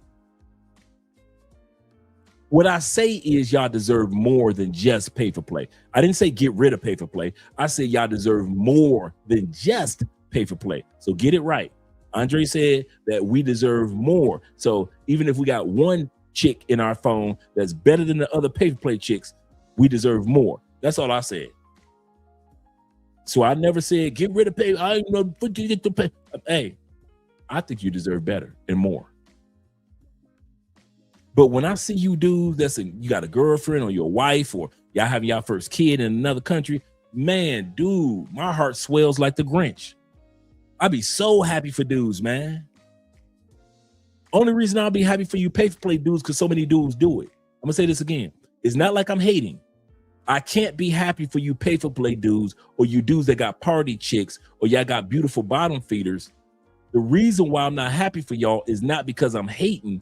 The reason I'm not happy for y'all because thousands upon thousands of pictures and videos are posts every day. You guys look like a reoccurring television show that I have to watch every day. So there's nothing special about you. That's why I don't be acting like I'm happy for you, because what you post with your pay for play and your party girls and your beautiful bottom feeders, another 70 dudes posted in the same Facebook group.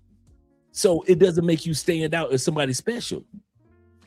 So don't think that I'm hating on you pay for play dudes. I'm not. Y'all just not special. Dude, before the pandemic, y'all was special. Y'all was special back then. Now, y'all ain't special. So no matter who y'all post in the group, it's hundreds of dudes every day posting the different Facebook groups that I'm in. A pay for play chicks. You just get numb to it. You just be like, oh, okay. You don't hate on it. You don't celebrate it. You just another dude. Okay. It ain't like y'all don't get what I'm saying, man. I hope y'all understand where I'm coming from. He said Jeff Bezos is number 4 richest man on the planet.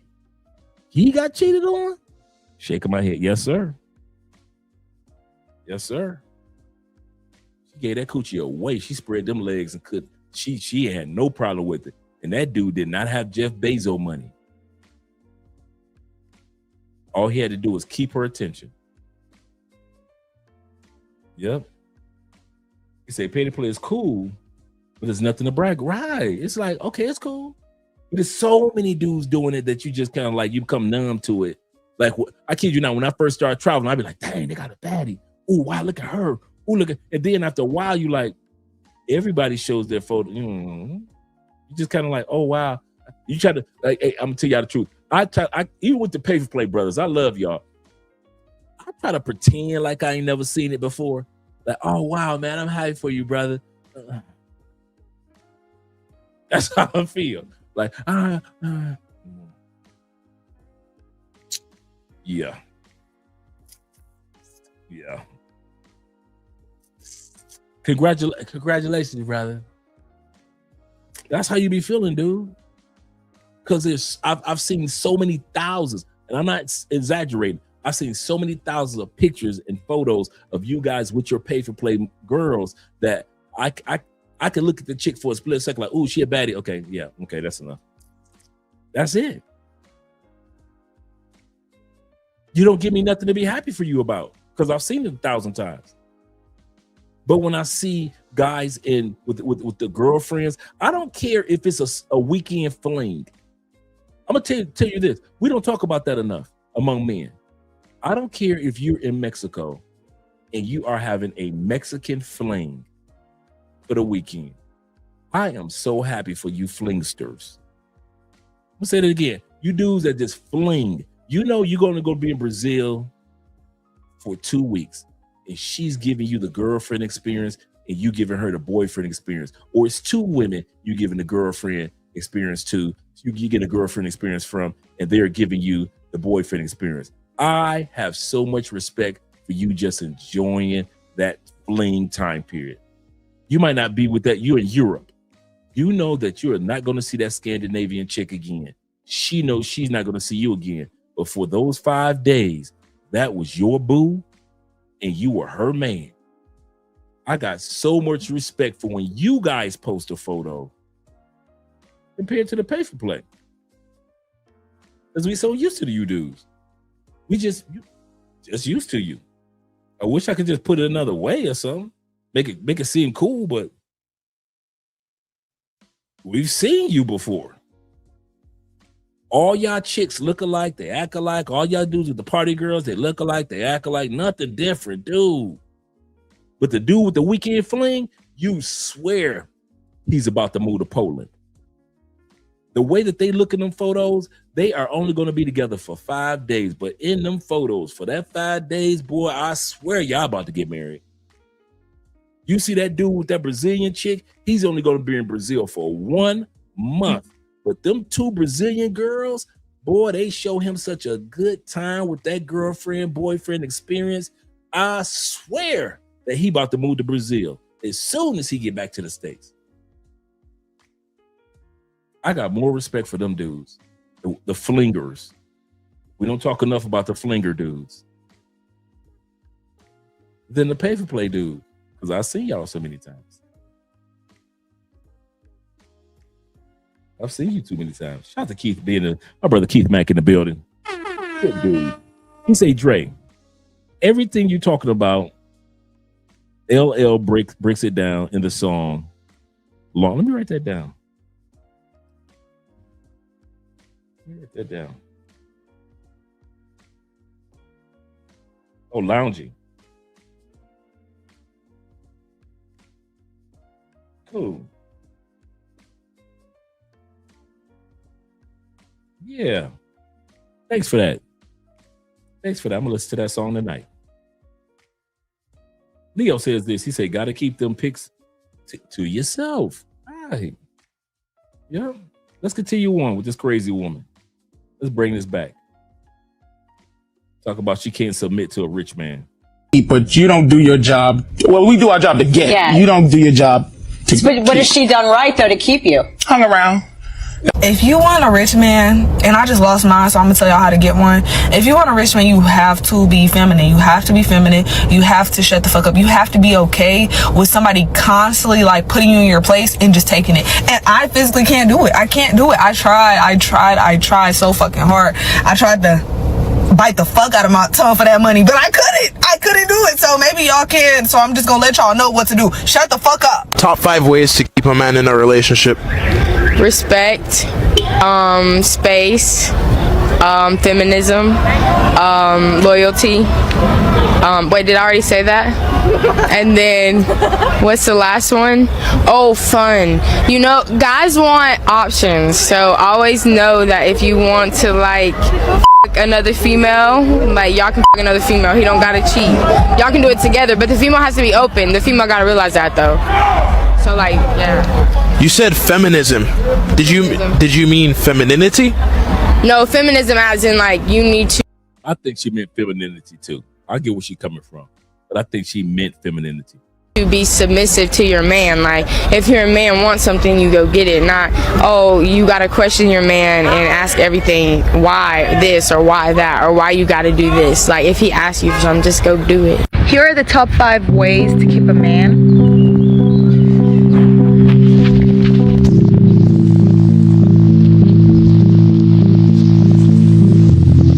Y'all gonna get it. She said this is the top 5 ways to keep a man. Check it out.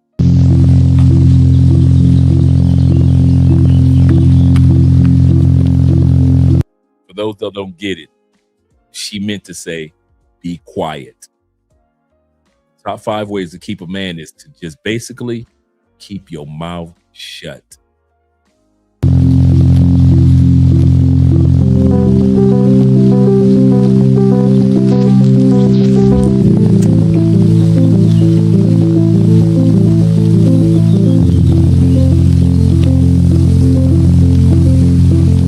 Glasses on. Love them with the glasses. I ain't gonna lie to you. Them glasses, ooh, gee. Ooh, I'm so glad my wife can't see. She wears glasses. I love women in glasses.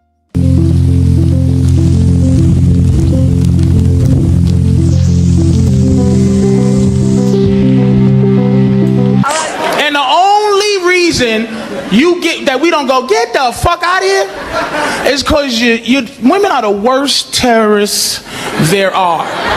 Worse than Al Qaeda, because this is what y'all do. You hold the pussy hostage and threaten to kill it if we don't listen to your horrendous nonsense. And you make it read a letter. The pussy be reading the letter. Please. Please listen to a story or she's gonna kill me and you'll never see me again. Look at him, look. This posture, this ain't good when girls do that. He hates women. He hates women. Somebody gotta tell you.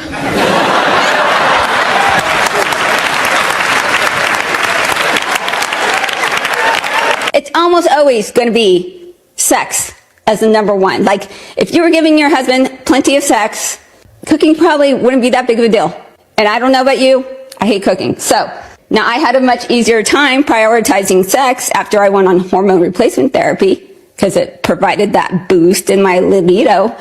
And once that became super plentiful, guess what? My husband was super happy. This is not difficult, ladies.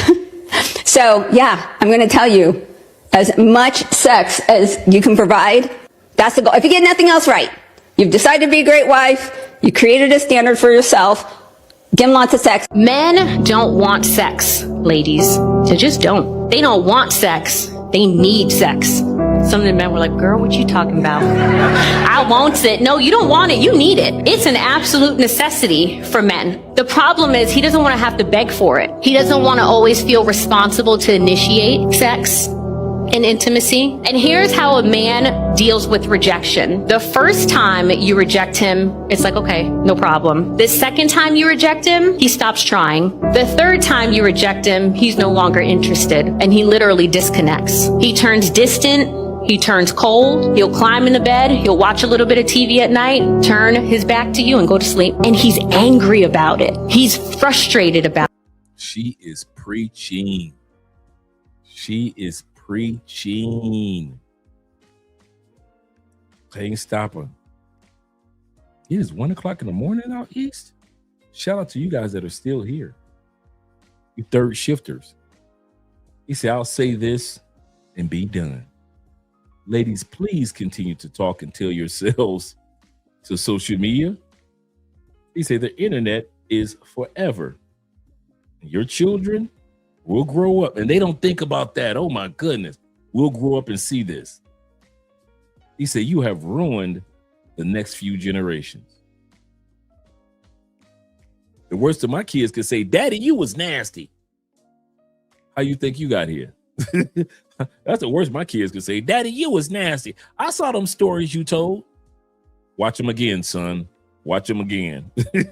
Watch. Yeah, she is not lying. A man does not take it. It is not. Let me see how I'm going to word this. It does not take much to tempt a man to cheat. Let's say just a temptation.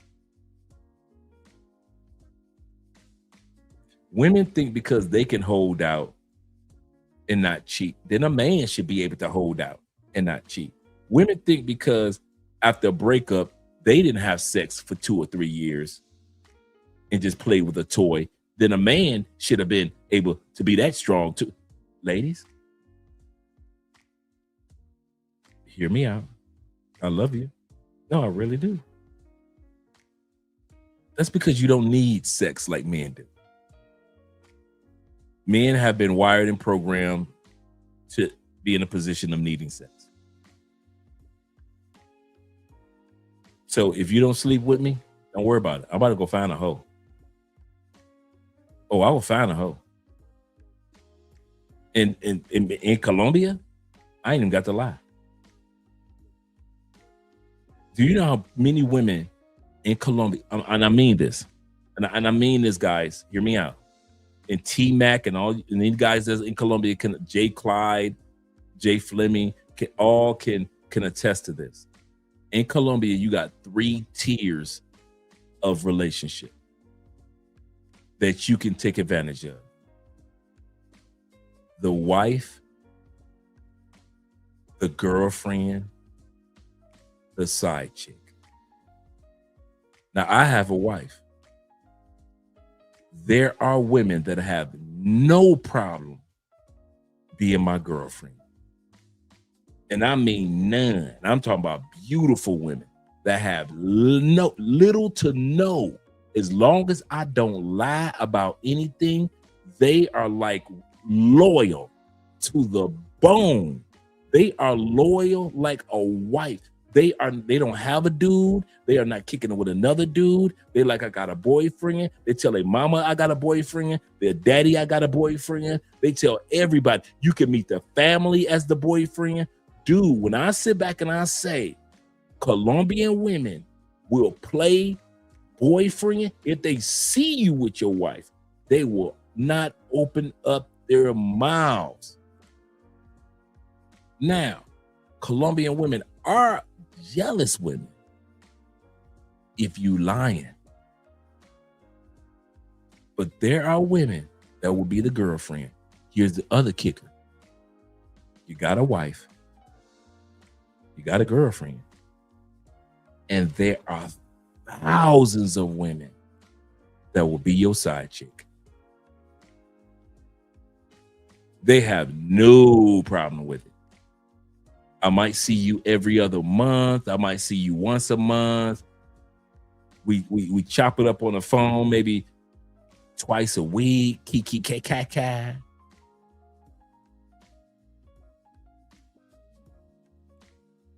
This country is set up for most men, and I'm talking about you ain't got to have no money like that, to have a wife, to have a girlfriend, and to have a side chick. And every single one will play their position. It's the craziest thing, bro. I'm not saying that I do it. I'm not out here like that. But have I had women flirt with me and tell me, like I told y'all, I've had women tell me that they're married and they're looking for a boyfriend. And I'm talking about beautiful women. I'm not talking about some scratch. Y'all know me. Y'all know my ego.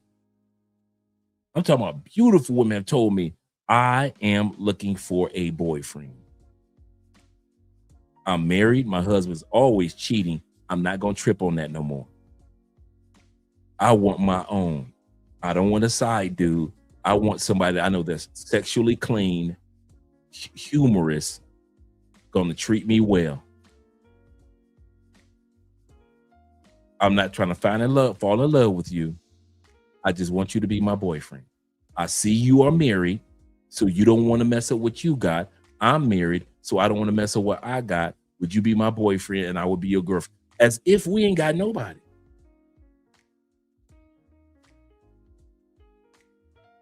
As if we don't really have real wives and real husbands.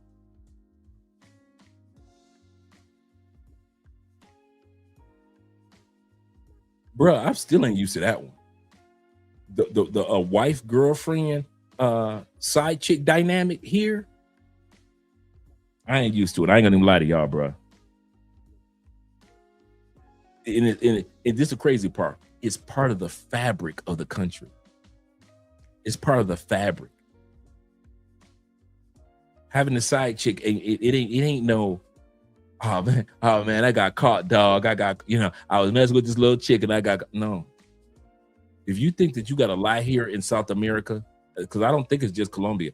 I believe that it's throughout South America. If you think that you need to lie, okay. One of the reasons why Latin women always want their men to be right next to them, going to the grocery store, right next to them, when they go to the club, right next to them, it's a reason.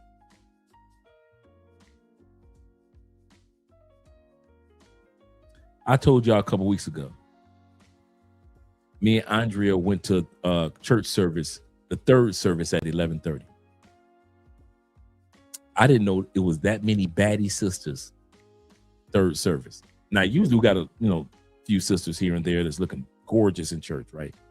The baddies are the third service at 11:30. Bruh. Them sisters was all in my face. They weren't even looking at the pastor. Baddies. I tell Andrea, we ain't coming back here on third service again. I say, I recognize this. I recognize a tempter when I see one. That's all right. That's all right. And I explained to her why. Because I understand the girlfriend, wife, side chick concept. And I know church girls. And church girls have no problem with either being a girlfriend for me or being a wife, or being a side chick for me. That's all right. T-Mac said, I got used to it.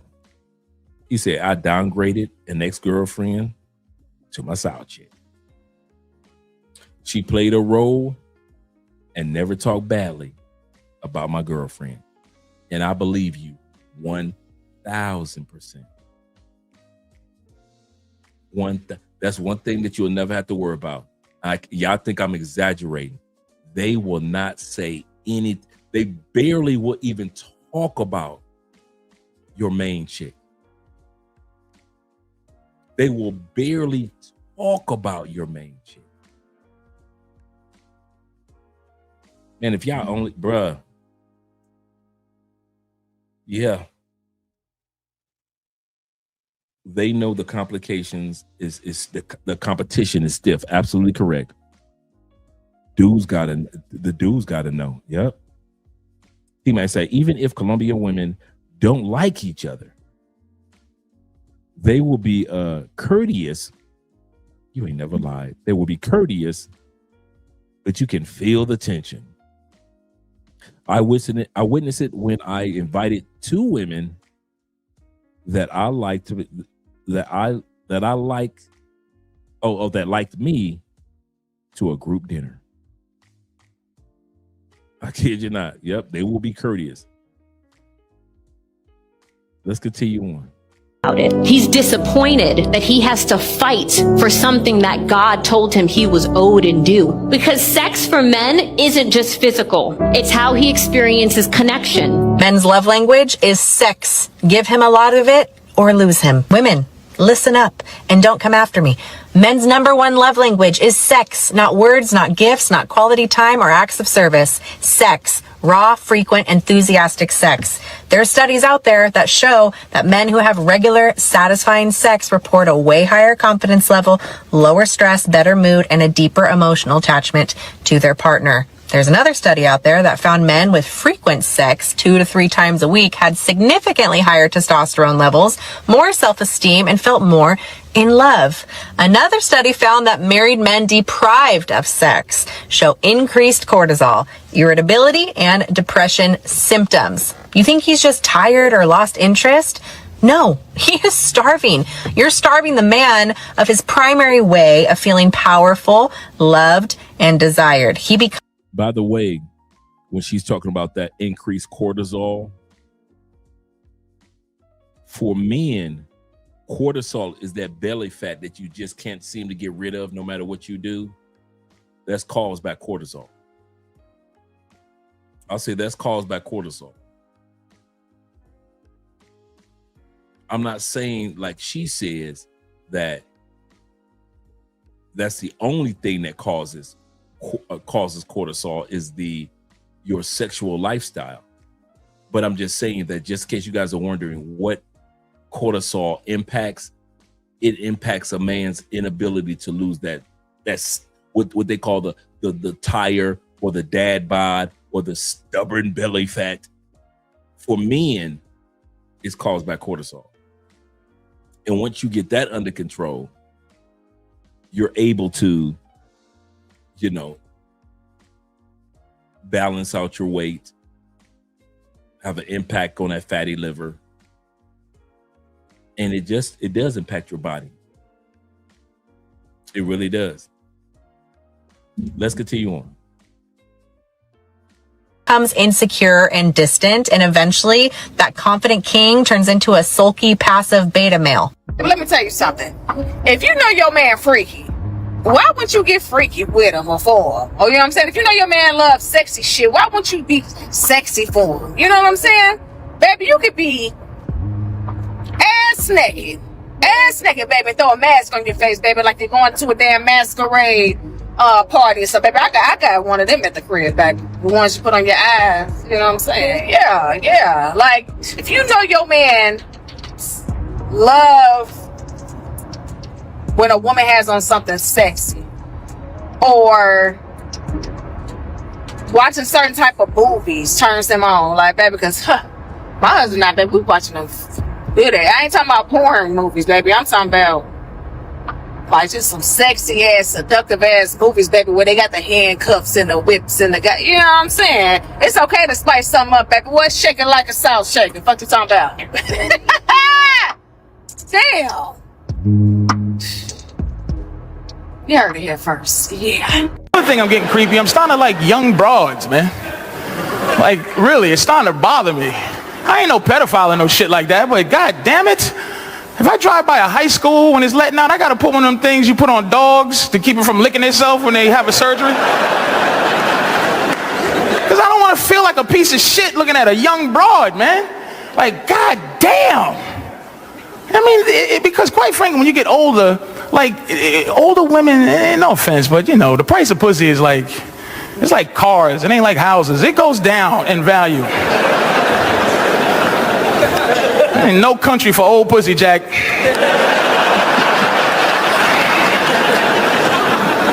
No thank you, friendo. I'm not fucking that. But I'm not saying that old is bad just in terms of old. In context, meaning old women like over 30.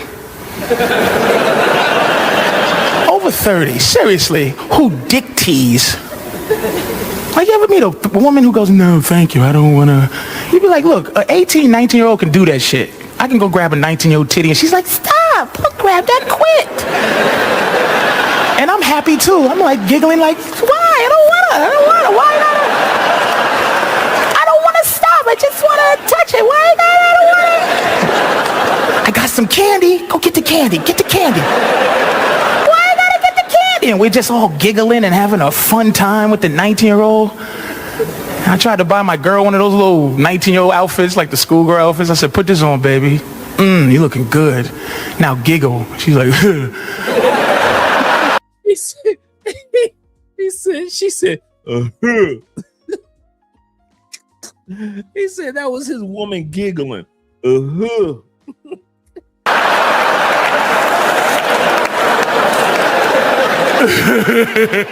like, what happened to your giggling? You can't giggle no more. I'm trying. Just take your drawers off, you old bitch. Just fucking pull them down. Why do men like to date younger women? I've seen women ask this question on this app, and I'm like, you seriously don't know? I feel like it's pretty obvious. I feel like any woman who doesn't know why or act like they don't know why, like you've been young, like stop playing. Stop playing. In reality, most men date women around their age. Usually they're like maybe 2 to 4 years older than them. It's only like about 25% of men that will date women 10 plus years and younger. So it's not even like the majority of men, but maybe the majority want them. I don't know. That I can't say. But we all know why men like younger women. Beauty, youth. Stop acting like you don't know. Just say you like it or you don't care, whichever. But what do you guys think? But one thing though, I've started to realize that I do get some, like sometimes I was like, how comes men want like the younger woman? Because like they were like 20, 21, 22. And now that I know what you're going to say. Now that I'm like going through these hormonal menopausal things, now I kind of get it. Like, why would any guy want to put up with my shit right now? My fucking hormones, my hot flushes. It's not giving sexy right now. A study was done and it was found that men in their 20s and men in their 40s and 50s are both attracted to women in their 20s. And I came across this podcast clip and I wanted to show you. I'll be right back to talk about it. Check it out. I find it a little icky when there's an older man dating a super young woman. It's a little weird. It gives you the ick? It does, yes. It gives me the ick. It gives me the ick. Like I said, so it's fine if they have casual and never talk again. If they're just hooking up, that's their right as consenting adults. Where I get concerned is when the older man is trying to like look at this person as like their wife, and this poor girl who's like 21 years old has not even experienced any life in any way, shape, or form. That's just not going to work out well. That's just my opinion. Yeah, okay. All right, let me get this straight. It's okay to just smash them, never call them again. But it's not okay if you want to marry them as an older man, if you want to marry a younger woman, and give her a great life, make sure that you create a legacy with her, treat her great, and give her stability. That's not okay. But I can smash her and then pass her. This is a part of the issue in dating. And I said this before, I'm going to say it again. There are a lot of older women who have nobody because they wasted their 20s and their 30s. Now they're in their late 30s and their 40s. And they're upset that men who are established want women in their 20s. They get upset about that. So they say, yeah, you can smash them because we know their bodies are nicer and we know the poom poom is excellent. You can smash them, but you need to marry me because I've been waiting and we're in the same age bracket. That's not the way that things work. And most men who are high-end men or quality men with money, and a lot of them that aren't, tend to go for younger women because they can have children with them. That's just what it is. And until these ladies start facing the reality of what the situation is, they can't fix it. The number one reason why I do the types of videos that I do is because I believe at my core that if women truly knew how most men really think and how they feel about women would not do stupid things. Before she goes any further, yeah, I heard the deep breath.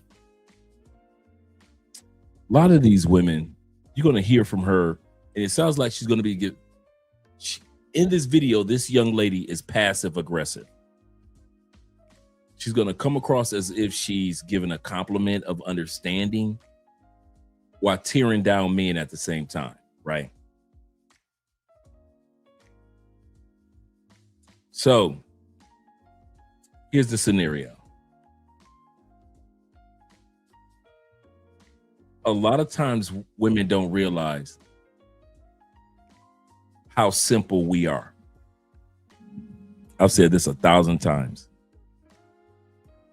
We men are so simple to understand.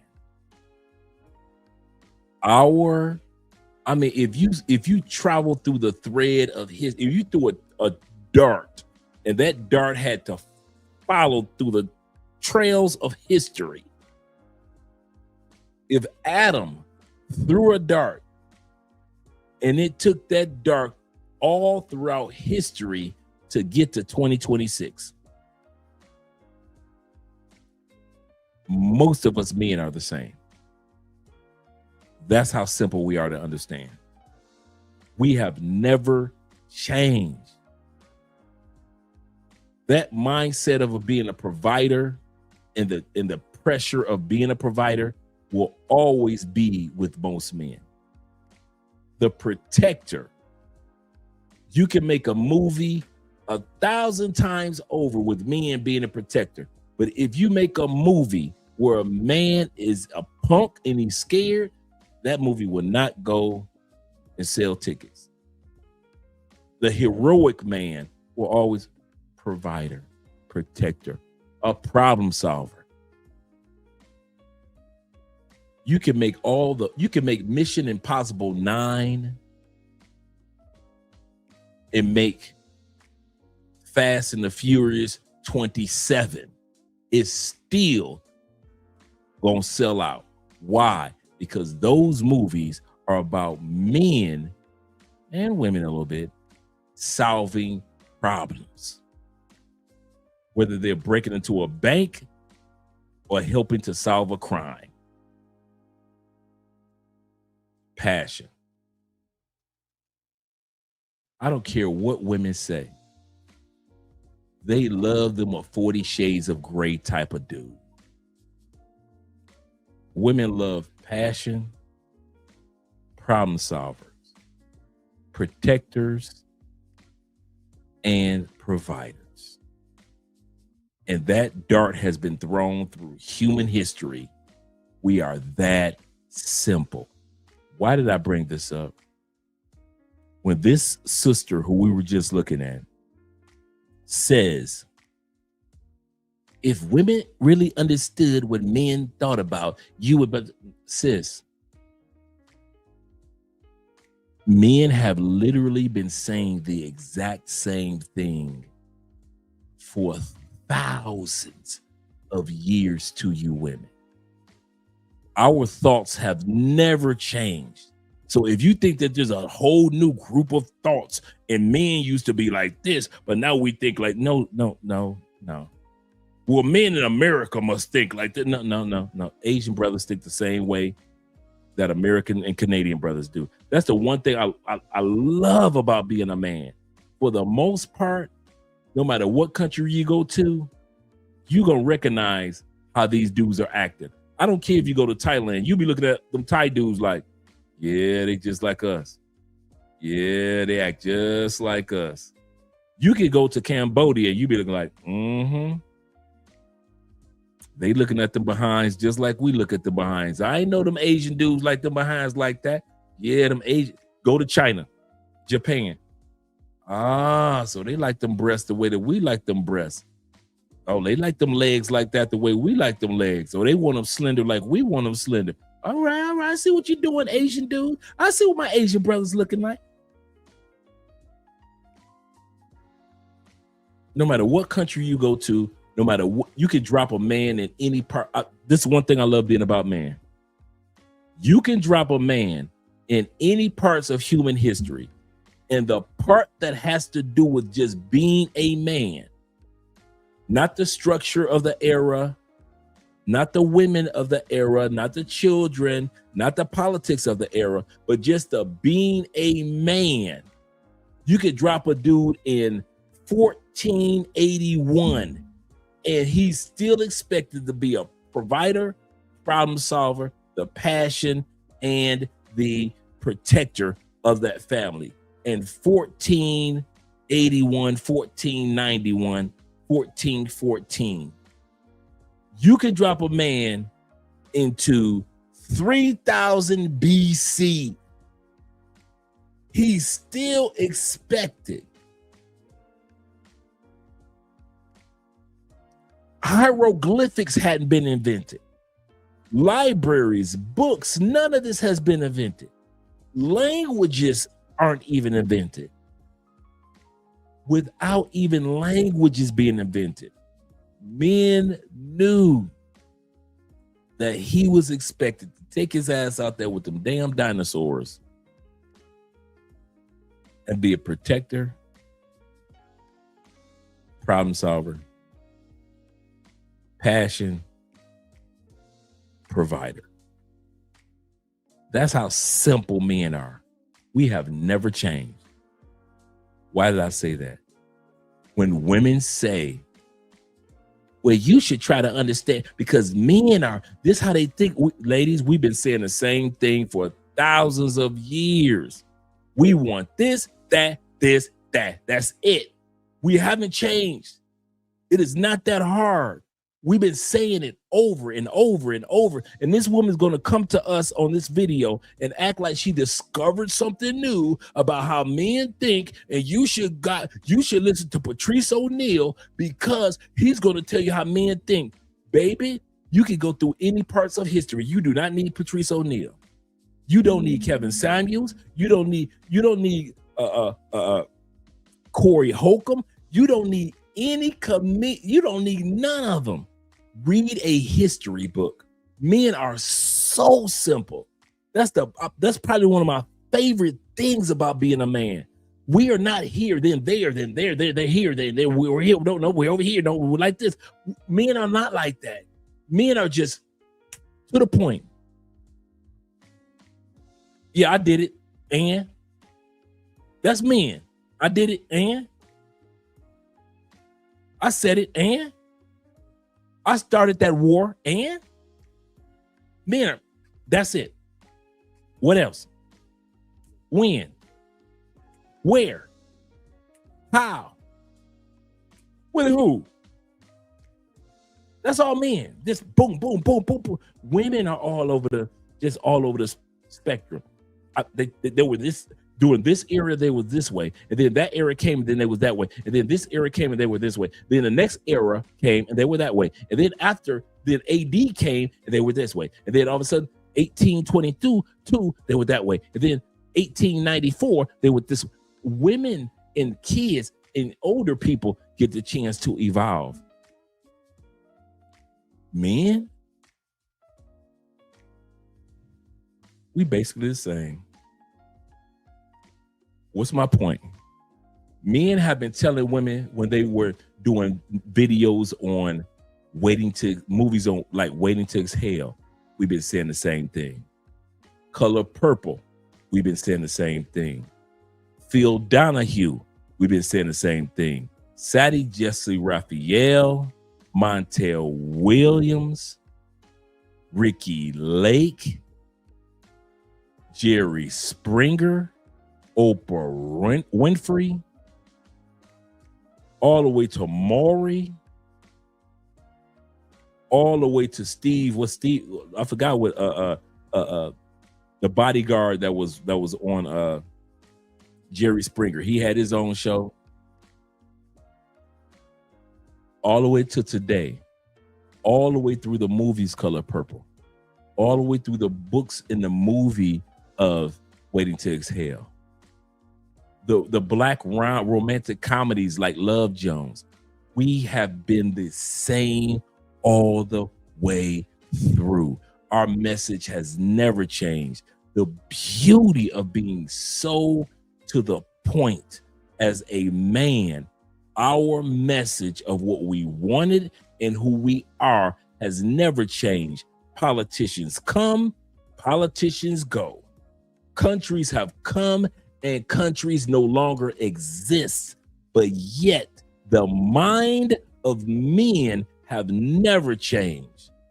We know that we are expected to be problem solvers, protectors, passionate, and the providers. We already know that. No matter what language. Okay.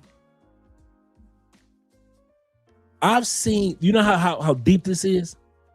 I've seen videos when they have gone to islands or jungle regions of people that have never been in contact with the outside world. I'm gonna say this again. Steve Wilco, thank you very much, brother. That have never been in contact with the outside world. No contact with social media, no contact in human history. Their families have come and gone, and they have lived in that jungle or on that island. Y'all ready?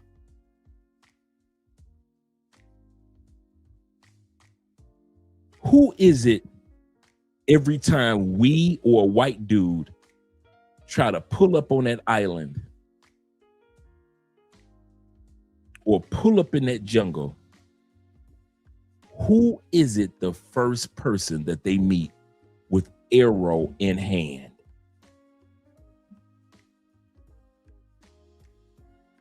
Protecting. Problem solving. Passionate. Who is it? Now they have no social media influence for thousands of years. They have no influence with kings and queens and emperors for thousands of years. No political influence, no influence with regular everyday people. These are islands of people or regions of people that have no contact with the outside world ever. If you come into their threshold, you are deleted. Who is the first person that you see every time?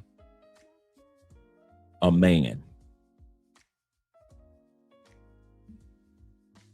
Have you ever seen the footage that they pulled up on an island and it was a woman protecting with bows and arrows?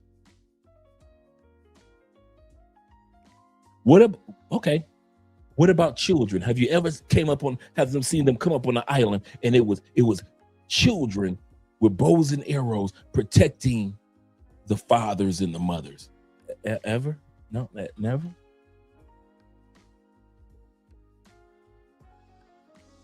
So every island who has no contact with the outside world automatically know the men are the providers, the passion, the protectors, and the problem solvers. So when women try to tell y'all the world has changed and it ain't like that anymore,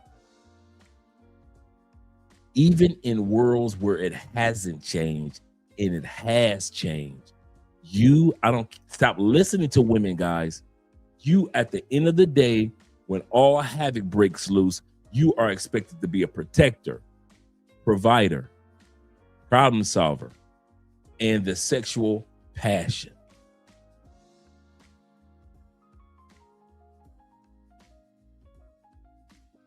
This woman here, the reason why I said that, she's going to try to gaslight you.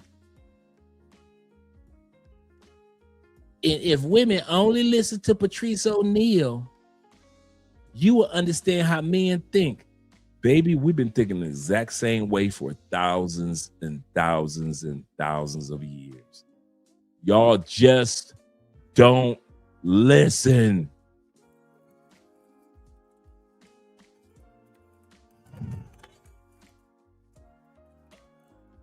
You don't listen. That's why it sounds like what Patrice O'Neal said was new. The reason why men celebrate Patrice O'Neal because he sounds like us. The reason why you ladies get upset with Patrice O'Neal is as if he said something new. You get mad at Corey Holcomb as if he said something new. Men get it. Yeah, he right. You women are upset, perturbed, if you will, about how these men are speaking. That's you. That's you, ladies. That's you upset about it.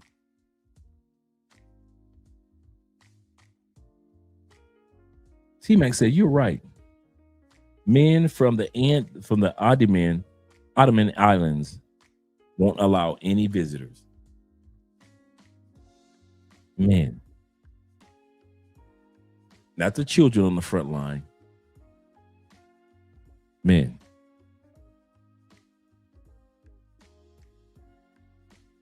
I just finished watching yesterday a video of a tribe. I forget. I think it's in Brazil somewhere. I know it's in the Amazon. Check it. They pull up on the white people pull up on the island. The brothers got their arrows and they ready. But the white people keep coming. And so the white dude tell the other white dude, he says, all you got to do is offer them sweets. So the dude pulls out like some donuts, some powdered donuts. And they get closer.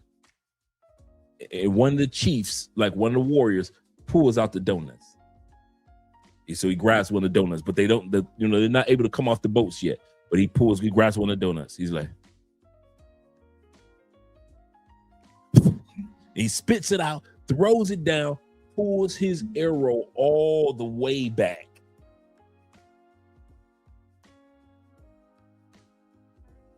That sweet don't work on us.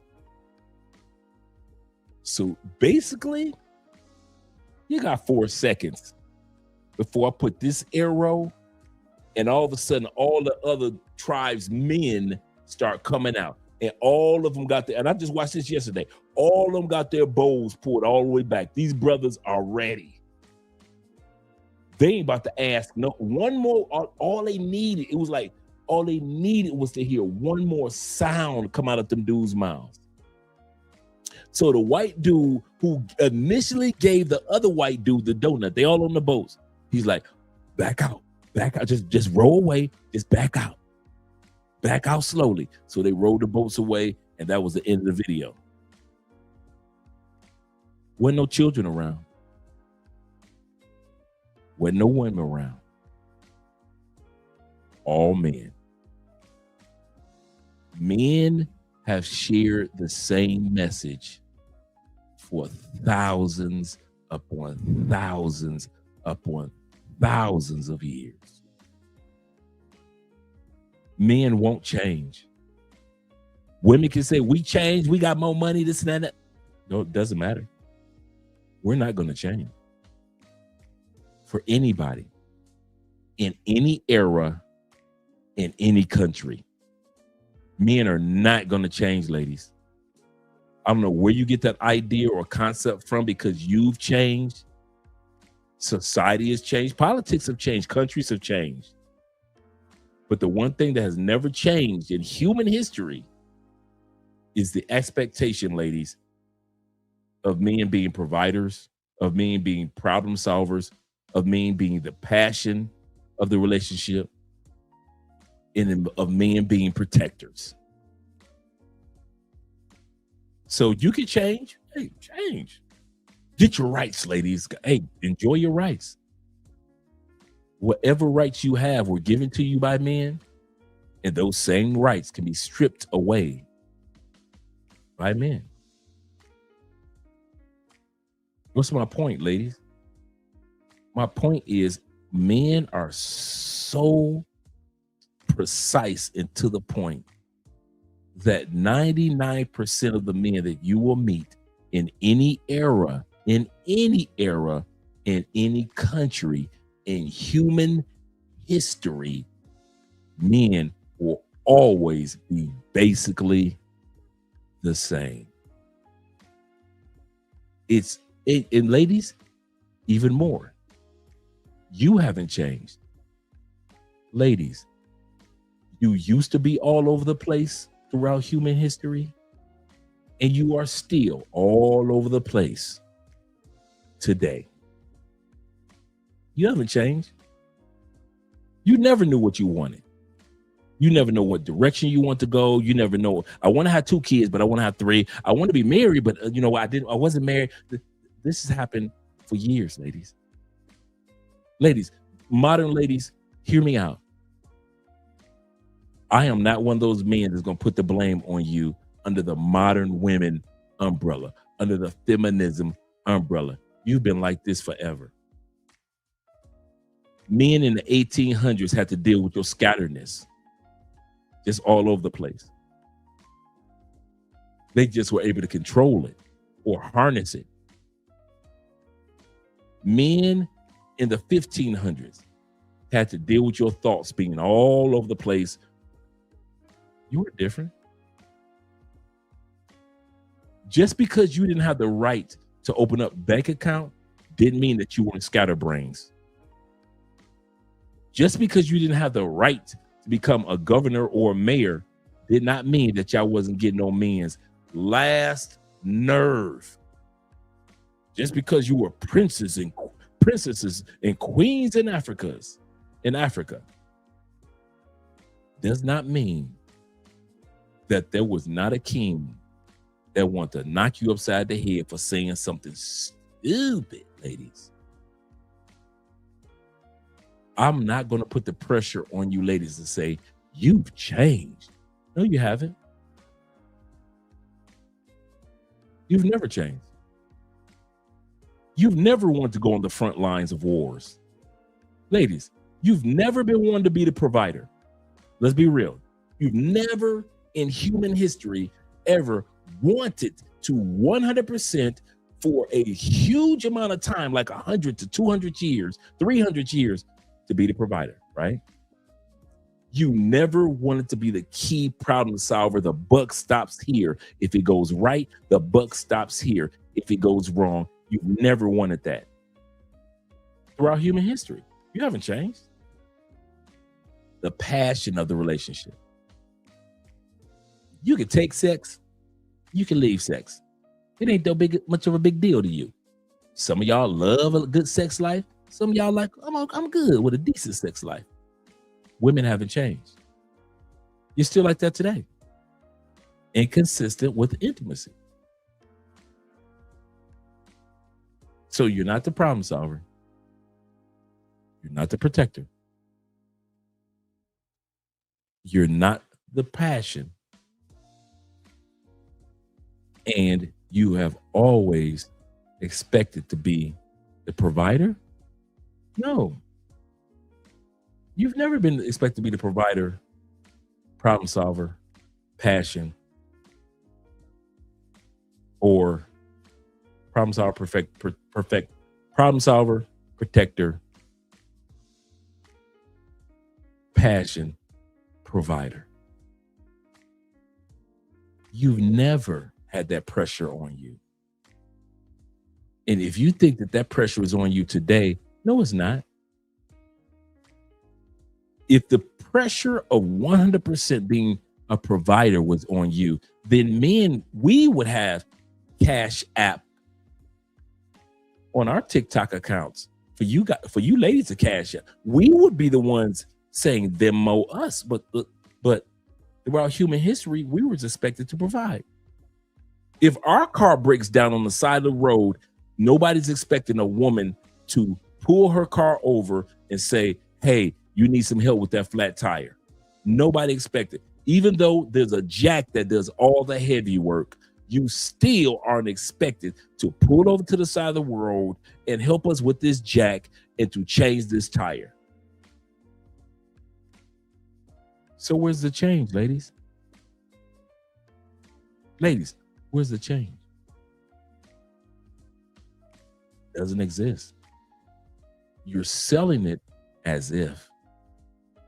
You sell as if in 2024, 2025, it's a new day. Women have changed. We got our degrees. Irrelevant degrees taken from an ex-college recruiter of 20 years. You haven't changed in your core. I'm not talking about economics. I'm not talking about politics, lady. I'm talking about at the core of you being a woman, you are still the same. You're still scattered all over the place. 1 minute you want this, next minute you want that. 1 minute you want to be married, next minute you want to be for the streets. Next minute you want to cheat and not be for the streets, but then you want to still be married. Next minute, 1 minute you want to have a bunch of kids, but hey, I need a stepfather to take care of all these kids. I don't want to have any kids. I don't want no man. I'm just gonna be me. You just all over the place, ladies. You've always been like that throughout human history. That's why I don't criticize you, ladies. You have not changed. You think because of your degrees and the amount of money you make and the amount of cars you have and the houses that you have, you must have changed. You must have evolved. I'm here to tell you now, ladies, men have not changed throughout human histories. The base of men, the foundation, the cement that's on the ground to build the house of manhood, it has not changed. We're still expected to be problem solvers, providers, protectors, and passion. Ladies, you are still scattered brain throughout the human history. You've always been like that. You will always be like that. You could take a woman that's in a upper class city life. You could take a woman in Sweden who lives in a back farm. She's still all over the place with her decisions in regards to what they should do with her area of the farm. That's being a woman. Nothing wrong with that. I'm going to say this again. There's nothing wrong throughout human history to be a woman, but stop pretending like you've changed when the base of who you are has not changed. The career opportunities, yes. The laws, yes. Your money, yes. Your degrees, yes. Your housing ownership, yes. Your rights, yes. Those things have evolved. You, with all those things, still have not evolved. Men have not, because we are comfortable that we know that the base of manhood are these things that are expected of us. We have no problem with that not evolving. We have no problem with it still to this day, from the dinosaur to the boardroom. We're expected to be problem solvers. We're expected to be the passion of relationships. We're expected to be the providers. We are expected to be the protectors. We have no problem with knowing the base of manhood, ladies, has not evolved. It's you who try to pretend and hide behind all your degrees and your business suits and your got money in the bank accounts and act like you have changed. You have not. And 30,000 years from now, you will still be the same as you were 30,000 years before. You will always be like this. Always. You'll always think like that. You'll always talk like that. There'll never be a direct line from point A to point B with my wife, who's a wonderful woman, with you ladies who are wonderful women.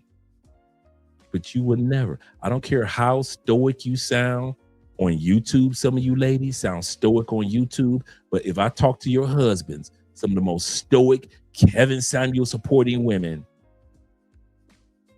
you sound like this to your husbands. Even so, my favorite female YouTubers that I swear they get it, I would love to talk to their husbands, because the husbands will tell you, Andre, my wife is like this off camera. And she was like that, and I still love her. So why is it a problem with you ladies?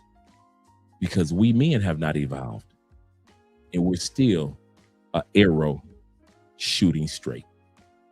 Not all men, not all women, but the majority of us, by baseline, by foundation, we haven't changed at all. So ladies, I ask you again, why are you lying to yourself, expecting men to stay the same, but you don't realize that behind the facade of all that you've accomplished, you're still basically the same. You're still basically the same. You haven't changed. Yes, we have. Your careers have, your degrees have, the laws have, opportunities have changed. You, just like us, by base, by foundation, you ain't changed a bit. You still a scatterbrain, and you're gonna die a scatterbrain. That's why you can't keep a man. Because you think all the facade is what's keeping you from having a man. I make it too much money. That's why I ain't got no man. I got all these houses. That's why I ain't got no man. I travel too much, girl. Me and my weave, we travel too much. That's why I ain't got no. You ain't got no man. lady, hear me out. If you were born 500 years ago, a woman like you wouldn't have a man. If you were born 800 years ago, a woman that acts and thinks like you wouldn't have a man. Check it. If you were born 200 years from now, you would still wouldn't have a man 200 years from now. If you were born 3,000 years from now, we are living on other planets, and you would still not have a man because of this. Not because of your money, not because of what you own, but because of this. And that's why women have always needed men, and men have always needed women. You helped us with our weaknesses, and we helped you with yours. The only problem today is you think that you don't have any weaknesses, and only we have weaknesses. We acknowledge that we need you, but you swear in many cases, not all, but in too many cases, you really believe you don't need a man. And that's global. And I can understand it. You know why? Because you haven't changed. You still think like this. I'm saying going from point A to point B, and you're like this. B is right here. All you had to do is go straight down. But here you go. And most women are like that.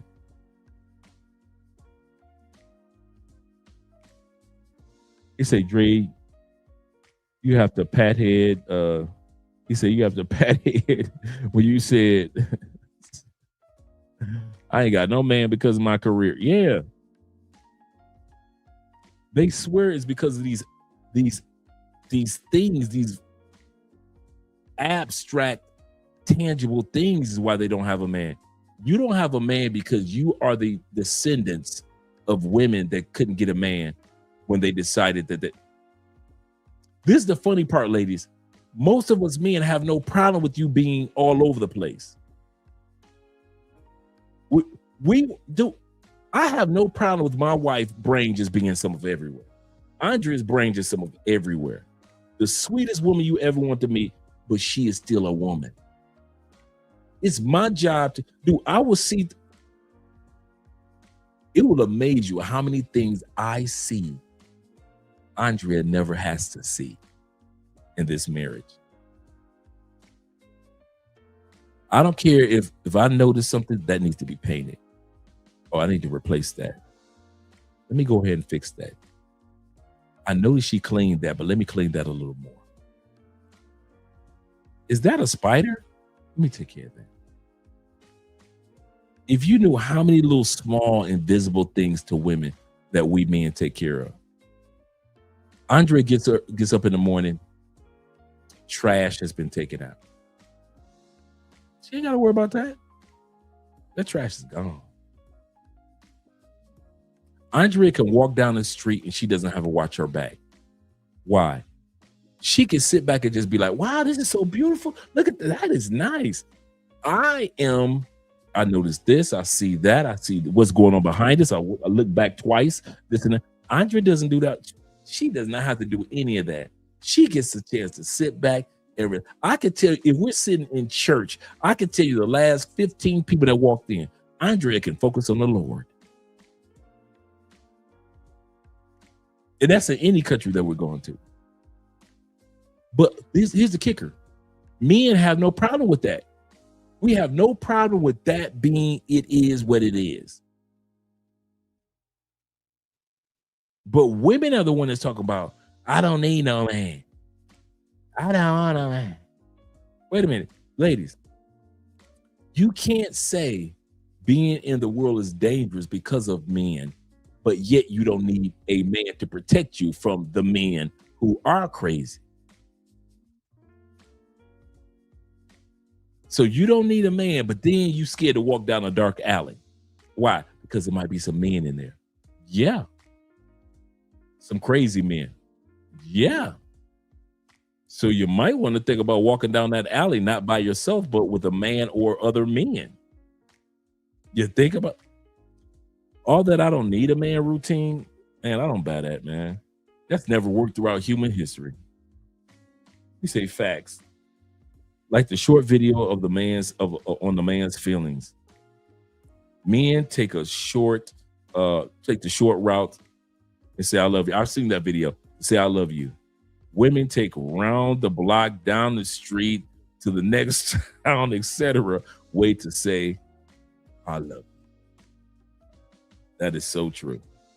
Let's continue on. Let's finish off the last bit of this video. We're on the last part, gentlemen. Idiotic, dumb things like give up their careers for these men, give up their jobs, and to be a stay-at-home wife, mother, and girlfriend without having their own money. That's the key part. You can give all that up, but as long as you still got your own money, you're good, right? If you're going to do that. But you wouldn't do things like give up your friends and your hobbies, because there's a lot of women out there, the first thing they do is give up their friends and go ghost once they get a man or once they get married and whatever, right? You wouldn't give up the things that make you happy. You wouldn't be moving across town. You wouldn't be making all of these sacrifices. Across the country, making all of these sacrifices, giving things up, changing your religion, changing your core beliefs, throwing your wigs away, even though you love wigs, but the man is like, I don't like wigs, or throwing your makeup collection away because the man is like, I don't like women who wear makeup, even though you're a makeup artist or makeup is your life, right? You wouldn't do these dumbass things. If you knew that most men can't love you, they can't possibly love you, especially not in the way that women love men. Men will beat you down trying to convince you men actually love hard. We love stronger and harder than women, blah, blah, blah, blah. But their strong and hard is never like in the way that women need it. Like, you love me so much harder, but you can't keep your dick in your pants. You love me so much harder, but you can't stop lying to me and being gaslighty and all that stuff, right? If y'all knew how men thought, you wouldn't be a fool for them, and you damn sure wouldn't love them more than. Like I said, they already know, but they continue to act like it can't be that simple. Men's thoughts can't be that simple, that easy. It's got to be something to it. And men are like, no. We just, I'm telling you the truth. We are very non-complex. And so for her to say, if y'all only knew how men, ladies, we've been saying the same thing throughout human history. We are not any different. That's what my point of my rant was. And they love you. I am going to put in a clip from the late, great Patrice O'Neal. If you know, you know. This is going to be the best analogy that you will ever probably see in your life. If you come across a better one, link it below or put it in the comment section so I'll check it out. In my opinion, you're never going to come across any analogy better than this one that thoroughly explains to any woman. You should be able to understand this point of view and why most men kind of see women as a burden. They really don't want to be stuck with one woman forever. They really are annoyed by the sound of your voice or, whatever it is, right? I'm trying to make it so women just understand a little bit of just to sympathize. It's like we're like sport fishermen. This is what I'm saying. Men like to fish. And sport fishing is different from catching fish for food. You just get it, you catch it, and you show your friends.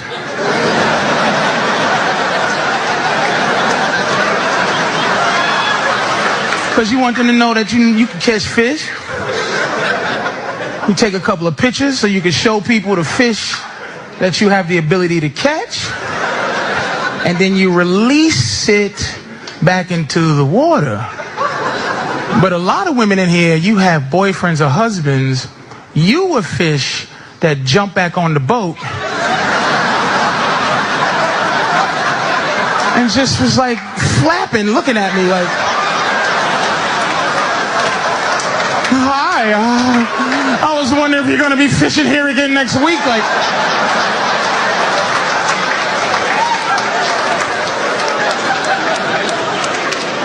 Yeah, for other fish. Get off my boat. Is that how you treat all the fish? You'd be like, oh, God damn. Nope, I'm sorry, sweetie. You're the last fish I ever wanted to be with. Now you stuck. You're stuck with the last fish who was loving you and fighting hard to be on your boat. Then she got comfortable, and now she, instead of doing this, she's like, so we've been together for like a year now. Why do you still have a boat? You'd be like, so what's she trying to say? I can't catch fish no more? Why do you need to catch a fish?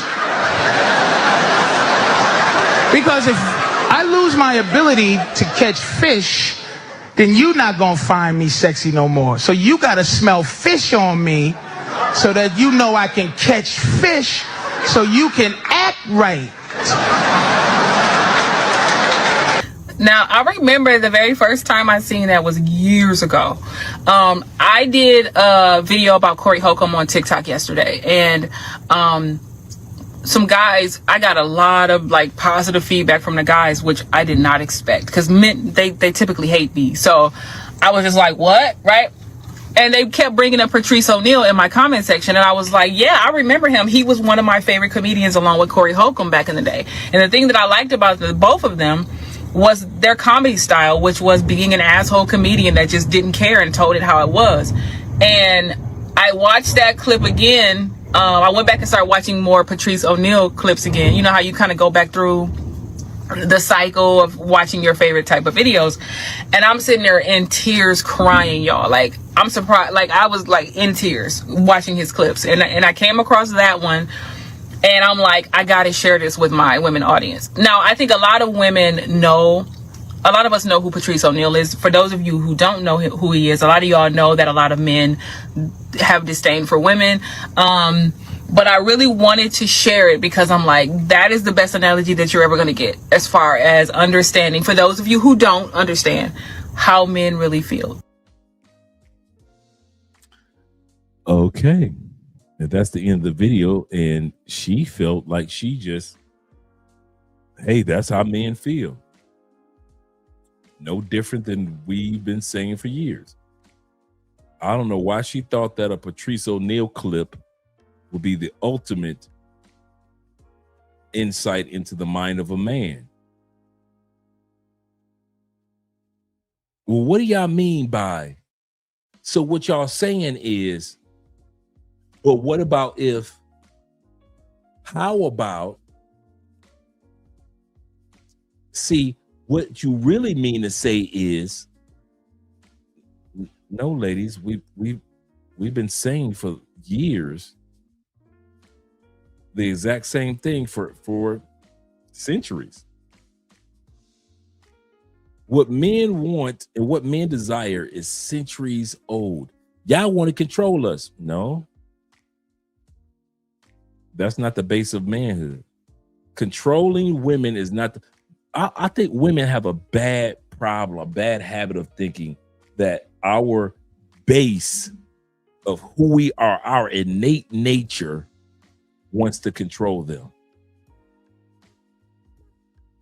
You know why women think like that? Women think like that because they know if they had the physical prowess and mindset and ability to be as logical as us, they would probably do to us what they think what we're doing to them. They really think that we want to control. Ladies, we only get one lifetime. A few simps throughout history have tried to control you. Yes, they have. A few simps throughout history have had, for example, in the black community. I don't know why you black men don't even argue this down. This one should have been debunked years ago. The story of the black father with the family on the other side of the town or city. Most black men did not have a whole family or a side chick on the other side of town or other side of the city. But black men don't say anything about it. A lot of myths that happens to or stereotypes that happen to black men is because black men have been too much of a pushover in not saying anything about them, about those myths. One of their stereotypes is, and it's not a white person stereotype, is a black woman stereotype that they use all the time. That black, well, when your grandmama was with your granddaddy, I am not going through that because granddaddy had a family on the other side of town. The only time we saw them was during a funeral. Yes, ladies, for some families, it was like that. For most families, it was not. During the era of 80% married, black men and black women, 80% married in our adulthood, most men did not have a whole family on the other side of the town. They couldn't even afford a whole family. They could barely afford their own family. They could barely afford, without the welfare system coming in and taking everything, their own whole families. How dare you, ladies, keep that stereotype going about black men used to have. The reason why I don't want to go through my granddaddy or what my grandmama went through, because granddaddy had a family. Yes, some men did that, ladies. Not most. But when you're moved by your emotions, you think about most. In your mind, that was most black men. Statistically, that was far from the truth. And I mean far from the truth. Most black men, no matter what city they were in, during certain eras of life, did not have more than one family. Throughout history, black men have not been known as the cheaters. Black men have cheated, yes. Not like y'all use it. Y'all use it like, and what was she supposed to do? She left her baby daddy because he was cheating. You know how rare that is. Ladies, do you really know how rare that is? Most men are not running. Ladies, he can barely afford to date you. He can barely afford to date you.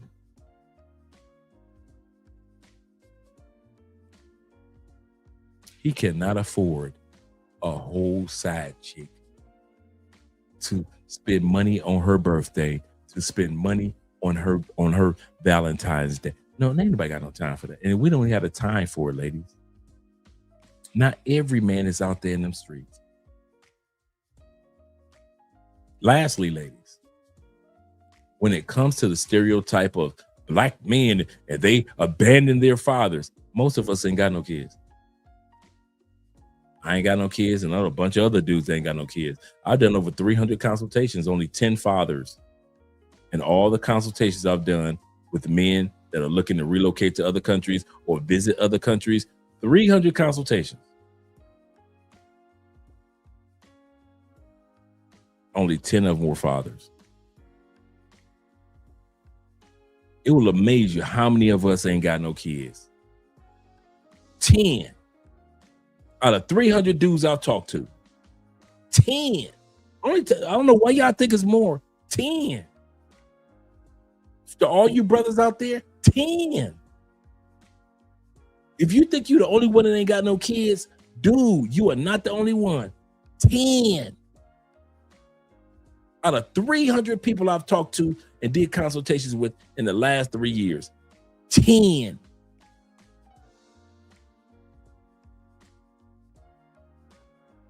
But you let black women say it. All y'all got kids. All y'all black men deadbeats for the most part. I don't want to use the word all, but for the most part. Well, that's just anecdotal. That's just you. Ladies, 300. That's dang near survey.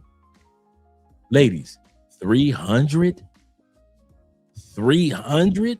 That's not me telling you of one story. That's me telling you, if you sat down next to me, as if I told you 300 stories back to back to back. That's not anecdotal. 10.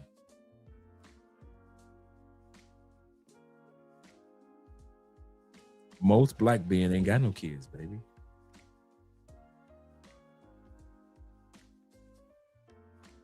I hate to bust your bubble, but that's what it is. Let's get ready to head up out here, gentlemen. This has been a very roller coaster episode. I hope I was able to help somebody with Patrice O'Neal.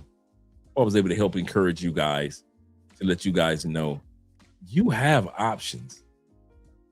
Whether you realize it or not, hey, whether you use them or not, doesn't matter to me. My job is to let you know that the options are there.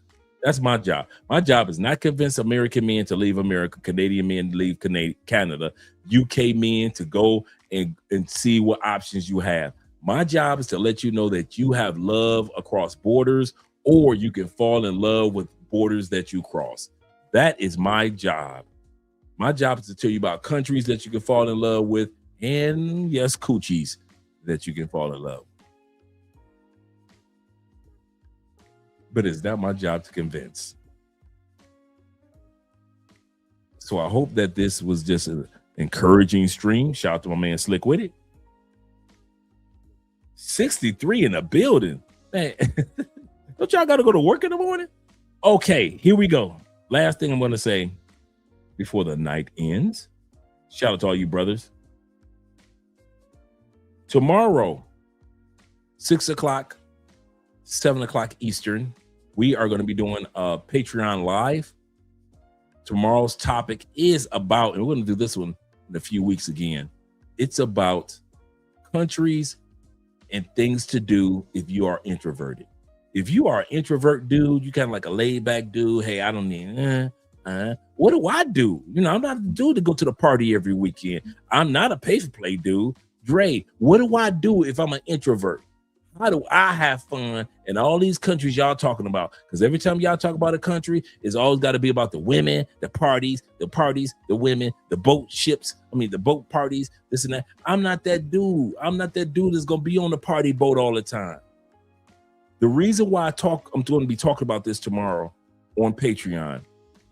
And Patreon is only for an hour and a half, right? So it's really quick. So don't think that I'm going to be on Patreon a long time. Each time we do Patreon is going to be like a short 1 hour. The reason why I did it, because I got a really good, cool friend of mine, man. And every time he comes to the conclave, this dude is super introvert. Cool dude, but very quiet, very laid back. Even when he was on the yacht, on the boat, he was one of those brothers that I would lead the crowds just to go hang out. Because if you don't say nothing to him, even though he's having a good time, he ain't gonna say nothing. And that's how he wired. That's how he is. And he ain't gonna change that. That's him for life. God made him like that. It's not like he's shy. It's one thing to be shy, but he's just like, hey, I don't need to be the life of the party. I don't need to be the electric slide dude. So tomorrow we're going to talk about that. What things can introverted dudes do in other countries that other dudes do, and compared to what other dudes do in other countries, and what countries work well for introverts? I'm gonna give you one example that works well for me and Andrea. Works well. We are daytime people, and people don't realize that about introverts. A lot of time, introverts do not hang out at night like you dudes. They do not need to be around a bunch of party chicks. They love the beauty of party chicks. Yes, introverts are like any man. I noticed that sexy. Yes, she does look good. She is. But introverts are the dudes that, like, you can take them to the wildest club. They will find the nearest corner and just watch everybody, and they will have a good time people watching. Introverts have fun in the daytime. They ain't necessarily got to be running around the streets at night.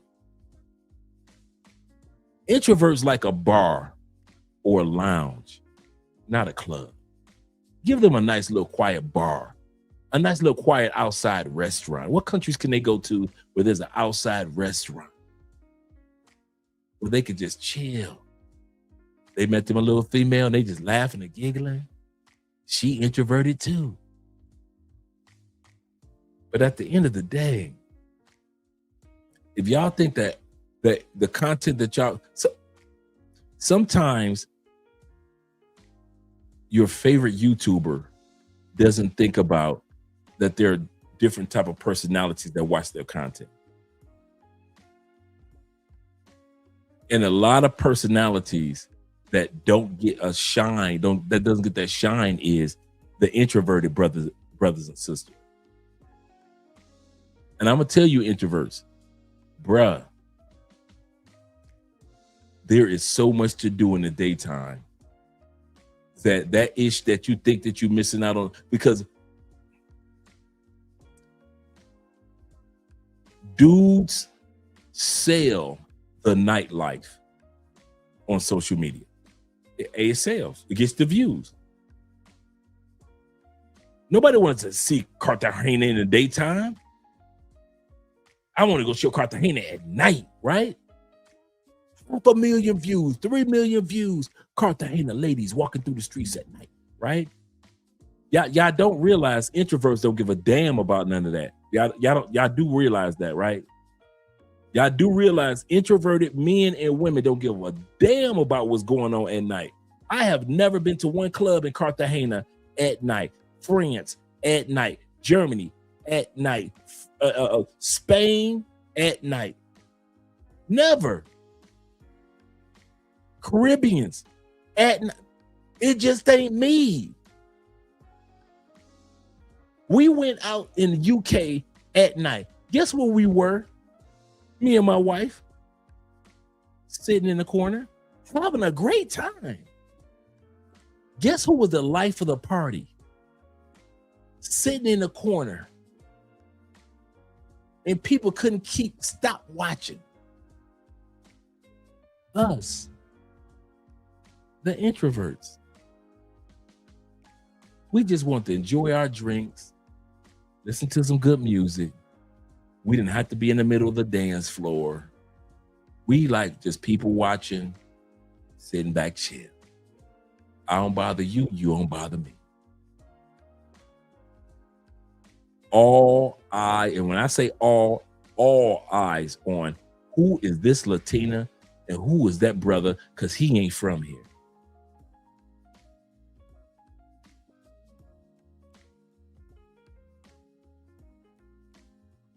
Introverted people don't need to be the life of the party, even though sometimes it seems like we're the life of the party. We don't need to be in the middle of the dance floor, even though we can dance. So tomorrow's topic, we're going to talk about things that introverts can do and places that introverts can go. So if you guys are interested, make sure that you subscribe to the Patreon. Support the channel. It's only $5 a month. Show your boys some love. $5 a month for the Patreon. There is so many videos that's coming down the turnpike. It's crazy how many videos that's being dropped. Now that I see that Patreon has a timer, so I don't have to just drop everything, immediately. There's a timer. Man, we got videos dropping almost every day now for the next month plus. But introverted brothers, I'll tell y'all, tomorrow on Patreon, I got your backs on which country you can go to. You can really, really enjoy. Really enjoy. You do not have to be like other dudes, man. Be yourself, bro. I got your back. Be yourself. In National Choir Storm said, he said, I'm a proud nerd. He said, I love doing daytime excursions. Right. He said, I have a backpack, camera, and history book with man, you sound. Bruh, do not let Andre on this camera fool y'all. Just because I have an extroverted personality on camera, I'm an introvert in real life, bruh. I love my daytime. Give me exciting things and fun things to do during the day. I don't care if it's just walking and we're walking through a castle. Oh my God. This is a castle. Just like on TV. Just like in the movies. This is a castle. That's me, bruh. Oh my God. We are walking through the actual Amazon jungle.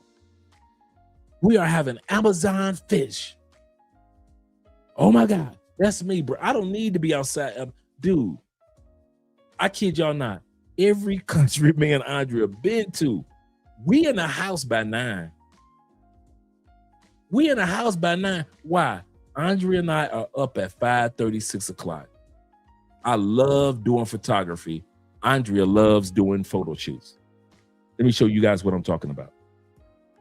Andrea loves doing photo shoots. And I love doing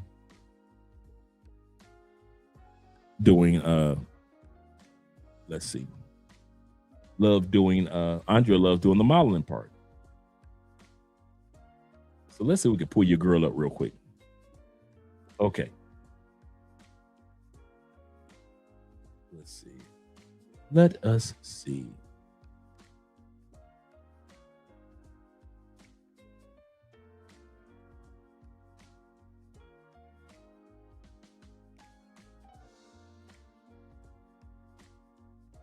Okay. Let me do a screen share real quick. Real quick. Let me remove this. So you guys will see how us introverts move, at least me and Andrea, in other countries. This is us since we've been together. Let me make sure. All right, here we go. All right, so this is us on a nice little dinner excursion right here. This is Andrea when we went to go see Michael Jackson, the movie. This is us when we celebrated our anniversary. And we just went, Valentine's Day. This is what it was, Valentine's Day. We celebrated Valentine's Day. This is just us hanging out in Cali. The new year coming in. Shout out to Andrea. All right, she got our, the book, one of the 3 books that I wrote. You say the books written by my husband. Shout out to Andrea. This is Christmas. So you see how we like to do what we like to do. But let's go see. I like the photo shoot thing. This was us in Curacao, the island off the coast of off the coast of Venezuela. That's us off the coast of Venezuela. That water is just beautiful, bruh.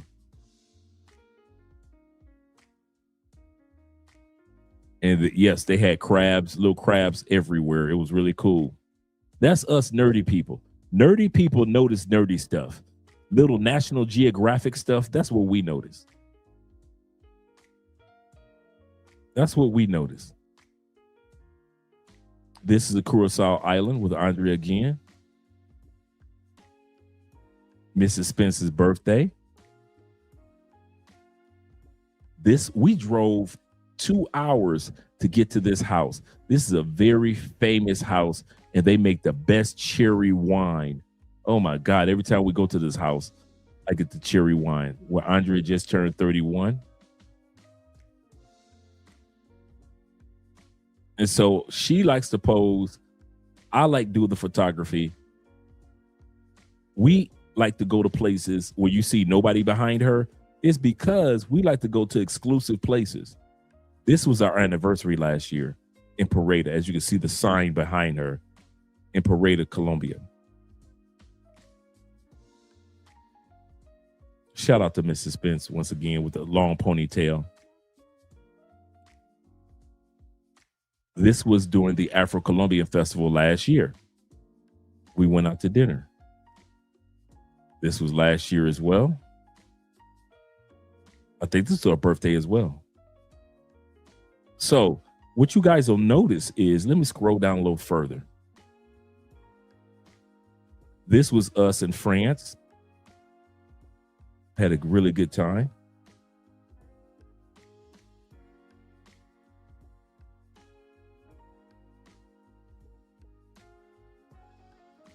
I forget what this was. That shot was.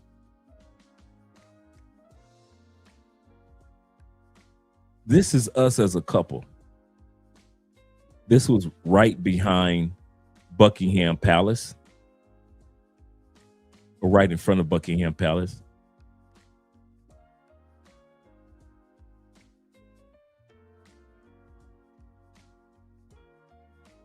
This was in the UK.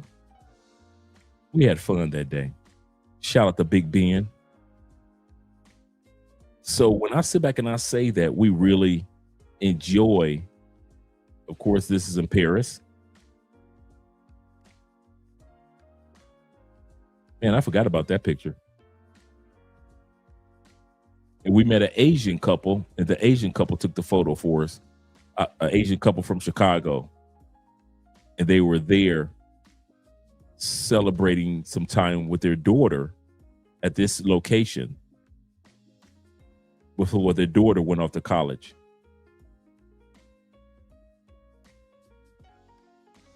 But you got to be early to do some of the things. So these are the nerdy things that we like to do.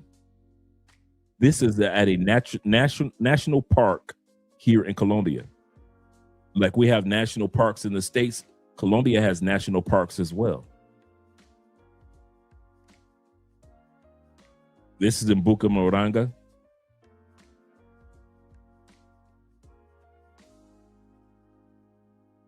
We have fun.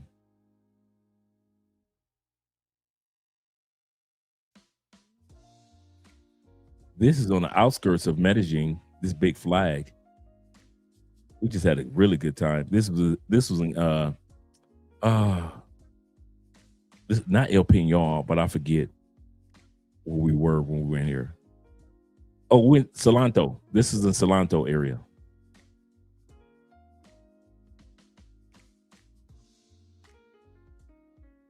This is San Andreas Island. This is when we were in Cuba. Loved when we went to Cuba. I got some of my best shots of Andrea. I love this shot. I love this shot of Andrea in Cuba. So I enjoyed the photography.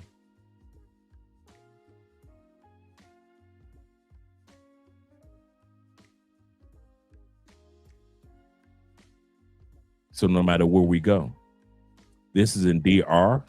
This was a shot that we took in DR when we were in DR.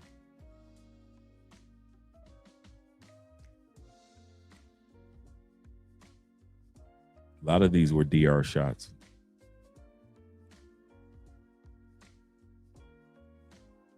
And my favorite shot of all, before I let you guys go, this was one of my favorite shots of all. This was one in DR. Love that shot. Goodness gracious. This was one in Cartagena. Just Andrea's dress and the flowers and everything just right. Goodness gracious. Once again in Cartagena.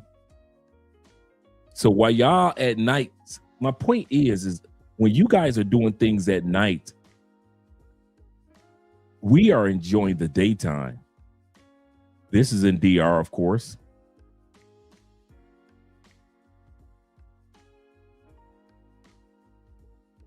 But my favorite shot is, let's see.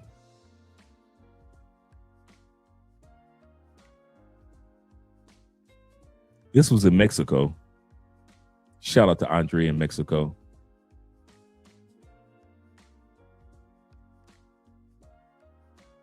This was in Mexico too.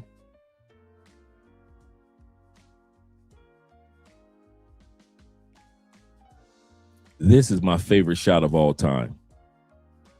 The fact that her dress went along with the right time when the sun was up. I think it was like maybe 9-10 o'clock in the morning. The sun had hit the flowers just right. The shade was just right. Her hat, I mean, just classic. This is my favorite shot. We just got this shot just right, man. So quite obviously, you guys could tell I love photography. In 90% of these photos, well, your girl looking young back here. Woo, Andrea look young. She looks young back here.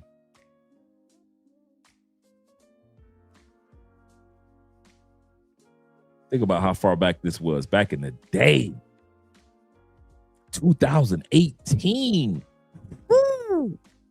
Shout out to Love Crossing Borders. 2018.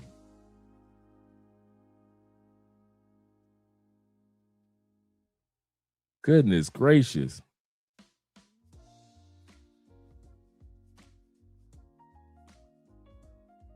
Andrea looked like a shorty back in the day. Young. Goodness gracious. 2018 December. I took this photo.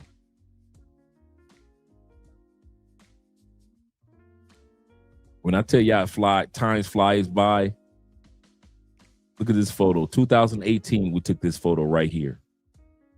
2018, right? Watch this. Watch this. That was 2018. And in that same spot,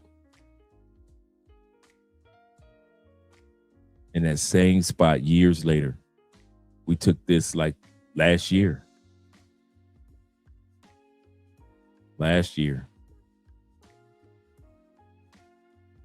Your girl is grown up. Little mama grown up.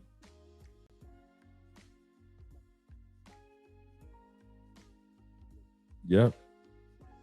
Shout out to Camilo, Andrea's brother. I think it's the first time you guys have seen her brother. Shout out to Camilo. That's my dude right there. That's my dude.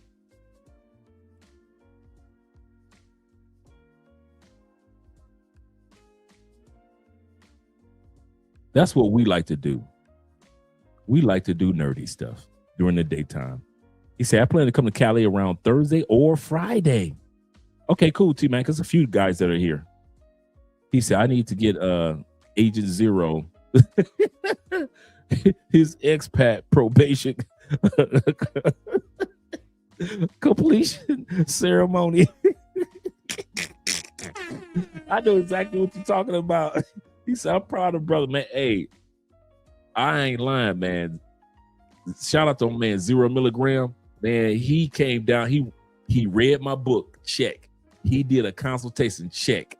2 years later, this brother had moved down here and he has not stopped. The first thing he did was brought his routines.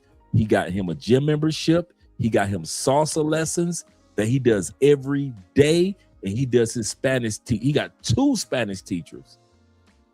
And bruh, T-Mac, I know he sent you the photo of the sister that he dating. This chick is a model.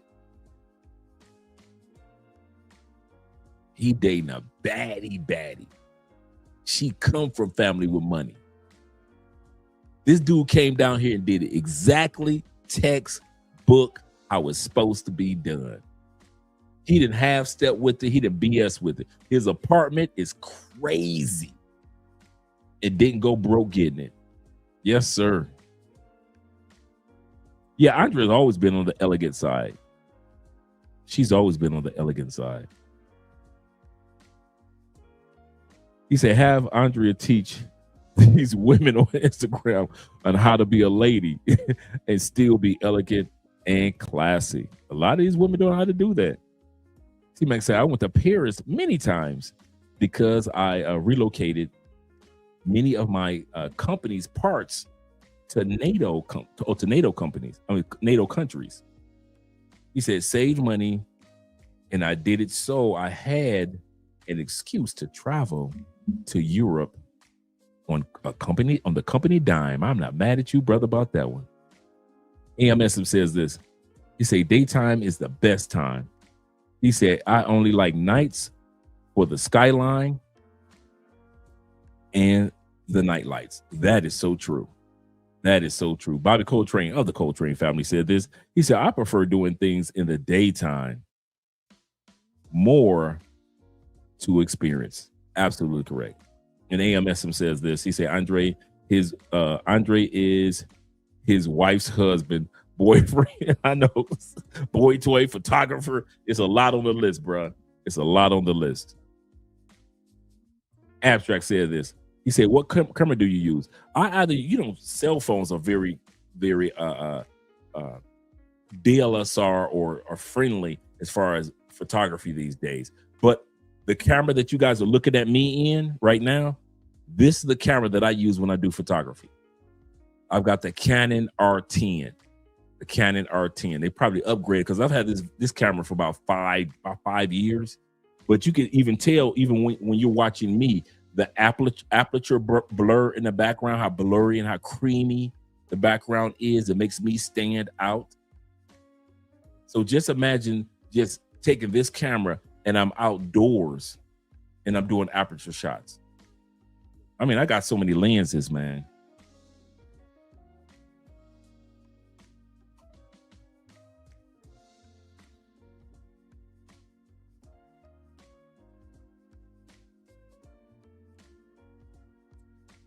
This was my first camera, which is with the lens on it, the Canon. Let's see which one was this one.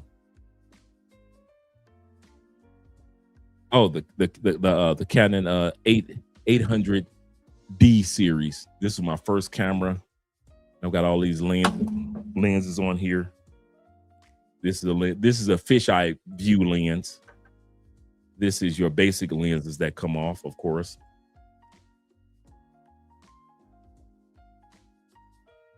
So let me not take that off because we're not here for all that. And then, give me a second. Give me a second.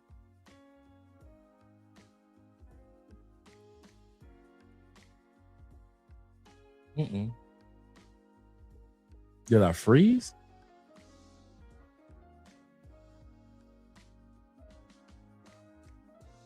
Let's see. Okay, there we go. Okay, then I got the 720. So I got the big boy that they use in this is the 70-200 lens. So I got the big boy that they use like for football games and stuff like that. So I've had this one for a while. Let me put this one right here. So I have that. And I've got a bunch of other smaller lenses. But yeah. I take my nerd photography.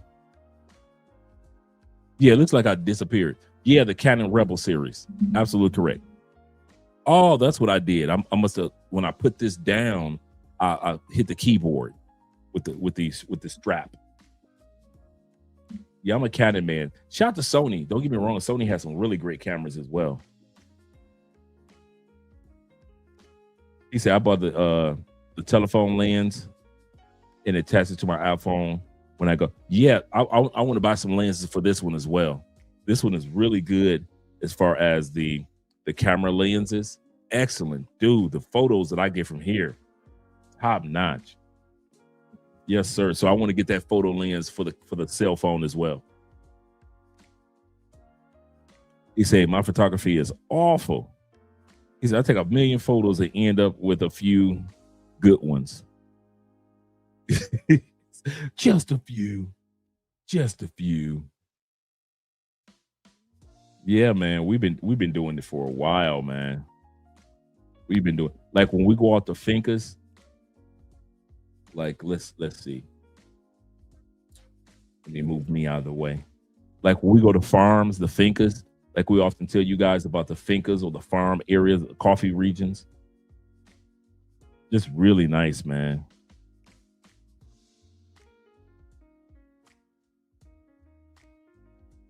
Yep, really nice.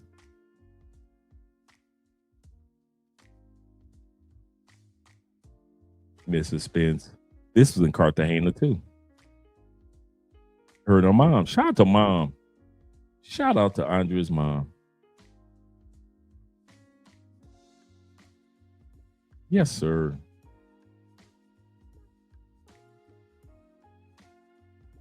This is in Cali, in Granada. A Grand Hotel. That's a restaurant. I was about to say hotel, but a restaurant in Granada. We were celebrating I think it was our anniversary, or just having breakfast. I think we were just having breakfast that day. Yep. But it was really nice, man. So I'm always taking photos. This was at home. New Year's Eve. New Year's Eve.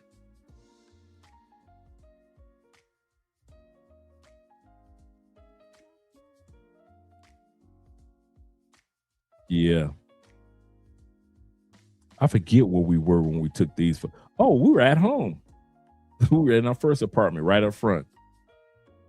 This is our first apartment.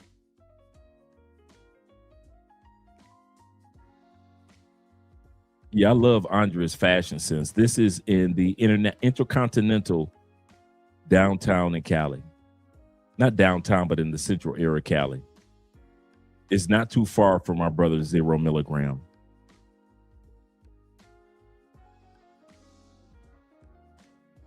Yep.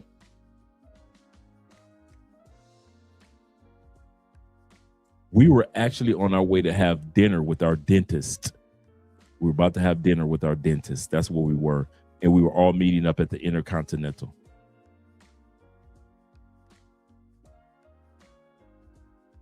This is by the Cat Park. Really nice restaurant. Really nice restaurant. Valentine's Day in 2023. We had a good time that day. Yes, sir. Yes, sir. We had fun that night. It just amazes me how long me and Andrea been together. It's crazy, dude. We've been together a long time.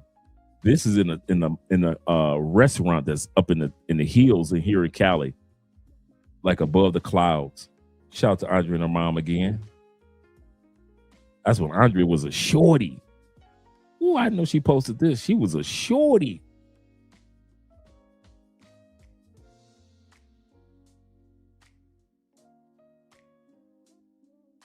Yeah, this was a nice day too. I remember that we went out to dinner. This was in Cartagena. This was at 7:00 in the morning in Cartagena. That's why you don't see any doors open or people walking behind us. This is us. This is that nerd, the nerds in us.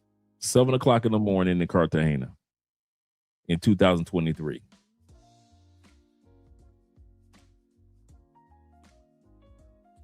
This was, what was this? Oh, this was Cartagena too. Yes, sir. Shout out to Cartagena.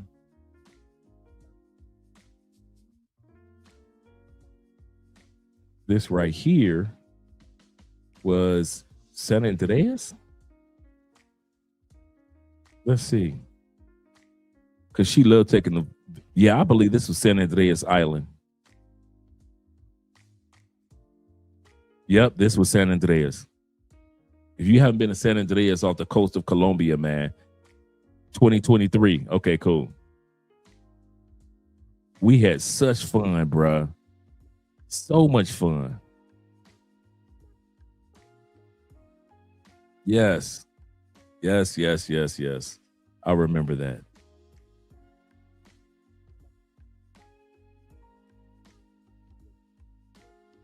Let's see what she put right here. Oh, this is one of my favorite shots. This was in Cuba. This was in Havana.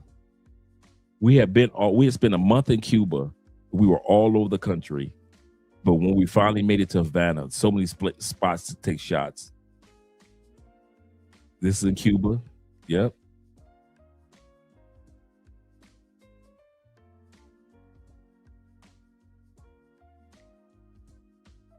Yes, sir.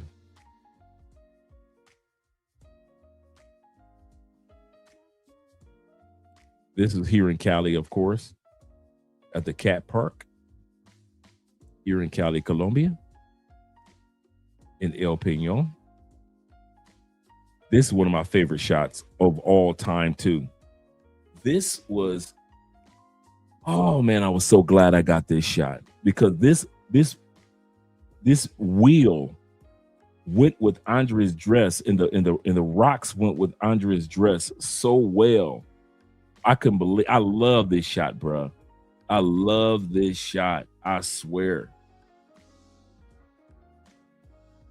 because it's one of those spots that you know that you might not go to again in a lifetime. And her dress went so well with like I said, the rocks, and then the color of the stone went along with the flowers in her dress. Man, I love when I got that shot. Love when I got that shot. Also in DR, went to a castle in DR. Yeah, we had fun. This is, I don't know, I think this is at home. Is this at home? I don't know what this one is. All right, guys. This is Mrs. Spence. Mrs. Andrea Spence.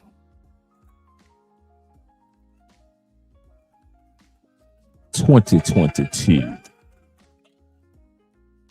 Shout out to Andrea.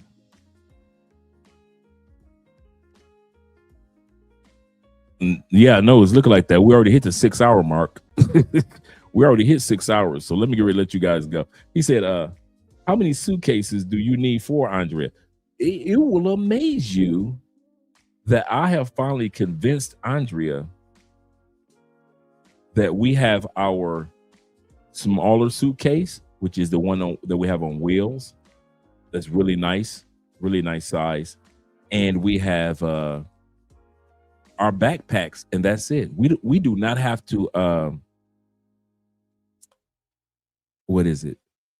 We do not have to do check bags. Between her suitcase, her little small suitcase, my little smaller suitcase, which is not small, but it's just right. And my backpack and her backpack, we're good now.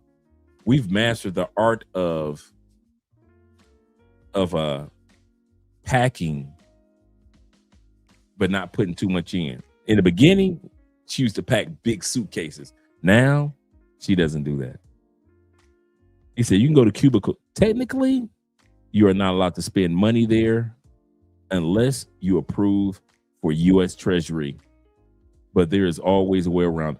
Bruh, I'm telling you, you cannot use an American credit card.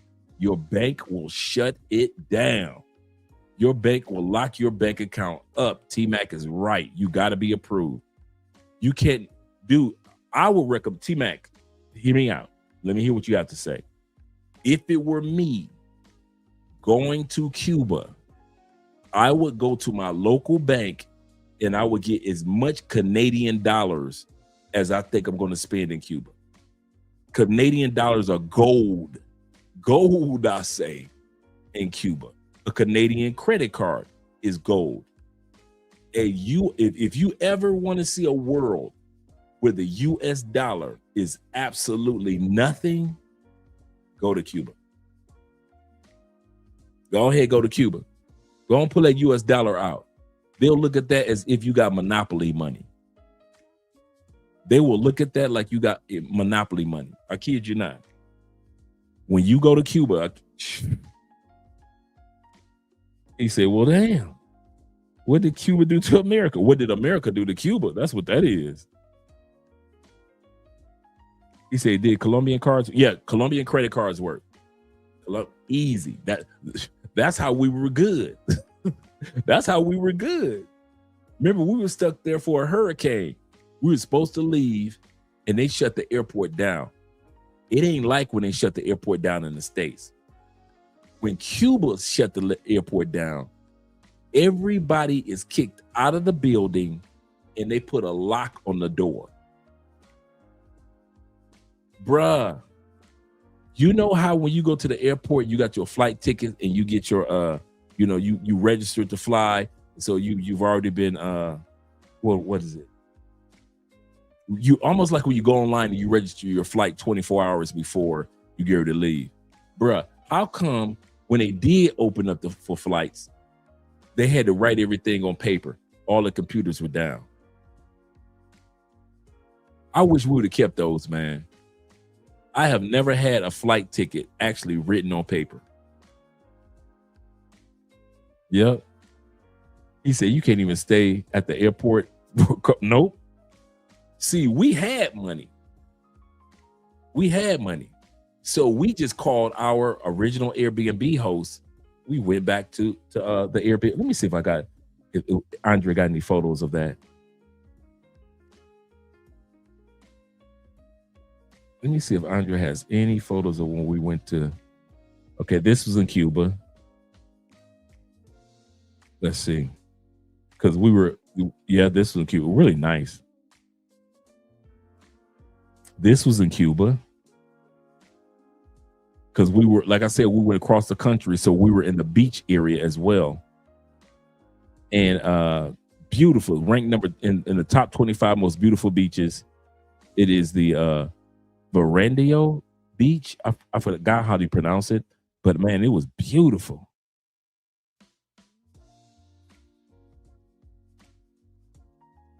We already looked at this.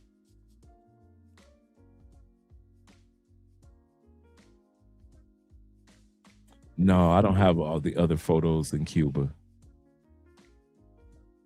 This was in Cuba. Yep, that's in Cuba.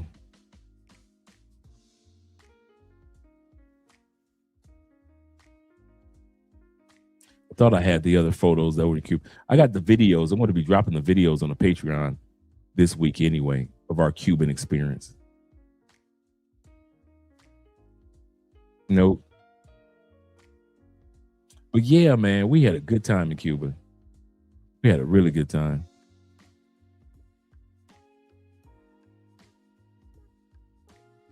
Because we went right after, who went before us? Flyboy Way, Fresh, because I reached out to Fresh and got some tips from him. And then I reached out to Ace Live. He had went right before Fresh. And then right before Ace Live went, Tailor Made Dreams went.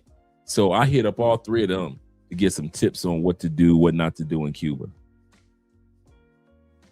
Southeast Asia is next for you. Yeah, next year, that's what we're heading to. He said the Canadian dollar, he said, I like the Canadian dollar idea. Does the Wise card work? You know what? I didn't think about that. I didn't think about the Wise card. I'm not sure. But if it were me, Canadian dollars all day long. Them Canadians were like, you can tell them Canadians nothing. Because when you get to the airport, you have to exchange your USD. They've got tourist dollars. I'm going to say this again. They have dollars in Cuba that are specifically for tourists. So the locals have their own currency and you have tourist currency. It spends the same, but it's still the tourist currency. That's why I was like, man, I'm getting some Canadian dollars next time. I'll get some Canadian. It will be next time. We love Cuba. It's sad how the life is for the average Cuban. If you have, dude, it's sad. Cubans live a very, very sad life, but they are the coolest people, dog. you would not think that their life is as sad as it comes across. Let me tell you that.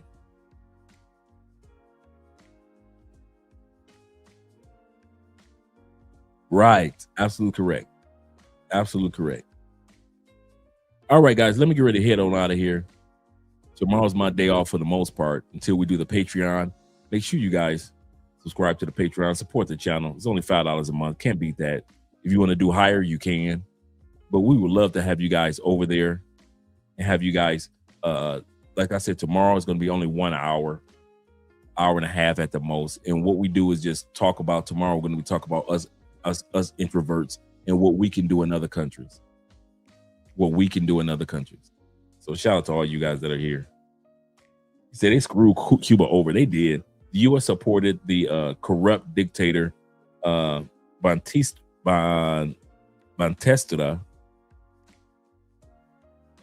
and they punished the island for Fidel. That's true.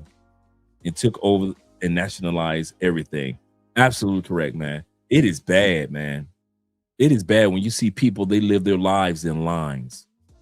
Okay. Before I let you go, I'll tell you what I mean. In Cuba, the average Cuban on their own, just the average, they only make $30 a month. The average Cuban makes the equivalent of $30 a month.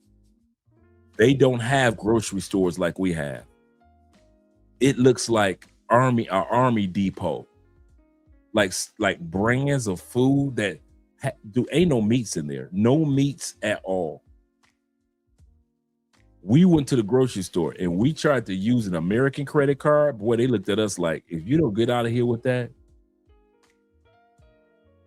So no American credit or even debit cards.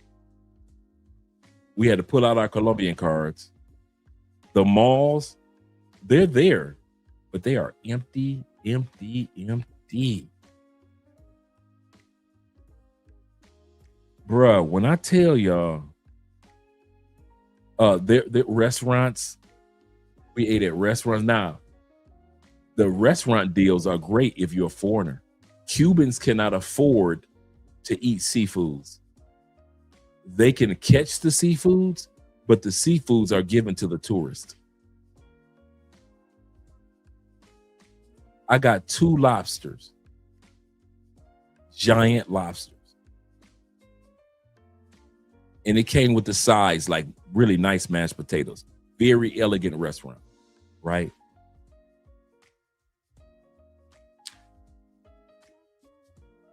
Two mojitos. No, margaritas. That's what it was. Margaritas. 2 margaritas. 2 margaritas. 2 margaritas. 2 lobster dinners. $5.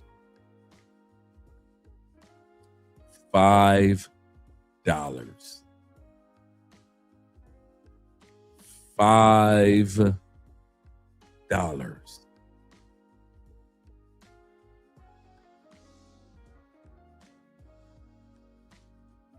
Couldn't believe it. Couldn't believe it. And it was excellent. I mean, excellent. But when you live in a country where the average person only makes $30 a month, $5 of 30, that's splurging. Why 30? Because the country pays for your utilities, your housing, your food, your supplies. Only one problem. If the ship doesn't come in, then y'all ain't got no food to eat. Okay, the supplies for the ships came in, but the toiletries didn't come in for the average person. So they ain't got enough for their toilet. Yeah, they'll give you free housing, but the maintenance man is the average everyday person that lives in a house. So you may have a 3-story apartment, but it's the people who has to take care of it. Man, I went to walk up some stairs. I knew I was gonna go through those stairs. I knew it. I went to take 2 steps, and those stairs were like, go ahead, keep on playing. Go ahead, keep playing if you want to. I turned my butt right back, walking backwards, right back down. The country does not come and rebuild after a home is dilapidated. It is your job to take care of it. People in Cuba are living like stacked on top of each other. How they're able to multiply is crazy. It's almost like they're so used to hearing each other have sex, ain't no big deal. It is what it is, because there's so much on top of each other. They just ain't no big deal. There is no privacy in Cuba. There is no privacy. Not for average Cubans. Now, for tourists, they've got all these nice Airbnbs and fancy hotels, and it's nice. But as you can tell from the photos, really beautiful. But for average people, no. And then comes what I was saying earlier, the lines. What do you mean by the lines, Ray? Everything Cubans get, they got to stand in line for hours. You can stand in line at 6 o'clock in the morning. You might not even get your supplies until 2:15 in the afternoon. And there's always lines. For Cubans, they have to stand in line. So yes, the government pays for everything, but you got to stand in line to get your share as a Cuban.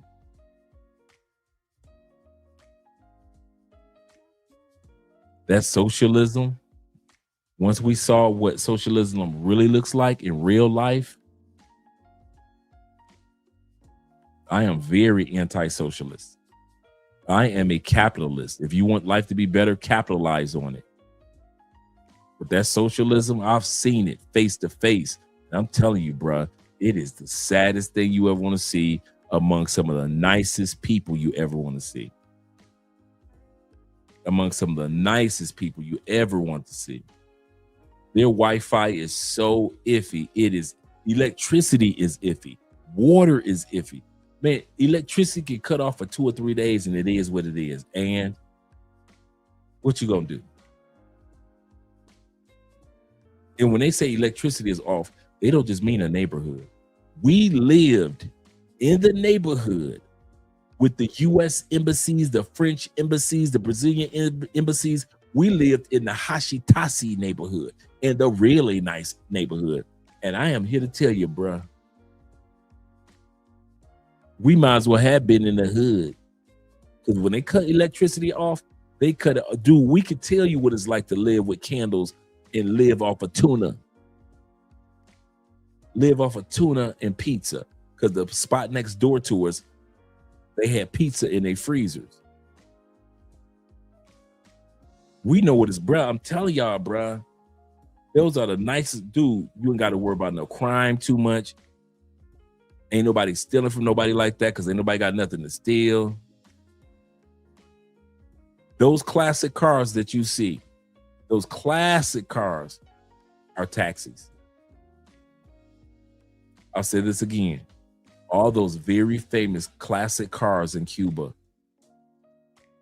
are used as taxis. That's how they make their money, to keep the maintenance up on the vehicles. So you'll see a 1950 Bonneville riding down the street with a grandmama who just came from the grocery store. They're all taxis. They never tell you that in the States.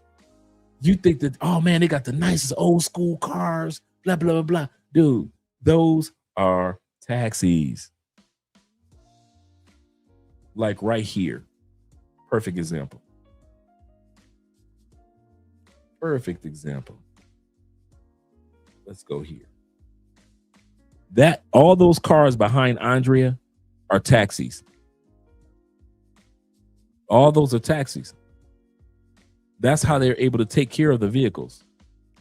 All these vehicles right down here on this street right here, behind the standing in the front, All those are taxis. All those old, you see down, if you look behind Andrea, right behind her head, you see that yellow convertible. You see a pink convertible down there. You see a white one. You all the way down, you see a red one. All of these are taxis. That's how they're able to keep the maintenance up. All of those are taxis. This right here, that's a taxi. We had just got out of that vehicle. We had just gotten out of that vehicle and I want to take a photo. It's a taxi. This is a tour taxi.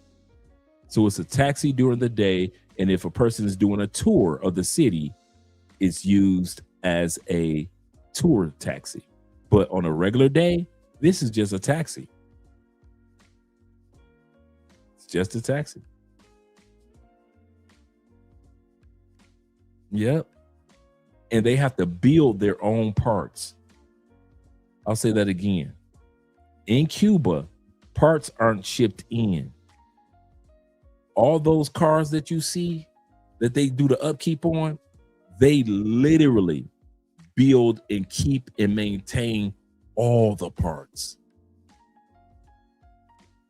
They literally make the parts. They literally make the engine parts.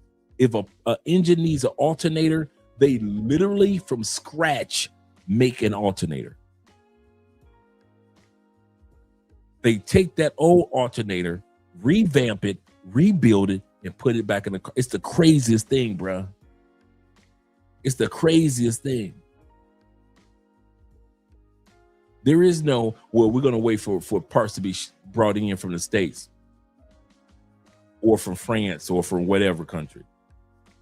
They got to build those parts. If it falls apart, they build it. Yep. It's crazy, man. They do a great job on those vehicles. Yes, sir.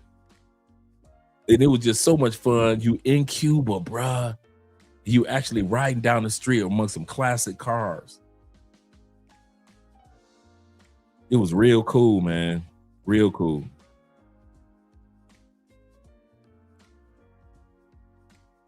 Right. Right, old school like that. What up, brother? Track and field in the building. I hope that crazy embargo gets lifted. I do too, man. In the next administration. I'm so glad we made the Cuba before Trump got in office. While Obama was still in office, we were good. While Obama was still in office, we were good. But when Trump got in office, man, it didn't matter. It did not matter.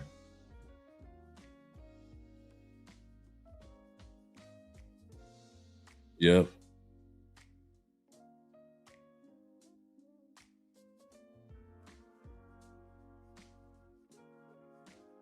Let's see.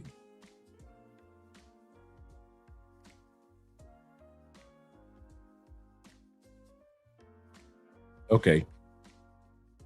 Let me go here.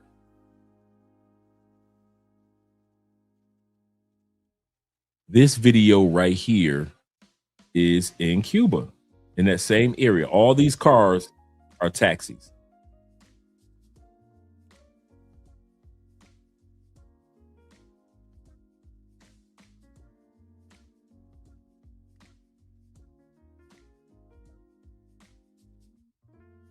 That's the Capitol building. Let's see what else.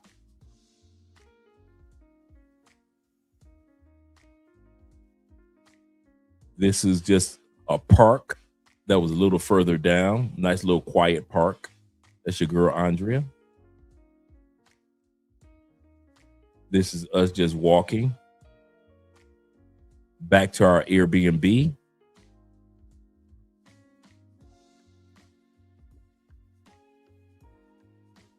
In Cuba.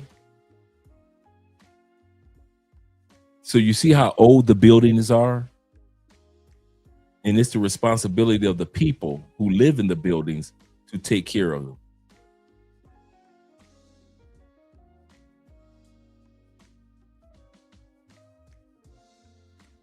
Yep. Let's see. Oh, this is right outside our Airbnb window. The famous, I forgot what it's called. The Malecón. The famous Malecón that you see in all the movies in Cuba. This is right after the hurricane. And we ended up getting a nice Airbnb, but it was in the hood. But it was nice. It was nice. And this is where we were. I did a speed video of our area when we were in the hood area.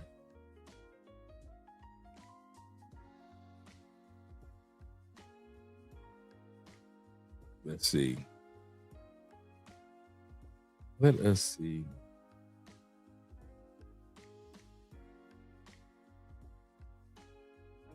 This brother right here. This dude's made so much money, man. He is a tour guide in Cuba. Man, that brother is making bank. People from around the world come see him. I found about him through Fresh and Tailor Made Dreams and Ace Live. He's been on so many YouTube videos, man, of other people. So he's one of the few people that lives good in Cuba because so many people come to him for tours.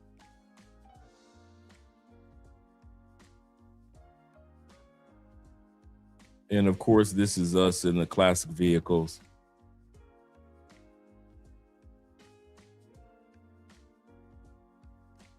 This was at night. Y'all gotta excuse my shaky camera work back then.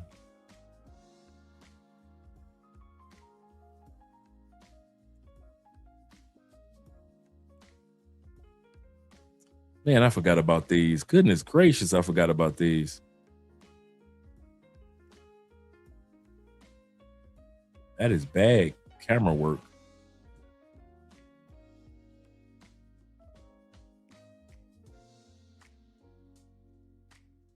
This was in front of one of the really nice hotels there in Havana.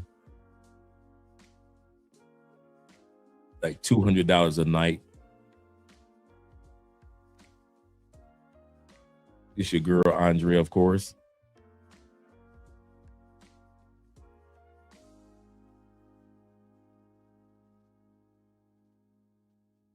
So I got a lot of videos in Cuba. I need to. Oh, this was the bill. This was the bill. Remember I told you guys I got that lobster and all that and shrimp and everything? That was the bill.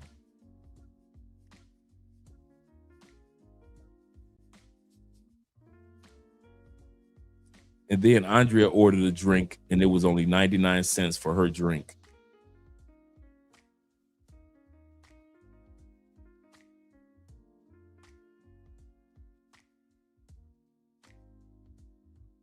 Yep. So like I said, we spent a month there. So we were all over Cuba. We were all over Cuba. So I'm going to drop a lot of these videos and edit these videos for the Patreon. This is beautiful. Oh my God, that was beautiful. Because we want to show you guys parts of Cuba that nobody have seen. Like the bridge area, these areas. Nobody's ever seen these areas. Nobody's ever seen these areas. This was in Cuba. You can tell we've been traveling all day long. Poor Andrea.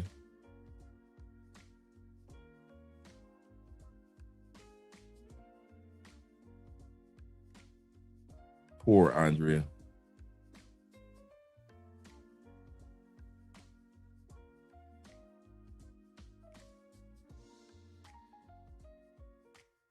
We had fun then. This is when we had our driver just kind of like stop. You see, they have very little to no food. Very little to no food.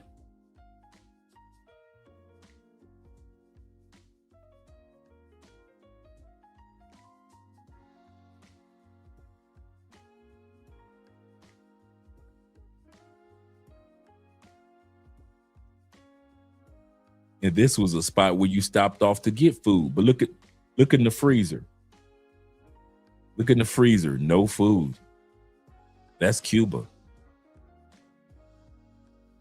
No food.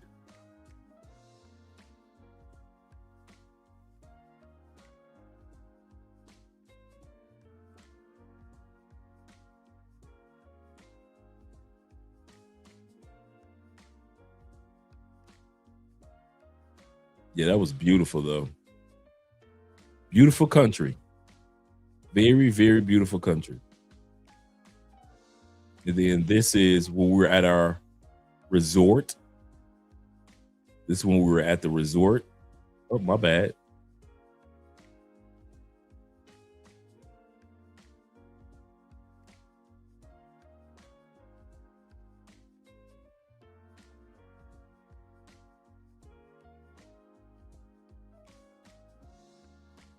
This was when we were just listening to just regular Cubans playing music.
No, I'll have some Meta glasses for our next trip. At that time period in Cuba, Meta glasses weren't out.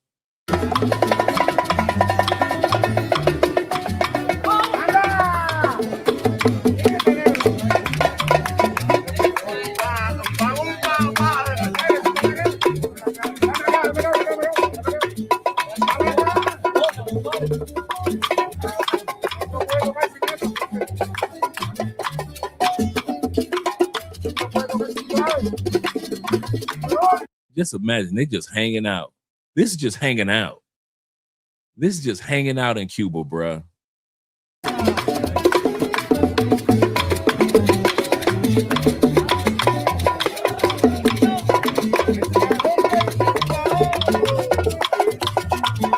That's why I don't like when they just show white Cubans, because Cuba is mainly people of melanin color.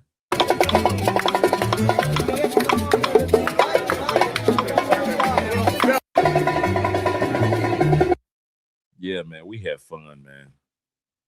We really had fun. Then we went to the restaurant. We had a really good time. This is a very famous bar.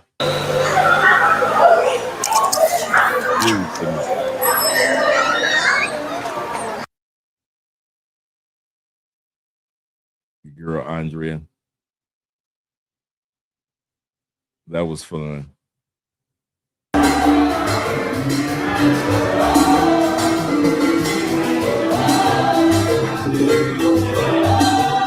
In the afternoon, on the other side of Cuba.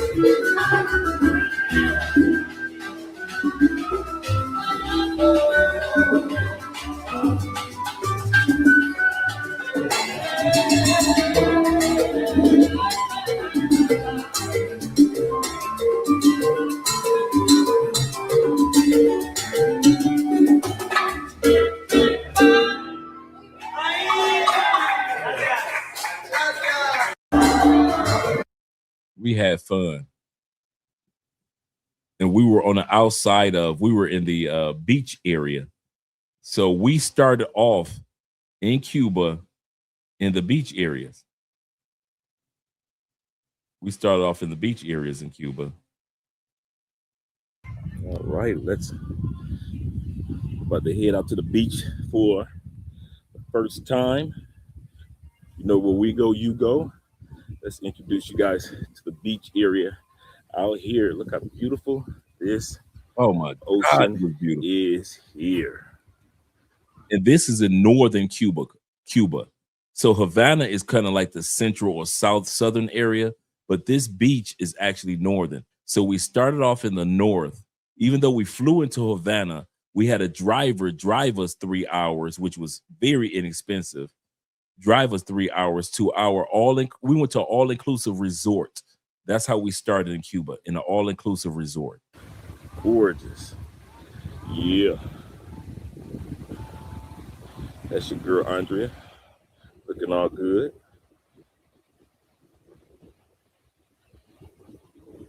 Give you guys a view of this whole coast.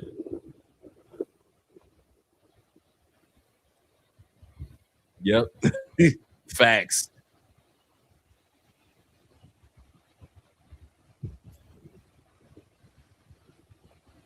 Now remember, guys, I know it sounds a little windy, but we're out here. It's about 4:35 o'clock right about now. You guys see where the sun is. Beautiful out here. And all these beach chairs come with the resort. So the person's coming out here, they can enjoy it. Come out here and check out all this quiet. You notice this? Quiet. Not like Cartagena where you can actually hear the ocean. It's not like Cartagena when people are always begging for something or asking for something. It's just you and look, it's just us. It's just like having a giant beach, just a few people out here. Not too many of us. And those were Canadian. Got the lady going to the ocean, enjoying the waves with some of her friends, but it's not too much. Sometimes you don't want the hypeness at the beach. Some guys, most 90% of the time we always go to the beach and it's always hype. The music popping is always going. People dancing, enjoying the drinks. Sometimes you just want some stuff to yourself. You just want some quietness. And that's what this vacation is for. Some peace and quiet in the beautiful turquoise ocean. You know what I'm saying? Let me see if I got some video of us going to the clubs. Because we did go out to the club in Cuba. Let's see. This was just a photo of above where we went to lunch. All those are taxis. Not just the yellow cars, but all the ones on the side as well are taxis. Let me see something. Do I have the club videos?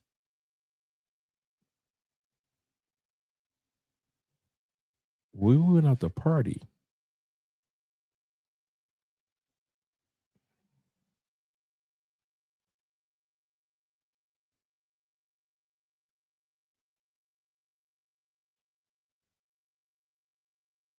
I'm trying to see where we went out to party. Let me see. Cuba Club.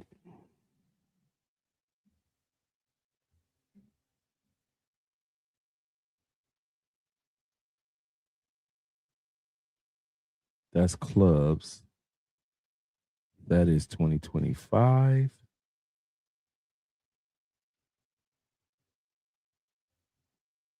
That is Cali. Clubbing in Cali.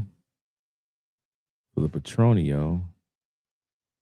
2021. This is Ace. No. Trying to look for the videos that we took in the clubs in Cuba.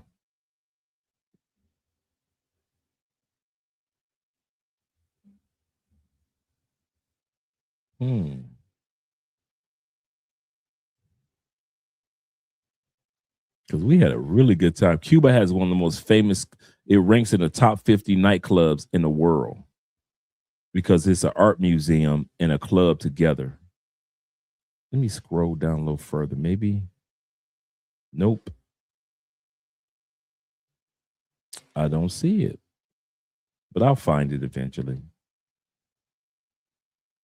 But we had a good time. Shout out to Cuba.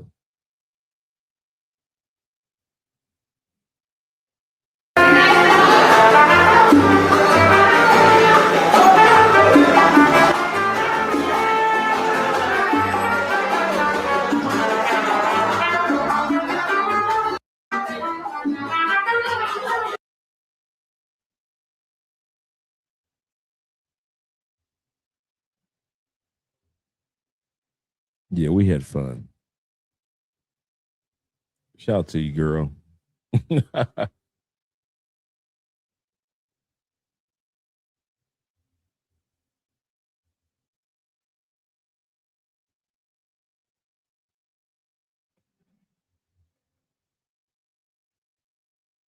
Really a good time.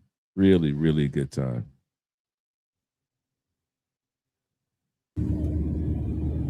And they had a bunch of resorts. It wasn't just one resort, all-inclusive resort. Man, dude, they had like 6 or 7 all-inclusive resorts in this area. All-inclusive resorts in northern Cuba. I mean, everything was included. The drinks, the food, everything. And it was not expensive at all.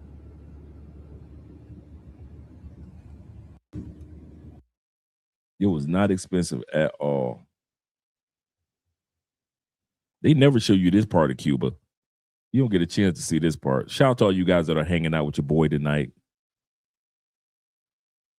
Because they do not show you this part of Cuba. It's almost 3 o'clock. It's over 3 o'clock in the morning where you guys are. What are you guys doing up?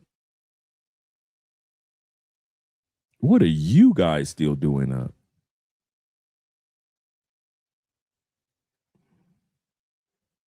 He said, I was invited to speak in Havana. In Hades, meeting about crypto. That's what's up. That is what's up. He said, all right, fellas, y'all have a good night. Shout out to you, brother. I'm about to head out myself, brothers. I just want to show you that information. He said, I'm working on my exit plan. I got you, brother. I feel you. He said, I'm working on my exit plan. Let's see what this is.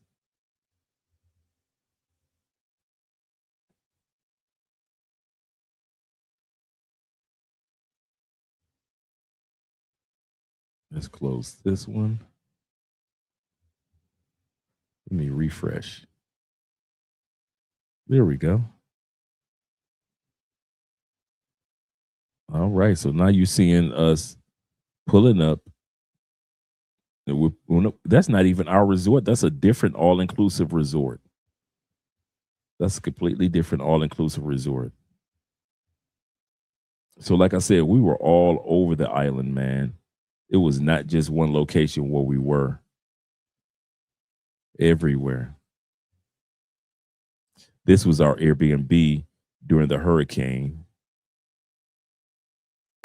All right, guys, it's your boy Andre Love, Crossing Borders. About to give you guys a quick tour of the Airbnb/hotel in which we're in right now. Beautiful location, real beautiful. We're still here in Cuba. We actually they canceled our flight. See, they'll never show you Cuba having houses that look like this. This was a really nice house. Like I told you, we were over there by the U.S. Embassy, the Canadian Embassy, the Chinese Embassy. So we were in the nice area. It's for the hurricane that was coming through. It didn't come through hard through Havana, so don't think that we're in danger or anything, guys. It is raining a little bit, but it's just a regular day of rain. It's not anything where the winds are out of control or something problematic, so we don't have to worry about that in regards to us. So we're safe out here. We got the grand piano out there, right there. What's up, guys? It's your boy. Got the grand piano out there. Got a view right here. At the same time, you can see that view in the background. Really nice. It's like having a whole beautiful home to yourself. It really is nice. They got a couple of offices back there. They've got the kitchen back here. Television up there. This is the name of the spot right here. They got the beautiful view up top also. Coming down to also some more tables if you want to sit outside. Now notice this is open air, so that's why you see a little bit of rain coming down in this open air area, but it's not much at all. Don't trip on that. And like I said, we've got the kitchen area back here, which wouldn't matter to you because we're not doing too much cooking anyway. The staff here does the cooking, so Just really, really beautiful here. And it does have AC, even though we have the fan right here. It does have AC in here as well. And then our rooms are in this area, and down this hall, there are more rooms down this hall. And then we're going to show you our room and our details once we straighten everything up in the next video. But I just want to give you guys, yeah, we didn't have housekeeping come. It's kind of like it's around 11 o'clock in the morning now. So just want to showcase where we are right now. And this is a huge house. We're in the area of the city where there's a lot of ambassadors. They live over here. A lot of politicians live in this area of Havana. When you're sitting back, you're thinking about Havana as far as the modern area or the more fancy area or the area that's rich and well off. This is the area that we're in right now. For a lot of you, you sit back, you think of Havana and think of Cuba, and you think of the more challenging areas or the areas that, they just don't have any nice homes. And we understand that side of Cuba exists, but they never show you this side where the houses are nice and so forth. So over the next couple of days, we're going to be showing you guys let me turn this camera around.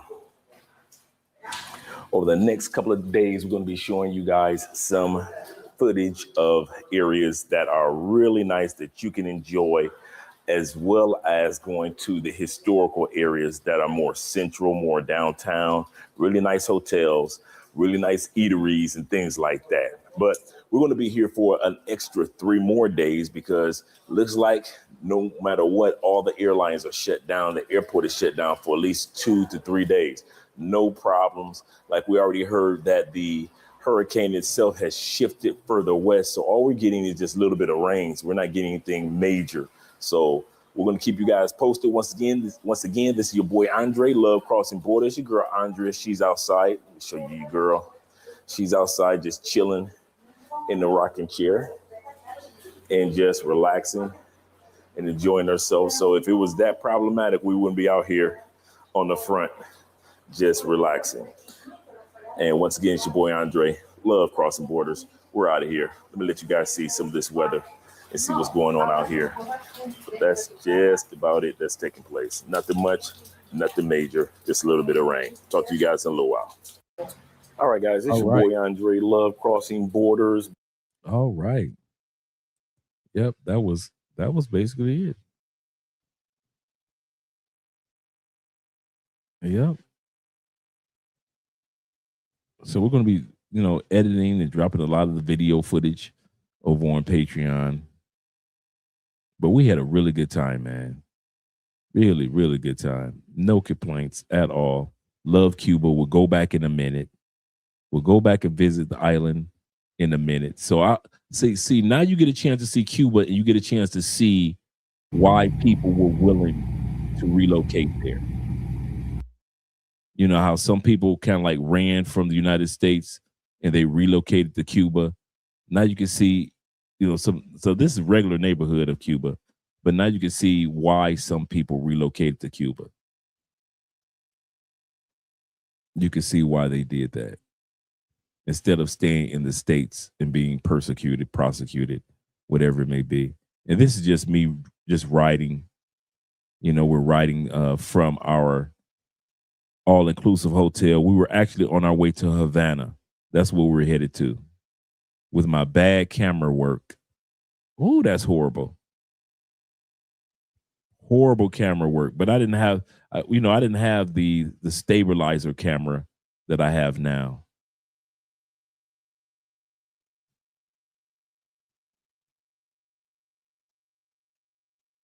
But yeah, that's Cuba right there. This is the part of Cuba that they never show you. You never get a chance to see that Cuba looks like this. They make it seem like Cuba is just old and raggedy and beat up. The whole island is just deserted and you shouldn't be there ever. But there are some areas of Cuba that are really, really nice, man. Really nice. I'm kind of glad I got the slow-mo videos that are a little bit more stable. So yeah, so you guys get a chance to see areas of Cuba, like I said, that you may not normally get a chance to see. Shout out to all you guys that are saying good night to your boy. He said, I don't mind modern places. He said, I grew up in a small town, regrew some of our own food and had livestock. Shout out to Northeast Texas. Shout out to you guys.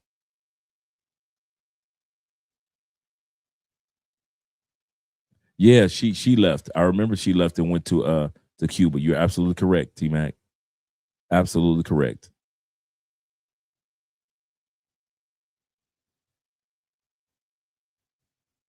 Yeah, I know a lot of this is in slow-mo. I won't play the whole thing in slow-mo, but I just wanted to let you guys just get a chance. The reason why I did it in slow-mo so you guys can actually see the infrastructure, the city, the roads. Shoot, Cuba road, in many cases, Cuban roads are better than some of the Colombian roads. Sadly, sad but true. We were, like I said, we were on our way back to Havana. Just beautiful skies, man. Let me go right here.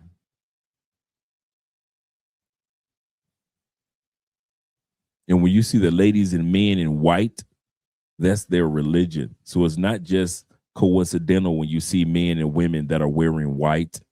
That is their religion. I forget the name of their religion, but it is, yeah.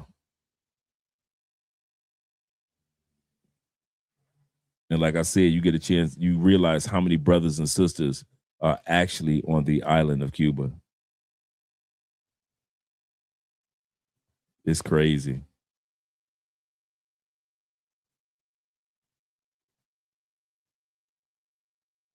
Yep. Classic car. Like I said, you see classic cars everywhere. And these are just taxis.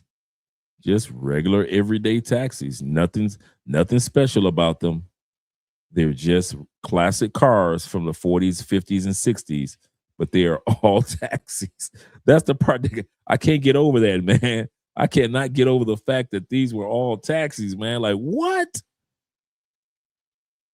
He said, I love the view so much. Yeah, man. Very beautiful. I'm glad you guys appreciated that we stopped off and looked at this. Because like I said, some of you guys may never get a chance to see Cuba other than just Havana. We were all over the island, as you can tell.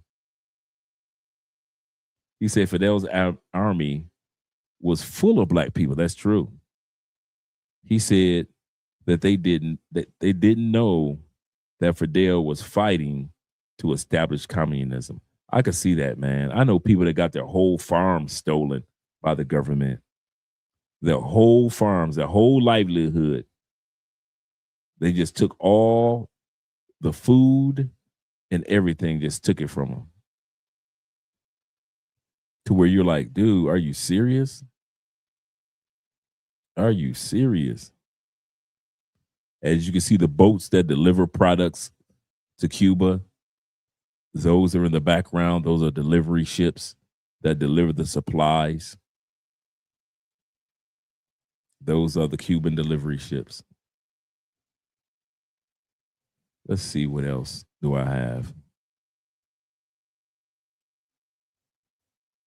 I already looked at that one. That's me walking. So that's not a good shot.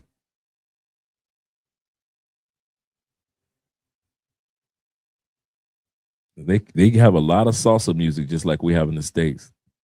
I mean, like we have in Colombia. They play a lot of salsa.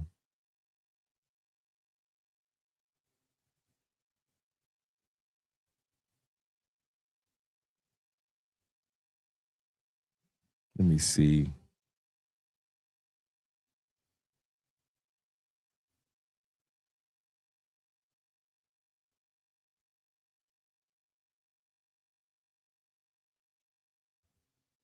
Yes.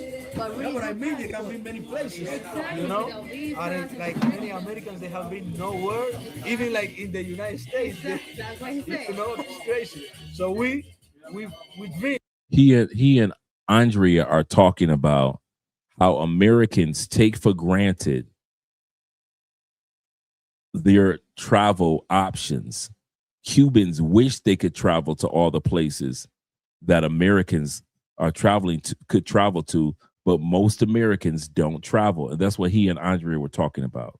With that, you know, to like go places, visit, and we can because of passport, because of economy. So when you guys over there have the opportunity and you don't do it, like, that's I've always traveled. Yeah. I've lived in 6 cities. I've traveled all over the place. Even before I moved to Colombia, I went to the Grand Canyon. So I've always traveled, always been a person that travels. It'll amaze you how many black people in the United States don't have a passport. It's only like small percent. Yes, a small percent of us that have passports. Even military dudes don't travel anymore. Once they go home from traveling and they get out the military, they just stay home. But I get a few of military retired. Mm-hmm. They came down here to visit in a couple of them. They retired, so they travel now. And most of them they came here. Yeah, now it's finally a big movement in the States for black men. Movement. Yeah. I get many people from Black Travel Movement on Facebook, and it's getting many black people going abroad. And yeah. So we're gonna explore like the African diaspora, different. Absolutely, but coming here, I've learned so much about the true Cuba, not what somebody tell me. You heard so many stories, but never is like when you came and experience, you know, and see by yourself. Yeah, it's completely different. Yeah, completely different. Yeah. Just like with Colombia, people always thought Colombia this, Colombia that. They watch Netflix, and then when you go to Colombia, completely different. Completely different. Let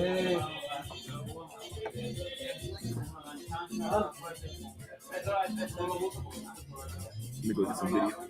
Let's go over here. I got all these classic cars. Some of these cars. Just classic cars, man. Look at this. All these are taxis. All these are taxis, bruh.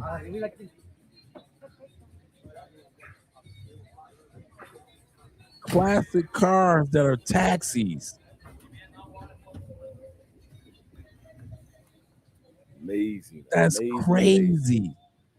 These cars have been around, and I was just thinking how expensive these cars would be in the States.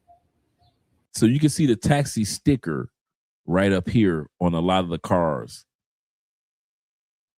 Man, they take care of these cars. That's the crazy part. They take care of these cars. So expensive for the restoration and the upkeep, but these guys do it, and I mean do it. They take care of these cars for years. Many of them have original paint jobs, and if they had to repaint them, so be it. You watch my man pull out. He got this footage of my man pulling out in this convertible. Crazy. Yeah. Crazy, guys.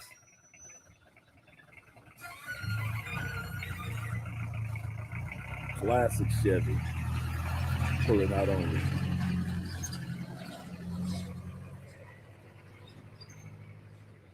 Yeah, that's what I'm talking about. That's true. Cuba is known for excellent. It can be many places, you know. Yeah, that's crazy, bro.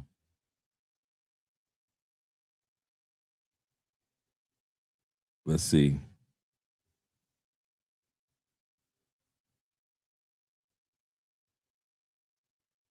So we're talking about Che Guevara, a very famous and popular guy, revolutionary. Many people say he's from Cuba, but he's not. He's from Argentina.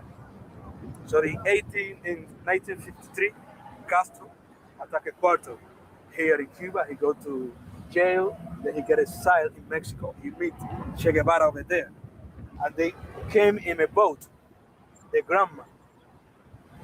His boat, the name actually is the national newspaper, is Cuba, in Cuba. So the boat have capacity only for 15 people, and 82 came in this boat. Wow. So they came and they started the revolution here in Cuba. 82 people in the boat for only 15 people. Yeah, that's the man right there. He was president of the bank. Then he stayed for a while in Cuba for many years. Then he moved to Bolivia. Started revolution over there in Bolivia. But he got killed by the CIA. Right there in Bolivia. Wow.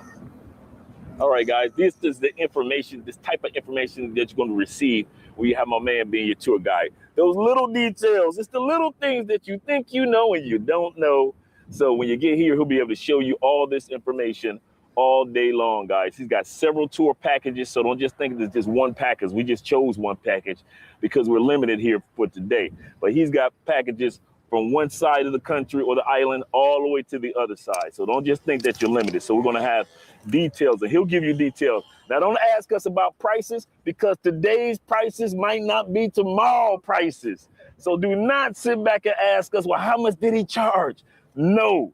Make sure you reach out to that man. He'll let you know how much he charged for his packages, and he gives you thorough details on each thing that you're going to do during the tour. So there's no surprises. So don't feel like you can be uncomfortable.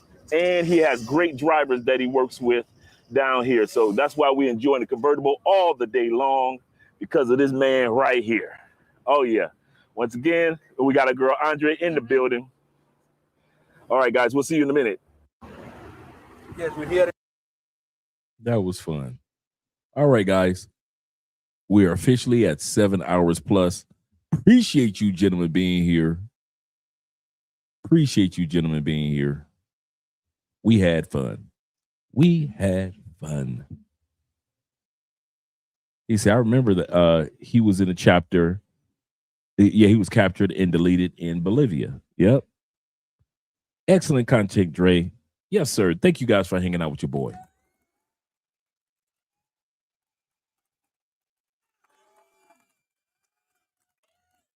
Yep. He said he only came to Cuba to fight for the revolution. Absolutely. A lot of people don't realize that. Shout out to Corporate ST over there watching from Andrea's channel. Yes, sir. Glad to see that. All you guys that are watching from Andrea's channel, appreciate you guys over there right now. Well, that camera looks good. All right, gentlemen, let me do an outro video and we can head on out. Once again, I'll be seeing you guys on the Patreon tomorrow. Make sure that you signed up because I'll be there for an hour. And we're going to be talking about countries that guys that are introverted can enjoy and how we can enjoy these countries. So let's talk about that mañana over on Patreon for only an hour. It's only go start at 7 o'clock and like 7:15, 7:30. So let's enjoy the belly dance.